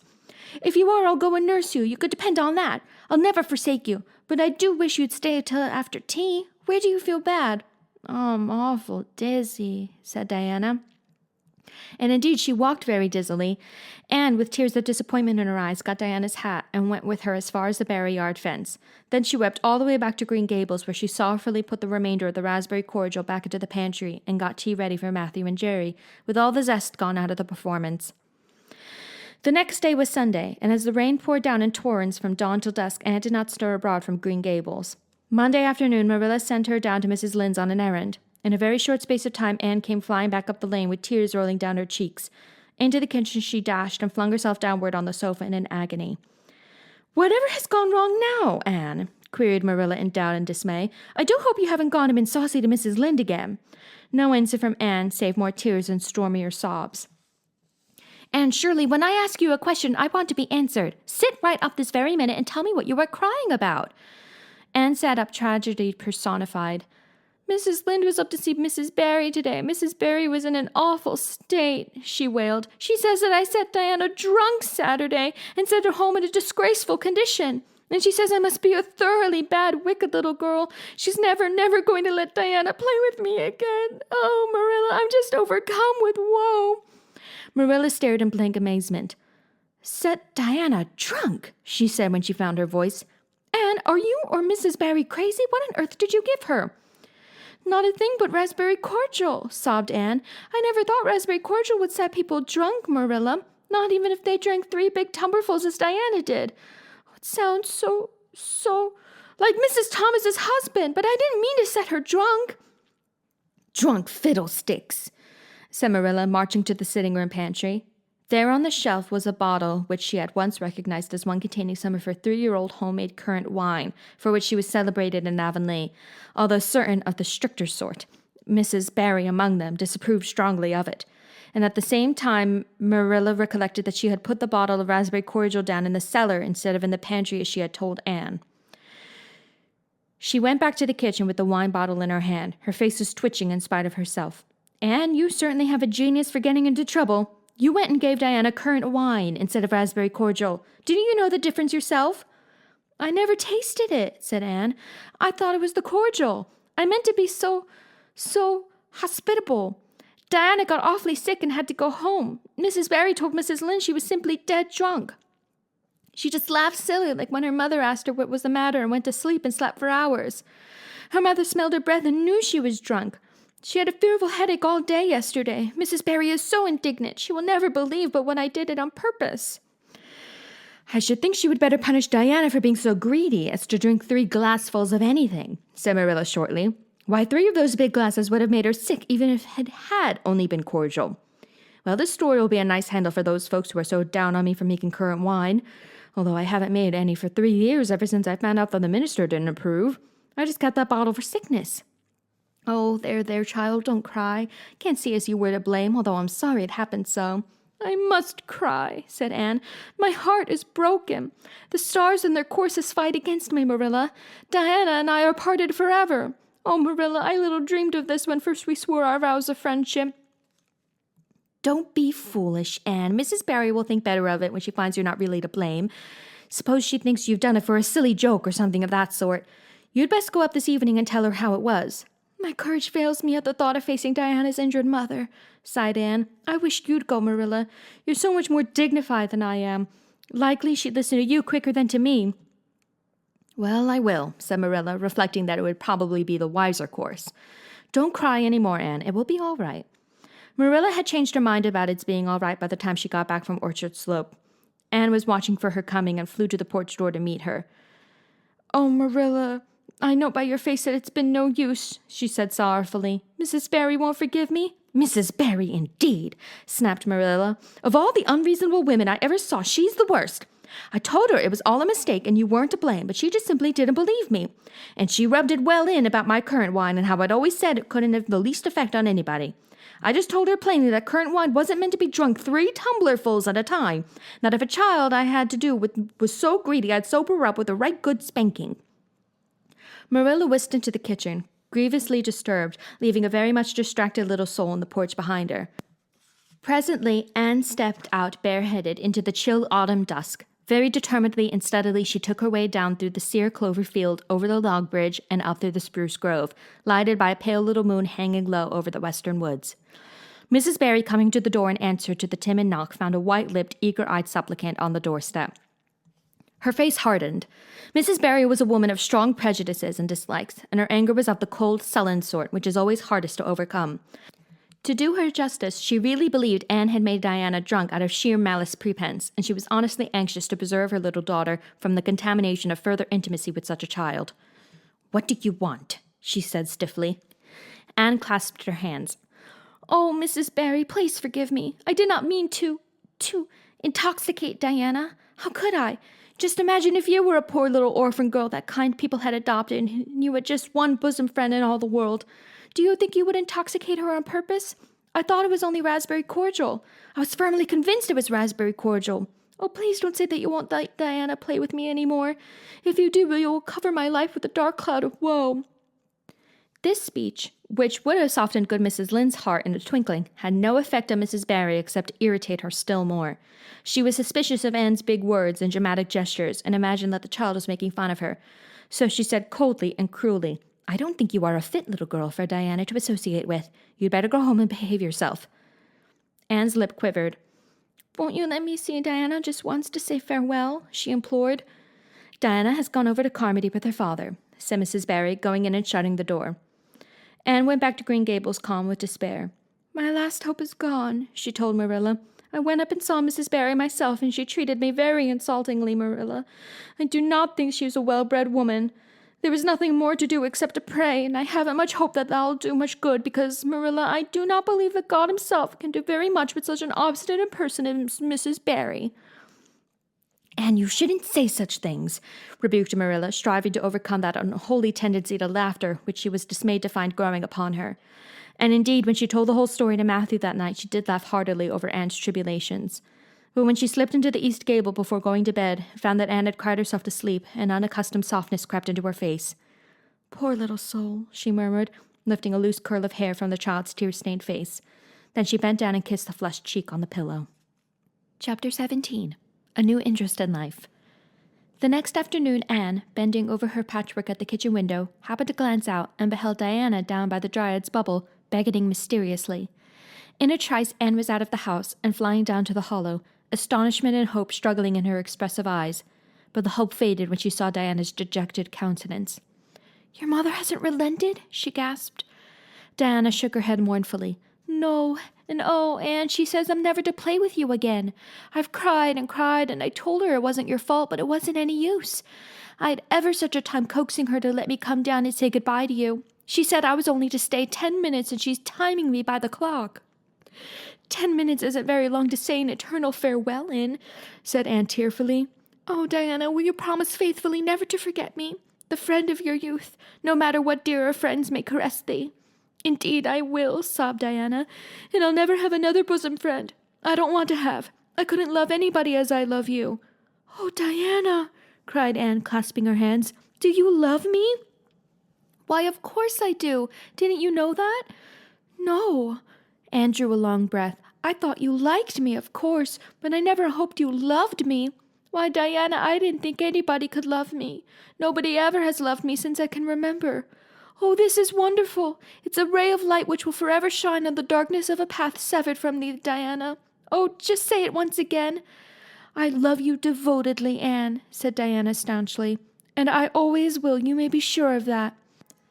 "And I will always love thee, Diana," said Anne, solemnly extending her hand. "In the years to come, thy memory will shine like a star over my lonely life, as that last story we read together says. Diana, wilt thou give me a lock of thy jet-black tresses in parting to treasure forevermore?" "Have you got anything to cut it with?" queried Diana, wiping away the tears which Anne's affecting accents had caused to flow afresh, and returning to practicalities. "Yes, I've got my patchwork scissors in my apron pocket, fortunately," said Anne. She solemnly clipped one of Diana's curls. "Fare thee well, my beloved friend. Henceforth we must be as strangers, though living side by side, but my heart will ever be faithful to thee." Anne stood and watched Diana out of sight, mournfully waving her hand to the latter whenever she turned to look back. Then she returned to the house, not a little consoled for the time being by this romantic parting. "It is all over," she informed Marilla. "I shall never have another friend. I'm really worse off than ever before, for I haven't Katie Maurice and Violetta now. And even if I had, it wouldn't be the same. Somehow little dream girls are not satisfying after a real friend. Diana and I had such an affecting farewell down by the spring. It will be sacred in my memory forever. I used the most pathetic language I could think of and said thou and thee. Thou and thee seem so much more romantic than you. Diana gave me a lock of her hair, and I'm going to sew it up in a little bag and wear it around my neck all my life. Please see that it is buried with me, for I don't believe I'll live very long. Perhaps when she sees me lying cold and dead before her, Mrs. Barry may feel remorse for what she has done and would let Diana come to my funeral. I don't think there is much fear of your dying of grief as long as you can talk, Anne, said Marilla unsympathetically. The following Monday, Anne surprised Marilla by coming down from her room with her basket of books on her arm and her lips primed up into a line of determination.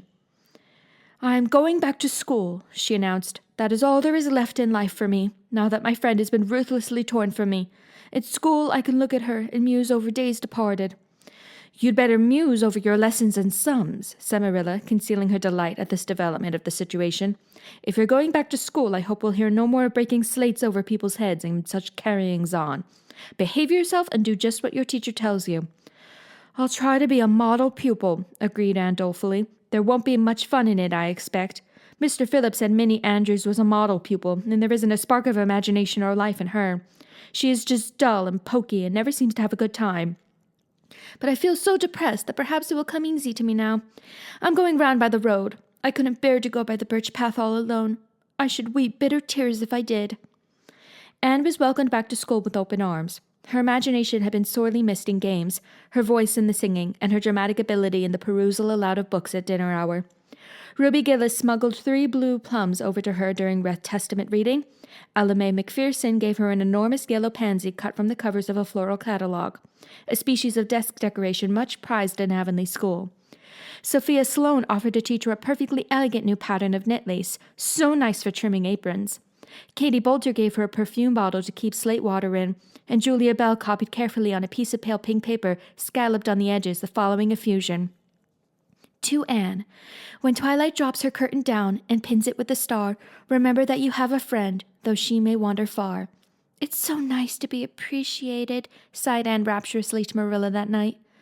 The girls were not the only scholars who appreciated her. When Anne went to her seat after dinner hour, she had been told by Mr. Phillips to sit with the model Minnie Andrews. She found on her desk a big, luscious strawberry apple.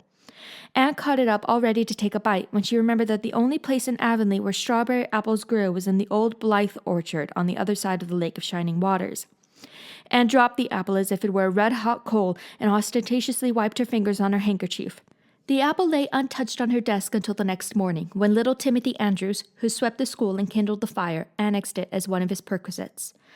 Charlie Sloane's slate pencil, gorgeously bedizened with striped red and yellow paper, costing 2 cents where ordinary pencils cost only 1, which he sent up to her after dinner hour, met with a more favorable reception.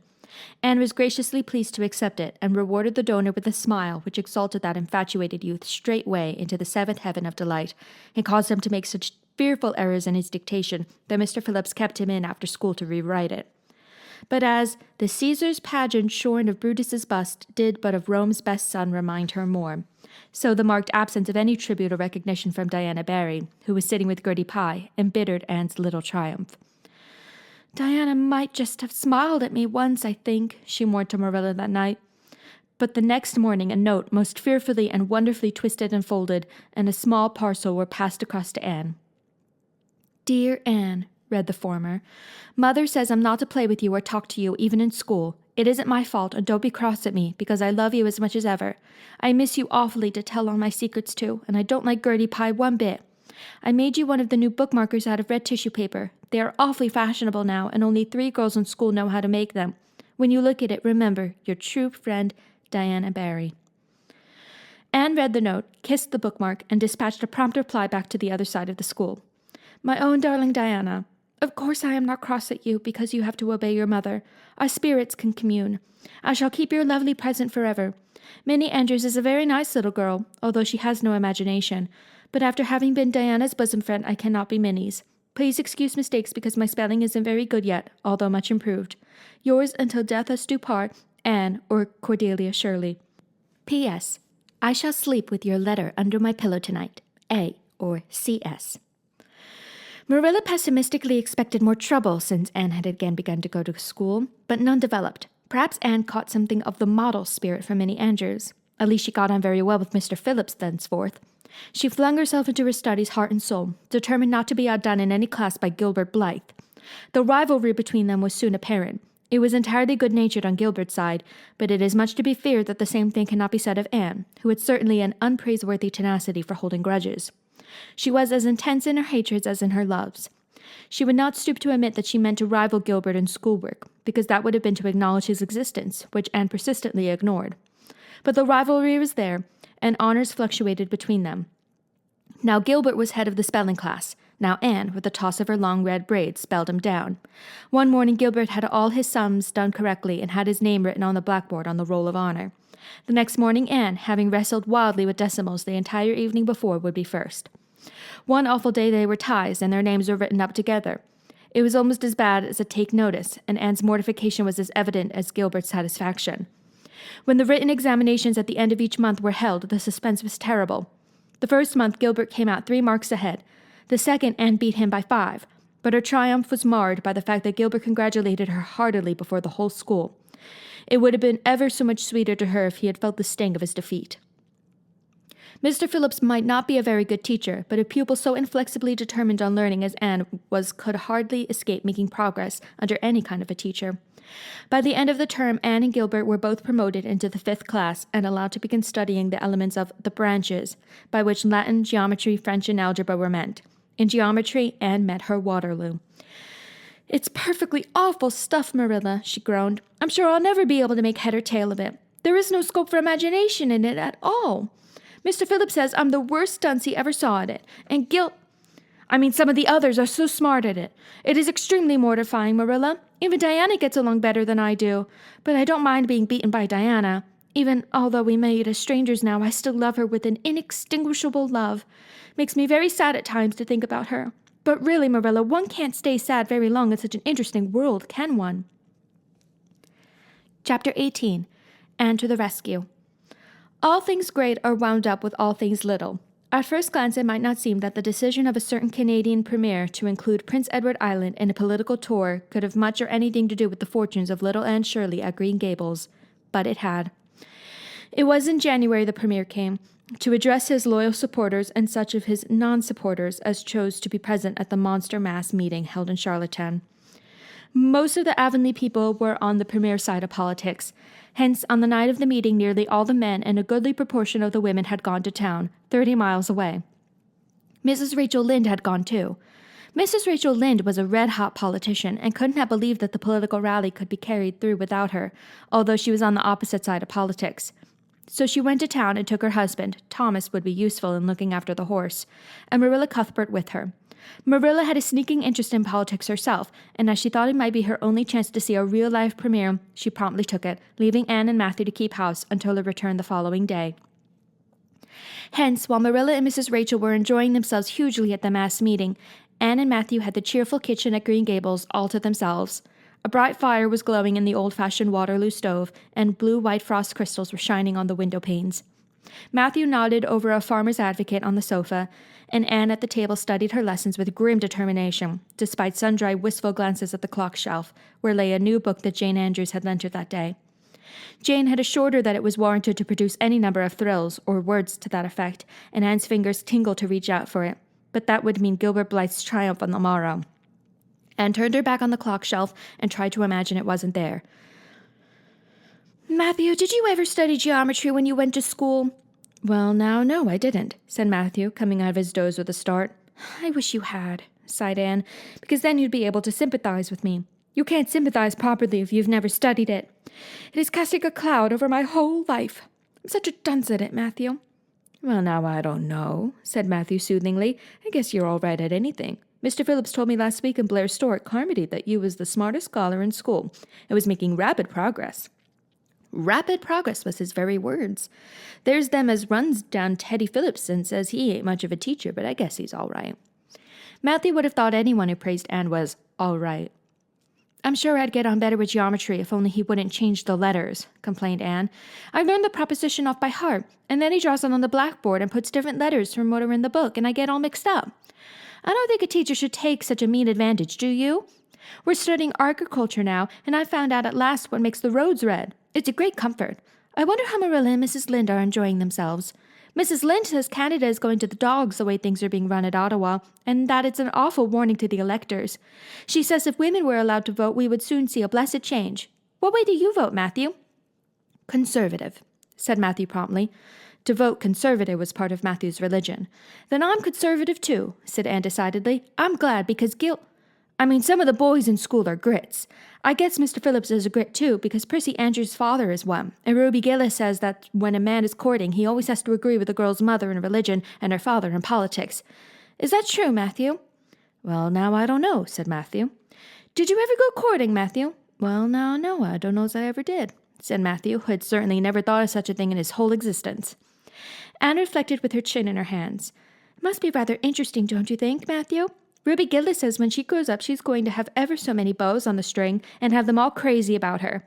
But I think that would be too exciting. I'd rather have just one in his right mind. But Ruby Gillis knows a great deal about such matters because she has so many big sisters. And Mrs. Lynde says the Gillis girls have gone off like hotcakes. Mr. Phillips goes up to see Prissy Andrews nearly every evening. He says it is to help her with her lessons, but Miranda Sloane is studying for Queen's too, and I should think she needed help a lot more than Prissy because she's ever so much stupider. But he never goes to help her in the evenings at all. There are a great many things in this world that I can't understand very well, Matthew. Well, now, I don't know as I comprehend them all myself, acknowledged Matthew.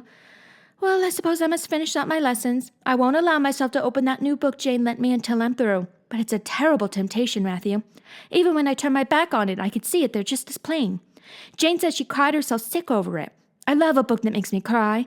But I think I'll carry that book into the sitting room and lock it in the jam closet and give you the key. And you must not give it to me, Matthew, until my lessons are done, not even if I implore you on my bended knees. It's all very well to say resist temptation, but it's ever so much easier to resist it if you can't get the key. And then shall I run down the cellar and get some russets, Matthew? Wouldn't you like some russets? Well, now, I don't know but what I would, said Matthew, who never ate russets but knew Anne's weakness for them. Just as Anne emerged triumphantly from the cellar with her plate full of russets, came the sound of flying footsteps on the icy boardwalk outside, and the next moment the kitchen door was flung open, and in rushed Diana Barry, white-faced and breathless, with a shawl wrapped hastily around her head. Anne promptly let go of her candle and plate in her surprise, and plate, candle, and apples crashed together down the cellar ladder and were found at the bottom embedded in melted grease the next day by Marilla, who gathered them up and thanked mercy the house hadn't been set on fire. "Whatever is the matter, Diana?" cried Anne. "Has your mother relented at last?" "Oh, Anne, do come quick," implored Diana nervously. "Minnie May is awful sick. She's got croup. Young Mary Joe says, and Father and Mother are away to town, and there's nobody to go for the doctor. Minnie May is awful bad, and young Mary Joe doesn't know what to do, and, oh, Anne, I'm so scared." Matthew, without a word, reached out for cap and coat, slipped past Diana and away into the darkness of the yard. "He's gone to harness the sorrel mare to go to Carmody for the doctor," said Anne, who was hurrying on hood and jacket. "I know it as well as if he'd said so. Matthew and I are such kindred spirits I can read his thoughts without words at all." "I don't believe he'll find the doctor at Carmody," sobbed Diana. "I know that Dr. Blair went to town, and I guess Dr. Spencer would go too. Young Mary Joe never saw anybody with croup, and Mrs. Lynde is away. Oh, Anne!" "Don't cry, Di," said Anne cheerfully. "I know exactly what to do for croup. You forget that Mrs. Hammond had twins 3 times. When you look after 3 pairs of twins, you naturally get a lot of experience. They all had croup regularly. Just wait till I get the ipecac bottle. You mayn't have had any in your house. Come on now." The 2 little girls hastened out hand in hand and hurried through Lover's Lane and across the crusted field beyond, for the snow was too deep to go by the shorter wood away. Anne, although sincerely sorry for Minnie May, was far from being insensible to the romance of the situation and to the sweetness of once more sharing that romance with a kindred spirit. The night was clear and frosty, all ebony of shadow and silver of snowy slope. Big stars were shining over the silent fields. Here and there the dark-pointed firs stood up with snow powdering their branches, and the wind whistling through them. Anne thought it was truly delightful to go skimming through all this mystery and loveliness with your bosom friend who had been so long estranged. Minnie May, aged 3, was really very sick.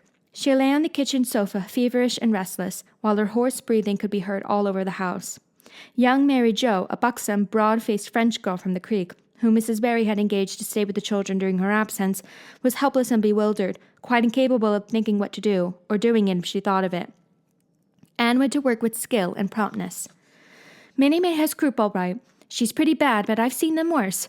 First, we must have lots of hot water. I declare, Diana, there isn't more than a cupful in the kettle. There, I filled it up, and Mary Jo, you may put some wood in the stove. I don't want to hurt your feelings, but it seems to me you might have thought of this before if you'd had any imagination. Now, I'll undress Minnie May and put her to bed, and you try to find some soft flannel cloths, Diana. I'm going to give her a dose of ipecac first of all. Minnie May did not take kindly to the ipecac, but Anne had not brought up 3 pairs of twins for nothing. Down that ipecac went, and not only once, but many times during the long, anxious night when the 2 little girls worked patiently over the suffering Minnie May, and young Mary Jo, honestly anxious to do all she could, kept on a roaring fire and heated more water than would have been needed for a hospital of croupy babies. It was 3 o'clock when Matthew came with the doctor, for he had been obliged to go all the way to Spencervale for one, but the pressing need for assistance was past. Minnie May was much better and was sleeping soundly. I was awfully near giving up in despair, explained Anne. She got worse and worse until she was sicker than ever the Hammond twins were, even the last pair. I actually thought she was going to choke to death. I gave her every drop of ipecac in that bottle, and when the last dose went down, I said to myself, not to Diana or young Mary Jo, because I didn't want to worry them any more than they were worried, but I had to say it to myself just to relieve my feelings. This is the last lingering hope, and I fear 'tis a vain one. But in about 3 minutes she coughed up the phlegm and began to get better right away. You must just imagine my relief, doctor, because I can't express it in words. You know there are some things that cannot be expressed in words. Yes, I know, nodded the doctor. He looked at Anne as if he were thinking some things about her that couldn't be expressed in words. Later on, however, he expressed them to Mr. and Mrs. Barry. That little red-headed girl they have over at Cuthbert's is as smart as they make 'em. I tell you, she saved that baby's life, for it would have been too late by the time I got here. She seems to have a skill and presence of mind perfectly wonderful in a child of her age. I never saw anything like the eyes of her when she was explaining the case out to me. Anne had gone home in the wonderful white-frosted winter morning, heavy-eyed from loss of sleep, but still talking unweariedly to Matthew as they crossed the long white field and walked under the glittering fairy arch of the Lovers' Lane maples. Oh, Matthew, isn't it a wonderful morning? The world looks like something God had just imagined for his own pleasure, doesn't it? Those trees look as if I could blow them away with a breath. Poof! I'm so glad I live in a world where there are white frosts, aren't you? And I'm so glad Mrs. Hammond had 3 pairs of twins after all. If she hadn't, I might not have known what to do for Minnie May. I'm really sorry I was ever cross with Mrs. Hammond for having twins. But oh, Matthew, I'm so sleepy. I can't go to school. I just know I couldn't keep my eyes open and I'd be so stupid. But I hate to stay home for guilt. Some of the others will get ahead of the class, and it's so hard to get up again. Although, of course, the harder it is, the more satisfaction you have when you do get up, haven't you? Well, now I guess you'll manage all right, said Matthew, looking at Anne's white little face and the dark shadows under her eyes. You just go right to bed and have a good sleep. I'll do all the chores. Anne accordingly went to bed and slept so long and soundly that it was well on in the white and rosy winter afternoon when she awoke and descended to the kitchen where Marilla, who had arrived home in the meantime, was sitting knitting. Oh, did you see the premier? Exclaimed Anne at once. What did he look like, Marilla? Well, he never got to be premier on account of his looks, said Marilla. Such a nose as that man had. But he can speak. I was proud of being a conservative. Rachel Lynde, of course, being a liberal, had no use for him. Your dinner is in the oven, Anne, and you could get yourself some blue plum preserve out of the pantry. I guess you're hungry. Matthew has been telling me about last night. I must say it was fortunate you knew what to do. I wouldn't have had any idea myself, for I never saw a case of croup. There, now, never mind talking till you've had your dinner. I could tell by the look of you that you're just full up with speeches, but they'll keep. Marilla had something to tell Anne, but she did not tell it just then, for she knew if she did, Anne's consequent excitement would lift her clear out of the region of such material matters as appetite or dinner. Not until Anne had finished her saucer of blue plums did Marilla say, Mrs. Barry was here this afternoon, Anne. She wanted to see you, but I wouldn't wake you up. She says you saved Minnie May's life, and she is very sorry she acted as she did in that affair of the currant wine. She says she knows now you didn't mean to set Diana drunk, and she hopes you'll forgive her and be good friends with Diana again. You're to go over this evening if you like, for Diana can't stir outside the door on account of a bad cold she caught last night. Now, Aunt Shirley, for pity's sake, don't fly clean up into the air. The warning seemed not unnecessary, so uplifted and aerial was Anne's expression and attitude as she sprang to her feet, her face irradiated with the flame of her spirit. Oh, Marilla, can I go right now, without washing my dishes? I'll wash them when I come back, but I cannot tie myself down to anything so unromantic as dishwashing at this thrilling moment. Yes, run along, said Marilla indulgently. Anne Shirley, are you crazy? Come back this instant and put something on you. I might as well call to the wind. She's gone without a cap or wrap. Look at her tearing through the orchard with her hair streaming. It'll be a mercy if she doesn't catch her death of cold. Anne came dancing home in the purple winter twilight across the snowy places. Far in the southwest was the great shimmering pearl-like sparkle of an evening star in a sky that was pale golden and ethereal rose over gleaming white spaces and dark lands of spruce. The tinkles of sleigh bells among the snowy hills came like elfin chimes through the frosty air, but their music was not sweeter than the song in Anne's heart and on her lips. "You see before you a perfectly happy person, Marilla," she announced. "I'm perfectly happy. Yes, in spite of my red hair. Just at present, I have a soul above red hair. Mrs. Barry kissed me and cried and said she was so sorry and she could never repay me. I felt fearfully embarrassed, Marilla, but I just said as politely as I could, 'I have no hard feelings for you, Mrs. Barry.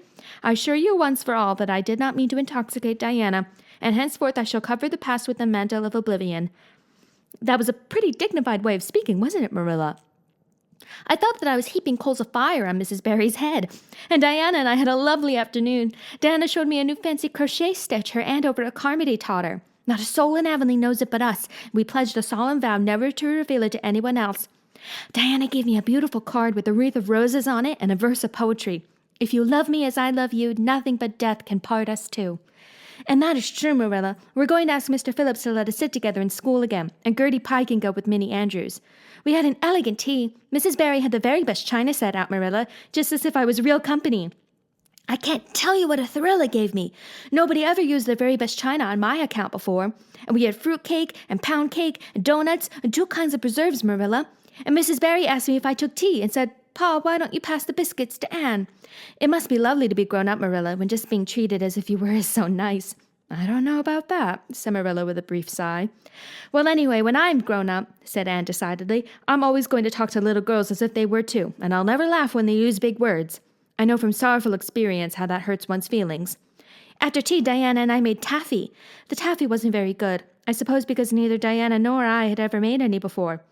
Diana left me to stir it while she buttered the plates, and I forgot and let it burn. And then when we set it out on the platform to cool, the cat walked over one plate, and that had to be thrown away. But the making of it was splendid fun. Then when I came home, Mrs. Barry asked me to come over as often as I could. Diana stood at the window and threw kisses to me all the way down to Lover's Lane. I assure you, Marilla, that I feel like praying tonight, and I'm going to think out a special brand new prayer in honor of the occasion." Chapter 19. A Concert, a Catastrophe, and a Confession. "Marilla, can I go over to see Diana just for a minute?" asked Anne, running breathlessly down from the east gable one February evening. "I don't see what you want to be traipsing about after dark for," said Marilla shortly. "You and Diana walked home from school together and then stood down there in the snow for half an hour more, your tongues going the whole blessed time, clickety-clack. So I don't think you're very badly off to see her again." "But she wants to see me," pleaded Anne. "She has something very important to tell me." "How do you know she has?"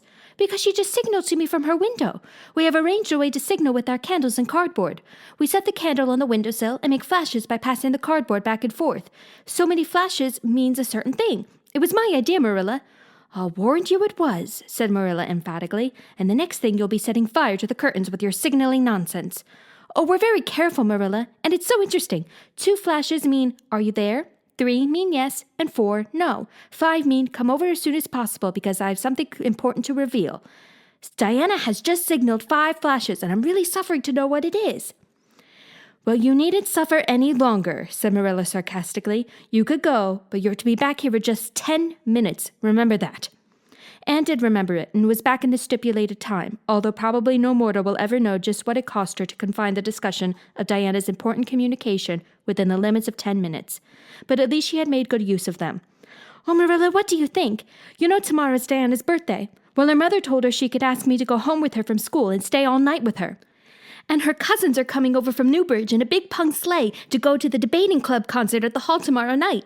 And they are going to take Diana and me to the concert. If you'll let me go, that is. You will, won't you, Marilla? Oh, I feel so excited." "You could calm down then, because you're not going. You're better off at home in your own bed.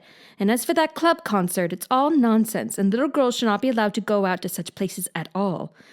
"I'm sure the debating club is a most respectable affair," pleaded Anne. "I'm not saying it isn't, but you're not going to begin gadding about to concerts and staying out all hours of the night. Pretty doings for children. I'm surprised at Mrs. Barry's letting Diana go. But it's such a very special occasion," mourned Anne on the verge of tears. "Diana has only one birthday in a year. It isn't as if birthdays were common things, Marilla.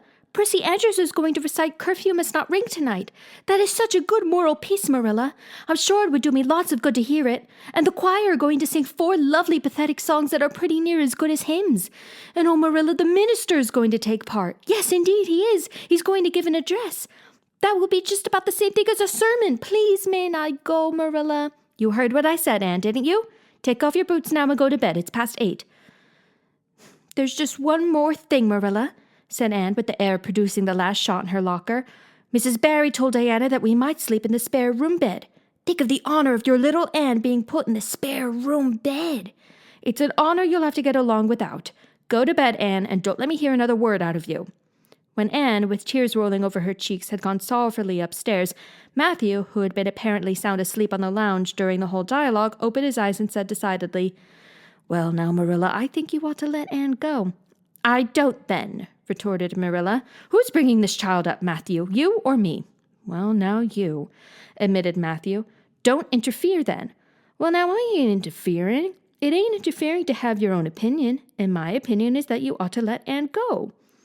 "You'd think I ought to let Anne go to the moon if she took the notion, I've no doubt," was Marilla's amiable rejoinder. "I might have let her spend the night with Diana if that was all. But I don't approve of this concert plan.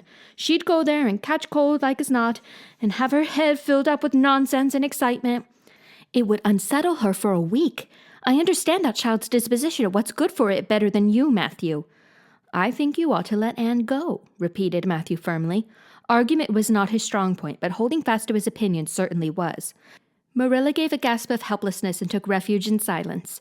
The next morning, when Anne was washing the breakfast dishes in the pantry, Matthew paused on his way out to the barn to say to Marilla again, "I think you ought to let Anne go, Marilla." For a moment, Marilla looked things not lawful to be uttered. Then she yielded to the inevitable and said tartly, "Very well, she can go, since nothing else will please you." Anne flew out of the pantry, dripping dishcloth in hand. "Oh, Marilla, say those blessed words again." "I guess once is enough to say them. This is Matthew's doings, and I wash my hands of it. If you catch pneumonia sleeping in a strange bed or coming out of that hot hall in the middle of the night, don't blame me, blame Matthew. And Shirley, you're dripping greasy water all over the floor. I never saw such a careless child." "Oh, I know I'm a great trial to you, Marilla," said Anne repentantly. "I make so many mistakes. But then just think of all the mistakes I don't make, although I might. I'll get some sand and scrub up the spots before I go to school. Oh, Marilla, my heart was just set on going to that concert. I never was to a concert in my life. And when the other girls talk about them in school, I feel so out of it. You didn't know just how I felt about it, but you see, Matthew did. Matthew understands me, and it's so nice to be understood, Marilla." Anne was too excited to do herself justice as to lessons that morning in school. Gilbert Blythe spelled her down in class and left her clear out of sight in mental arithmetic. Anne's consequent humiliation was less than it might have been, however, in view of the concert in the spare room bed. She and Diana talked so constantly about it all day that with a stricter teacher than Mr. Phillips, Dyer's disgrace must inevitably have been their portion. Anne felt that she could not have borne it if she had not been going to the concert, for nothing else was discussed that day in school. The Avonlea Debating Club, which met fortnightly all winter, had had several smaller free entertainments, but this was to be big affair. Admission 10 cents in aid of the library. The Avonlea young people had been practicing for weeks, and all the scholars were especially interested in it by reason of older brothers and sisters who were going to take part. Everybody in school over 9 years of age expected to go, except Carrie Sloane, whose father shared Marilla's opinions about small girls going out to night concerts. Carrie Sloane cried into her grammar all the afternoon and felt that life was not worth living. For Anne, the real excitement began with the dismissal of school and increased therefrom in crescendo until it reached to a crash of positive ecstasy in the concert itself. They had a perfectly elegant tea, and then came the delicious occupation of dressing in Diana's little room upstairs. Diana did Anne's front hair in the new pompadour style, and Anne tied Diana's bows with the especial knack she possessed, and they experimented with at least half a dozen different ways of arranging their back hair. At last they were ready, cheeks scarlet and eyes glowing with excitement. True, Anne could not help a little pang when she contrasted her plain black tam and shapeless, tight-sleeved, homemade gray cloth coat with Diana's jaunty fur cap and smart little jacket, but she remembered in time that she had an imagination and could use it. Then Diana's cousins, the Murrays from Newbridge, came. They all crowded into the big pung sleigh among straw and furry robes. Anne reveled in the drive to the hall, slipping along over the satin-smooth roads with the snow crisping under the runners. There was a magnificent sunset, and the snowy hills and deep blue water of the St. Lawrence Gulf seemed to rim in the splendor like a huge bowl or pearl and sapphire brimmed with wine and fire. Tinkles of sleigh bells and distant laughter that seemed like the mirth of wood elves came from every quarter. "Oh, Diana," breathed Anne, squeezing Diana's mittened hand under the fur robe. "Isn't it all like a beautiful dream? Do I really look the same as usual? I feel so different that it seems to me it must show in my looks." "You look awfully nice," said Diana, who, having just received a compliment from one of her cousins, felt that she ought to pass it on. "You've got the loveliest color." The program that night was a series of thrills for at least one listener in the audience, and as Anne assured Diana, every succeeding thrill was thrillier than the last. When Prissy Andrews, attired in a new pink silk waist with a string of pearls about her smooth white throat and real carnations in her hair, rumor whispered that the master had sent all the way down to town for them for her, climbed the slimy ladder, dark without one ray of light, Anne shivered in luxurious sympathy. When the choir sang far above the gentle daisies, Anne gazed at the ceiling as if it were frescoed with angels. When Sam Sloane proceeded to explain and illustrate how Sockery set a hen, Anne laughed until people sitting near her laughed too, more out of sympathy with her than with amusement at a selection that was rather threadbare even in Avonlea. And when Mr. Phillips gave Mark Antony's oration over the dead body of Caesar in the most heart-stirring tones, looking at Prissy Andrews at the end of every sentence, Anne felt that she could rise and mutiny on the spot if but one Roman citizen led the way. Only one number on the program failed to interest her. When Gilbert Blythe recited Bingen on the Rhine, Anne picked up Rhoda Murray's library book and read it until he had finished, when she sat rigidly stiff and motionless while Diana clapped her hands until they tingled. It was 11 when they got home, sated with dissipation, but with the exceeding sweet pleasure of talking it all over still to come. Everybody seemed asleep, and the house was dark and silent. Anne and Diana tiptoed into the parlor, a long, narrow room out of which the spare room opened. It was pleasantly warm and dimly lighted by the embers of a fire in the grate. "Let's undress here," said Diana. "It's so nice and warm." "Hasn't it been a delightful time?" sighed Anne rapturously. "It must be splendid to get up and recite there. Do you suppose we will ever be asked to do it, Diana?" "Yes, of course, someday. They're always wanting the big scholars to recite. Gilbert Blythe does often, and he's only 2 years older than us." "Oh, Anne, how could you pretend not to listen to him? When he came to the line, 'There's another, not a sister,' he looked right down at you." "Diana," said Anne with dignity, "you are my bosom friend, but I cannot allow even you to speak to me of that person. Are you ready for bed? Let's run a race and see who'll get to the bed first." The suggestion appealed to Diana. The two little white-clad figures flew down the long room, through the spare room door, and bounded on the bed at the same moment. And then something moved beneath them. There was a gasp and a cry, and somebody said in muffled accents, "Merciful goodness!" Anne and Diana were never able to tell just how they got off that bed and out of the room. They only knew that after one frantic rush, they found themselves tiptoeing shiveringly upstairs. "Oh, who was it? What was it?" whispered Anne, her teeth chattering with cold and fright. "It was Aunt Josephine," said Diana, gasping with laughter. "Oh, Anne, it was Aunt Josephine, however she came to be there. Oh, and I know she will be furious. It's dreadful. It's really dreadful. But did you ever know anything so funny, Anne?" "Who is your Aunt Josephine?" "She's Father's aunt, and she lives in Charlottetown. She's awfully old, 70 anyhow, and I don't believe she was ever a little girl. We were expecting her out for a visit, but not so soon. She's awfully prim and proper, and she'll scold dreadfully about this, I know. Well, we'll have to sleep with Minnie May, and you can't think how she kicks." Mrs. Josephine Barry did not appear at the early breakfast the next morning. Mrs. Barry smiled kindly at the two little girls. "Did you have a good time last night? I tried to stay awake until you came home, for I wanted to tell you Aunt Josephine had come, and that you would have to go upstairs after all, but I was so tired I fell asleep. I hope you didn't disturb your Aunt Diana." Diana preserved a discreet silence, but she and Anne exchanged furtive smiles of guilty amusement across the table. Anne hurried home after breakfast, and so remained in blissful ignorance of the disturbance which presently resulted in the Barry household until the late afternoon, when she went down to Mrs. Lynde's on an errand for Marilla. "So you and Diana nearly frightened poor old Miss Barry to death last night?" said Mrs. Lynde severely, but with a twinkle in her eye. "Mrs. Barry was here a few minutes ago on her way to Carmody. She's feeling real worried over it. Old Miss Barry was in a terrible temper when she got up this morning. Josephine Barry's temper is no joke, I can tell you that. She wouldn't speak to Diana at all." "It wasn't Diana's fault," said Anne contritely. "It was mine. I suggested racing to see who would get into bed first." "I knew it!" said Mrs. Lynde with the exultation of a correct guesser. "I knew that idea came out of your head. Well, it's made a nice lot of trouble, that's what. Old Miss Barry came out to stay for a month, but she declares she won't stay another day and is going right back to town tomorrow. Sunday and all, as it is. She'd have gone today if they could have taken her. She had promised to pay for a quarter's music lessons for Diana, but now she's determined to do nothing at all for such a tomboy. Oh, I guess they had a lively time of it there this morning. The Barrys must feel cut up. Old Miss Barry is rich, and they'd like to keep on the good side of her. Of course, Mrs. Barry didn't say just that to me, but I'm a pretty good judge of human nature, that's what. I'm such an unlucky girl, mourned Anne. I'm always getting into scrapes myself and getting my best friends, people I'd shed my heart's blood for, into them too. Can you tell me why it is so, Mrs. Lynde? It's because you're too heedless and impulsive, child, that's what. You never stop to think.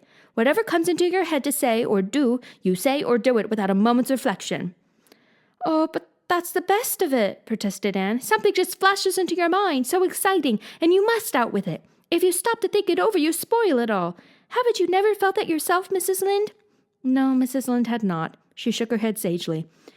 You must learn to think a little, Anne, that's what. The proverb you need to go by is, look before you leap, especially into spare room beds.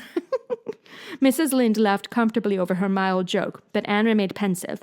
She saw nothing to laugh at in the situation, which to her eyes appeared very serious. When she left Mrs. Lynde, she took her way across the crusted fields to Orchard Slope. Diana met her at the kitchen door. Your Aunt Josephine was very cross about it, wasn't she? Whispered Anne. Yes, answered Diana, stifling a giggle with an apprehensive glance over her shoulder at the closed sitting-room door. She was fairly dancing with rage, Anne. Oh, how she scolded. She said I was the worst-behaved girl she ever saw, and that my parents ought to be ashamed of the way they had brought me up. She says she won't stay, and I'm sure I don't care, but Father and Mother do. Why didn't you tell them it was my fault? Demanded Anne. It's likely I'd do such a thing, isn't it? Said Diana with just scorn. I'm no telltale, Anne Shirley, and anyhow I was just as much to blame as you. Well, I'm going in to tell her myself, said Anne resolutely. Diana stared. Anne Shirley, you'd never. Why, she'll eat you alive. Don't frighten me any more than I'm frightened, implored Anne. I'd rather walk up to a cannon's mouth, but I've got to do it, Diana. It was my fault, and I've got to confess. I've had practice at confessing, fortunately. Well, she's in the room, said Diana. You could go in if you want to. I wouldn't dare, and I don't believe you'll do a bit of good. With this encouragement, Anne bearded the lion in its den, that is to say, walked resolutely up to the sitting-room door and knocked faintly. A sharp, "Come in," followed.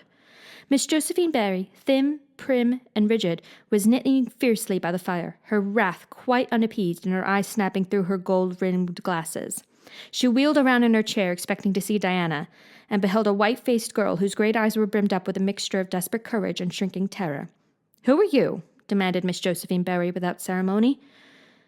"A man of Green Gables," said the small visitor tremulously, clasping her hands with her characteristic gesture, "and I've come to confess, if you please." "Confess what?" "That it was all my fault about jumping into bed on you last night. I suggested it. Diana would never have thought of such a thing, I am sure. Diana is a very ladylike girl, Miss Barry, so you must see how unjust it is to blame her." "Oh, I must, hey? I rather think Diana did her share of the jumping at least. Such carryings on in a respectable house." "But we were only in fun," persisted Anne. "I think you ought to forgive us, Miss Barry, now that we've apologized. And anyhow, please forgive Diana and let her have her music lessons. Diana's heart is set on her music lessons, Miss Barry, and I know too well what it is to set your heart on a thing and not get it. If you must be cross with anyone, be cross with me. I've been so used in my early days to having people crossed at me that I can endure it much better than Diana can." Much of the snap had gone out of the old lady's eyes by this time, and was replaced by a twinkle of amused interest. But she still said severely, "I don't think it is any excuse for you that you were only in fun. Little girls never indulged in that kind of fun when I was young. You don't know what it is to be awakened out of a sound sleep after a long and arduous journey by two great girls coming bounce down on you." "I don't know, but I can imagine," said Anne eagerly. "I'm sure it must have been very disturbing. But then there is our side of it, too. Have you any imagination, Miss Barry? If you have, just put yourself in our place. We didn't know there was anybody in that bed, and you nearly scared us to death. It was simply awful the way we felt. And then we couldn't sleep in the spare room after being promised. I suppose you are used to sleeping in spare rooms, but just imagine what you would feel like if you were a little orphan girl who had never had such an honor." All the snap had gone by this time. Miss Barry actually laughed, a sound which caused Diana, waiting in speechless anxiety in the kitchen outside, to give a great gasp of relief. "I'm afraid my imagination is a little rusty. It's so long since I used it," she said. "I dare say your claim to sympathy is just as strong as mine. It all depends on the way we look at it. Sit down here and tell me about yourself." "I'm very sorry I can't," said Anne firmly. I would like to, because you seem like an interesting lady, and you might even be a kindred spirit, although you don't look very much like it. But it is my duty to go home to Miss Marilla Cuthbert. Miss Marilla Cuthbert is a very kind lady who has taken me to bring up properly. She is doing her best, but it is very discouraging work. You must not blame her because I jumped on the bed, but before I go, I do wish you would tell me if you will forgive Diana and stay just as long as you meant to in Avonlea. I think perhaps I will if you will come over and talk to me occasionally, said Miss Barry. That evening, Miss Barry gave Diana a silver bangle bracelet and told the senior members of the household that she had unpacked her valise. I've made up my mind to stay simply for the sake of getting better acquainted with that Anne girl, she said frankly. She amuses me, and at my time of life an amusing person is a rarity. Marilla's only comment when she heard the story was, I told you so. This was for Matthew's benefit. Miss Barry stayed her month out and over. She was a more agreeable guest than usual, for Anne kept her in good humor. They became firm friends. When Miss Barry went away, she said, Remember, you Anne girl, when you come to town, you're to visit me, and I'll put you in my very sparest spare room bed to sleep. Miss Barry was a kindred spirit after all, Anne confided to Marilla. You wouldn't think so to look at her, but she is. You don't find it right out at first, as in Matthew's case, but after a while you come to see it. Kindred spirits are not so scarce as I used to think. It's splendid to find out there are so many of them in the world. Chapter 20. A Good Imagination Gone Wrong. Spring had come once more to Green Gables, the beautiful, capricious, reluctant Canadian spring, lingering along through April and May in a succession of sweet, fresh, chilly days, with pink sunsets and miracles of resurrection and growth. The maples in Lover's Lane were red-budded, and little curly ferns pushed up around the dryad's bubble. Away up in the barrens, behind Mr. Silas Sloane's place, the mayflowers blossomed out, pink and white stars of sweetness under their brown leaves. All the schoolgirls and boys had one golden afternoon gathering them, coming home in the clear, echoing twilight with arms and baskets full of flowery spoil. I'm so sorry for people who live in lands where there are no mayflowers, said Anne. Diana says perhaps they have something better, but there couldn't be anything better than mayflowers, could there, Marilla? And Diana says if they don't know what they are like, they don't miss them. But I think that is the saddest thing of all. I think it would be tragic, Marilla, not to know what mayflowers are like and not to miss them. Do you know what I think mayflowers are, Marilla? I think they must be the souls of the flowers that died last summer, and this is their heaven. But we had a splendid time today, Marilla. We had our lunch down in a big mossy hollow by an old well. Such a romantic spot. Charlie Sloane dared Artie Gillis to jump over it, and Artie did because he wouldn't take a dare. Nobody would in school. It is very fashionable to dare. Mr. Phillips gave all the mayflowers he found at Prissy Andrews, and I heard him say, sweets to the sweet. He got that out of a book, I know. But it shows he has some imagination. I was offered some mayflowers, too, but I rejected them with scorn. I can't tell you the person's name because I have vowed never to let it cross my lips. We made wreaths of the mayflowers and put them on our hats, and when the time came to go home, we marched in procession down the road, 2 by 2, with our bouquets and wreaths, singing My Home on the Hill. Oh, it was so thrilling, Marilla. All Mr. Silas Sloane's folks rushed out to see us, and everybody we met on the road stopped and stared after us. We made a real sensation. Not much wonder, such silly doings, was Marilla's response. After the mayflowers came the violets, and Violet Vale was empurpled with them. Anne walked through it on her way to school with reverent steps and worshipping eyes, as if she trod on holy ground. Somehow, she told Diana, when I'm going through here, I don't really care whether anybody gets ahead of me in class or not.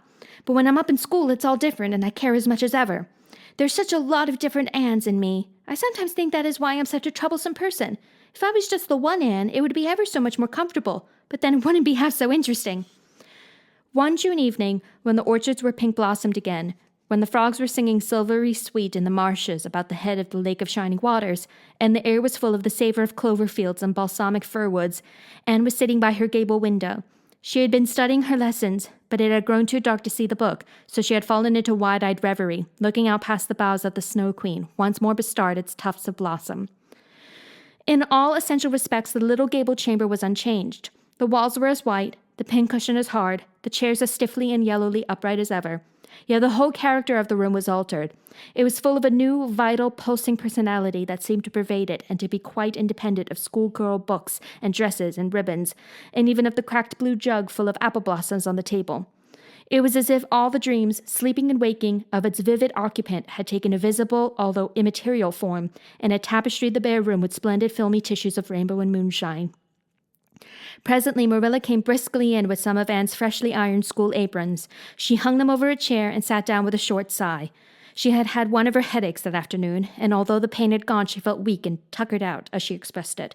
Anne looked at her with eyes limpid with sympathy. "I do truly wish I could have had the headache in your place, Marilla. I would have endured it joyfully for your sake." "I guess you did your part in attending to the work and letting me rest," said Marilla. "You seem to have got on fairly well and made fewer mistakes than usual. Of course, it wasn't exactly necessary to starch Matthew's handkerchiefs. And most people, when they put a pie in the oven to warm up for dinner, take it out and eat it when it gets hot instead of leaving it to be burned to a crisp. But that doesn't seem to be your way, evidently." Headaches always left Marilla somewhat sarcastic. "Oh, I'm so sorry," said Anne penitently. "I never thought about that pie from the moment I put it in the oven till now, although I felt instinctively that there was something missing on the dinner table. I was firmly resolved, when you left me in charge this morning, not to imagine anything but keep my thoughts on facts. I did pretty well until I put the pie in, and then an irresistible temptation came to me to imagine I was an enchanted princess, shut up in a lonely tower with a handsome knight riding to my rescue on a coal-black steed. So that is how I came to forget the pie. I didn't know I starched the handkerchiefs. All the time I was ironing, I was trying to think of a name for a new island Diana and I have discovered up the brook. It's the most ravishing spot, Marilla. There are 2 maple trees on it, and the brook flows right around it. At last it struck me that it would be splendid to call it Victoria Island because we found it on the Queen's birthday. Both Diana and I are very loyal. But I'm very sorry about the pie and the handkerchiefs. I wanted to be extra good today because it's an anniversary. Do you remember what happened this day last year, Marilla?" "No, I can't think of anything special." "Oh, Marilla, it was the day I came to Green Gables. I shall never forget it. It was the turning point in my life. Of course, it wouldn't seem so important to you. I've been here for a year, and I've been so happy. Of course, I've had my troubles, but one can live down troubles." "Are you sorry you kept me, Marilla?" "No, I can't say I'm sorry," said Marilla, who sometimes wondered how she could have lived before Anne came to Green Gables. "No, not exactly sorry. If you've finished your lessons, Anne, I want you to run over and ask Mrs. Barry if she'll lend me Diana's apron pattern." "Oh, it's too dark," cried Anne. "Too dark? Why, it's only twilight, and goodness knows you've gone over often enough after dark."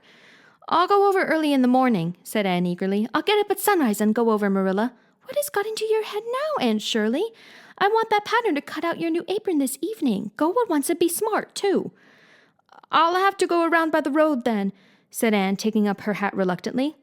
"Go by the road and waste half an hour. I'd like to catch you." "I can't go through the haunted wood, Marilla," cried Anne desperately. Marilla stared.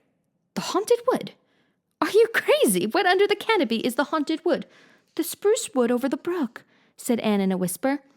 "Fiddlesticks! There is no such thing as a haunted wood anywhere. Who has been telling you such stuff?" "Nobody," confessed Anne. "Diana and I just imagined the wood was haunted. All the places around here are so commonplace. We just got this up for our own amusement. We began it in April. A haunted wood is so very romantic, Marilla. We chose the spruce grove because it's so gloomy. Oh, we have imagined the most harrowing things. There's a white lady walks along the brook just about this time of the night and wrings her hands and utters wailing cries. She appears when there is to be a death in the family. And the ghost of a little murdered child haunts the corner up by Idlewild. It creeps up behind you and lays its cold fingers on your hand, so. Oh, Marilla, it gives me a shudder to think of it. And there's a headless man stalks up and down the path, and skeletons glower at you between the boughs. Oh, Marilla, I wouldn't go through the haunted wood after dark now for anything. I'd be sure that white things would reach out from behind the trees and grab me." "Did ever anyone hear the like?" ejaculated Marilla, who had listened in dumb amazement. "Anne Shirley, do you mean to tell me you believe all that wicked nonsense of your own imagination?" "Not believe exactly," faltered Anne. "At least I don't believe it in the daylight. But after dark, Marilla, it's different. That is when ghosts walk. There are no such thing as ghosts, Anne." "Oh, but there are, Marilla," cried Anne eagerly. "I know people who have seen them, and they are respectable people. Charlie Sloane says that his grandmother saw his grandfather driving home the cows one night after he'd been buried for a year. You know, Charlie Sloane's grandmother wouldn't tell a story for anything. She's a very religious woman. And Mrs. Thomas's father was pursued home one night by a lamb of fire with its head cut off hanging by a strip of skin. He said he knew it was the spirit of his brother and that it was a warning he would die within 9 days. He didn't, but he died 2 years after, so you see it was really true. And Ruby Gillis says—" "Aunt Shirley," interrupted Marilla firmly, "I never want to hear you talking in this fashion again. I've had my doubts about that imagination of yours right along, and this is going to be the outcome of it. I won't countenance any such doings. You'll go right over to Barry's, and you'll go through that spruce grove, just for a lesson and a warning to you, and never let me hear a word out of your head about haunted woods again." Anne might plead and cry as she liked, and did, for her terror was very real. Her imagination had run away with her, and she held the spruce grove in mortal dread after nightfall. But Marilla was inexorable. She marched the shrinking ghost seer down to the spring and ordered her to proceed straightway over the bridge and into the dusky retreats of wailing ladies and headless spectres beyond. "Oh, Marilla, how can you be so cruel?" sobbed Anne. "What would you feel like if a white thing did snatch me up and carry me off?"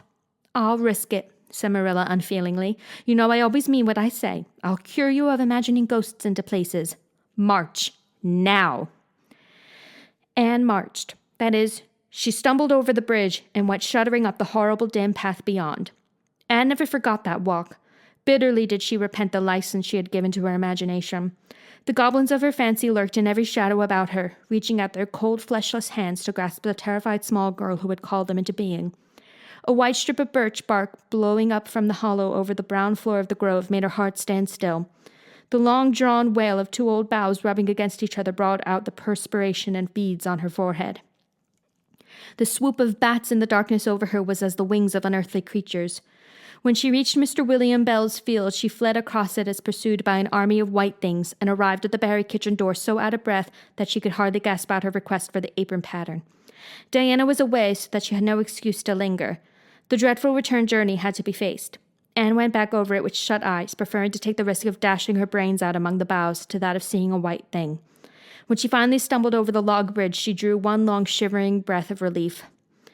"Well, so nothing caught you?" said Marilla unsympathetically. "Oh, Marilla," chattered Anne. "I'll be contented with commonplace places after this."